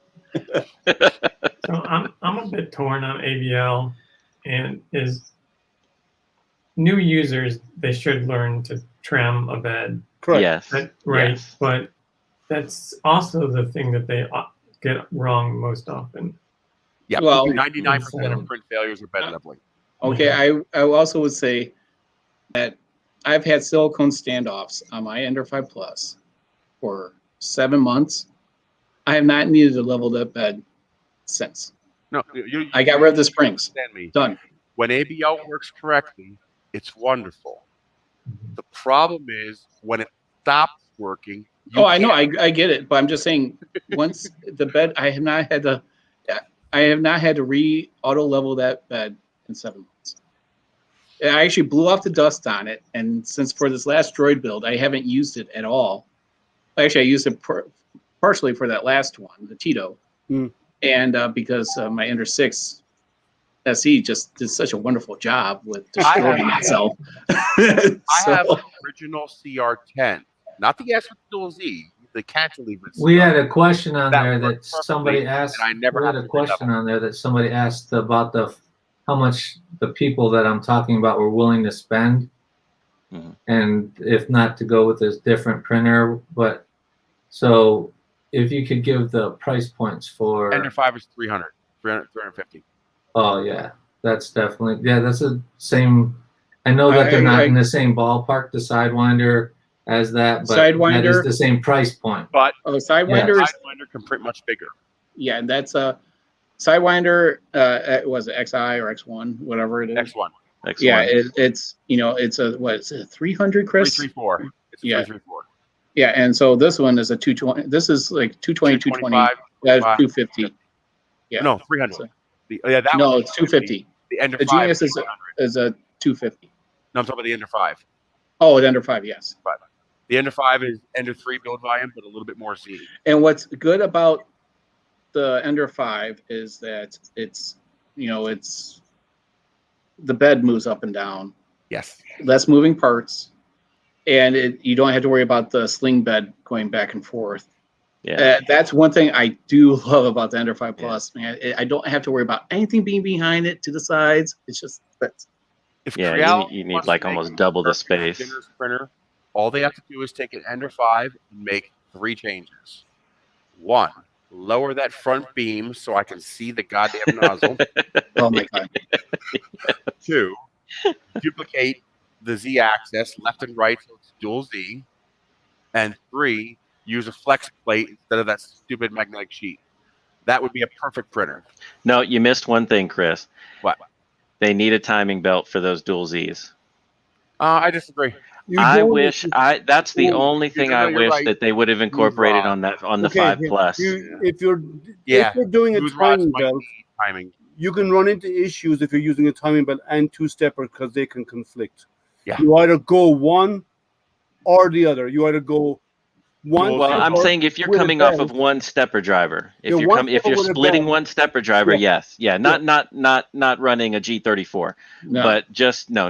Yeah. But then you really don't need it. Once you've got it aligned, you shouldn't need it unless you've crashed it and slipped the Oh, belt. and or one thing something. that really The mag irritates me. sheet is hideous. If you try to print anything large, it will warp every single time. Which one? Because the mag sheet won't separate from your print. The print will simply pull the mag sheet off the bed. Yep. Yeah, I can't handle the Every heat. time. But the one thing that I can't stand with the Ender 5 Plus is changing filament because everything is in the back of the freaking machine. Move it to the side. You can. Oh no, I'm just saying that's the best thing about that. No, though. you're Yeah, 100% correct, Jason. Okay. It's just as built. Yes, yeah. Oh, yeah. Okay. You know what the worst thing is? You think you've got enough filament. It runs down just enough to block that spool, and you run out, and you need to change the filament, and then you're screwed Yeah. because or you're just taking off. Then you're taking off the spool holder. Well, see, Yeah. I solved that with a 2.5 kilo spool.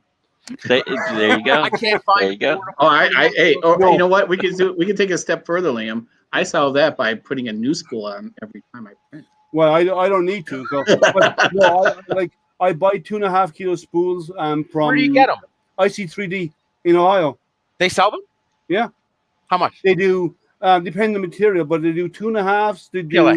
10s. Let me check. I can quickly You can check. get them from Coex too, Chris. Because I've seen larger spools, but they're always more expensive than buying single spools.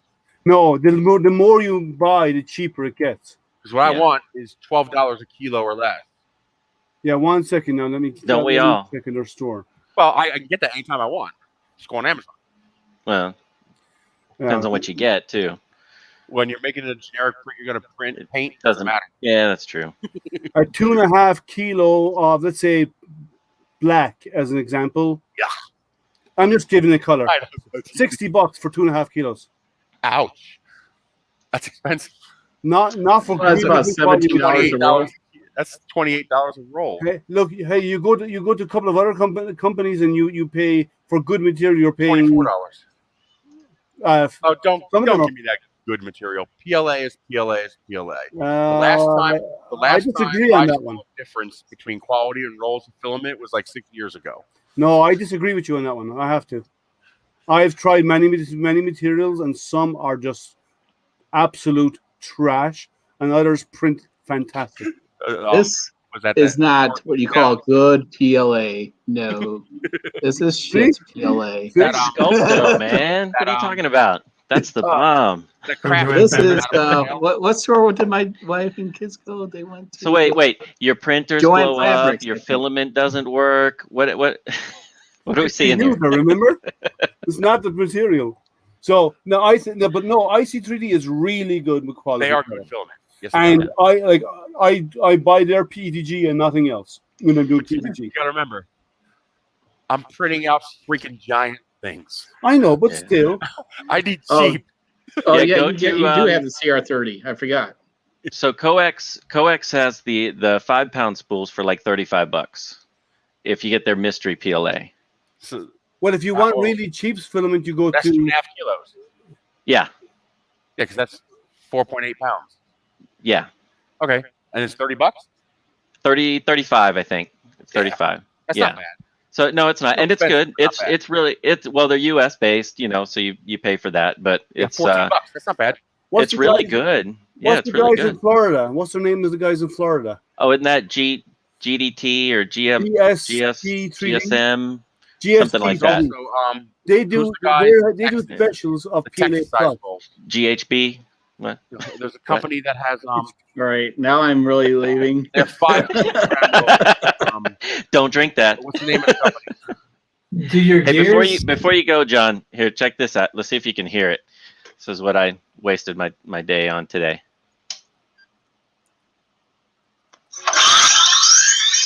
Battery charged. Nice.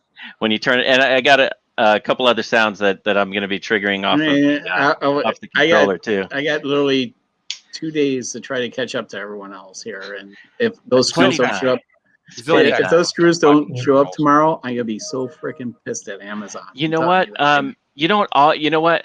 I've substituted a few. You don't need the countersunk everywhere. Oh no, If you that's can just where find some. Oh, I have the others. I have the hex. I got or the regular like the the bolt head, whatever you call them, the hex head. Yeah. And that's what I'm thinking about doing for the inside. It's just So if you that's the thing. So he calls for like 10 millimeter or 12, but the hole he makes is usually quite longer. So if you've got longer ones, you can get away with that in some I was place doing too. that, and I almost twisted or broke Allen in there. I'm like, okay, no, I'm gonna back. Oh, dude, I did that. I did that on the gears. So that 50 mil bolt. Yeah. Almost all the way in on the last one, and then it snapped off. So I didn't even feel like it. I just threw it in the garbage and reprinted 2 new gears. Yeah, that's what I was done too. Forget it. Just one thing, guys. They Chris, GST 3D in Florida. They're in Florida, and right now they're doing a special, $100 for 10 kilos. Yeah, but it's 10 1 kilogram rolls. It is, yes. I want 2.5 kilogram rolls. Yeah. Well, a lot of my prints take more than. Yeah, because you're doing it on the CR30, right? Well, CR30 and my Chiron. Yeah. You ain't worried about the Bondtech gears grabbing a bigger spool of filament and being able to pull it and unwind it. No, you put properly? it up to like my Ender 5 I Plus. have a 5 kilogram roll. Yanks it out of the goddamn holder. Yeah, well, just have good bearings. Yeah, so you put on bearings, you're done. Yeah, because I have a Prusa and it's on that plastic, spool holder that they hold. No, I have a separate spool holder, and you put it on bearings. Now I don't have the 2.5 kilo. Does not go on bearings. It doesn't need it because my Ender 5 Plus can pull that no problem. But if I go to 5 kilos or higher, I do it on bearings. Yeah. Okay. Yeah, that's what I was wondering because I didn't want to tighten it and then end up ripping the filament or putting too big of gouges with the Bondtech. You can get gears. You can get a 10 kilo spool for under $200. If you think you're going to have issues with quantity of printing, if we're printing big parts, especially when you're on the belts printers, for less than $200 you can get for $180 or $190 you can get 10 kilos. That's $10 a kilo of on a single roll. So like that'll take you weeks to get through, right? $20 a kilo. Oh, 20. Well, yeah, $20. But even then, that's still a good price for good, really good quality material, and you have no problem. You'll never run out, right? Or you will, but it'll probably take you about a month. But you probably will. About a week. Depends. Coex has a 10 pounds of filament on a 5 pound spool for $101. Who's Coex? Who are they? I haven't heard of them. Coex LLC. They're I think they're out of Texas. Let me see. Or Wisconsin, Pulaski, Wisconsin. And all they do is film. Have you used the material? I have, yes. Oh no, it's good. I would say that it prints similar to Atomic.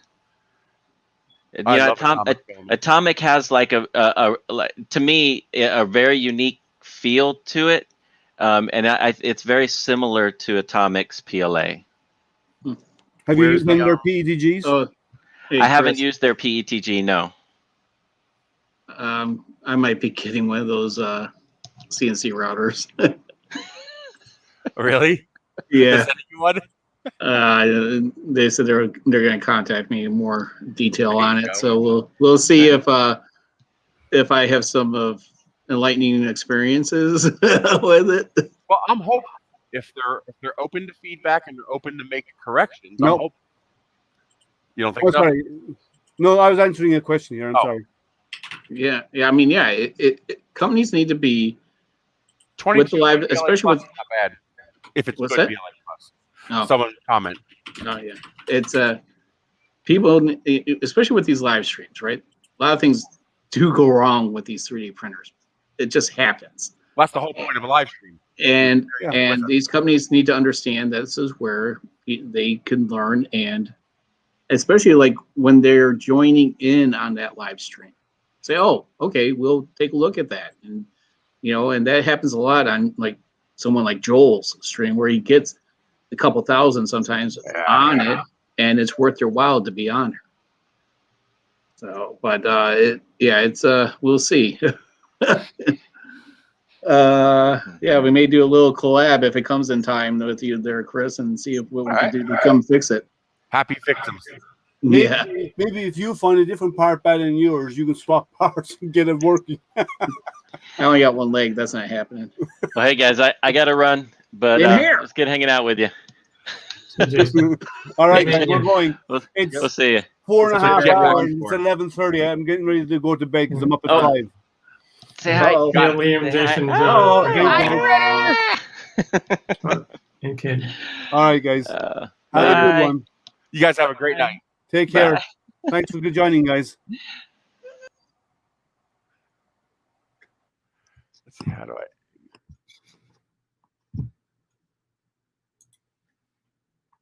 Mine.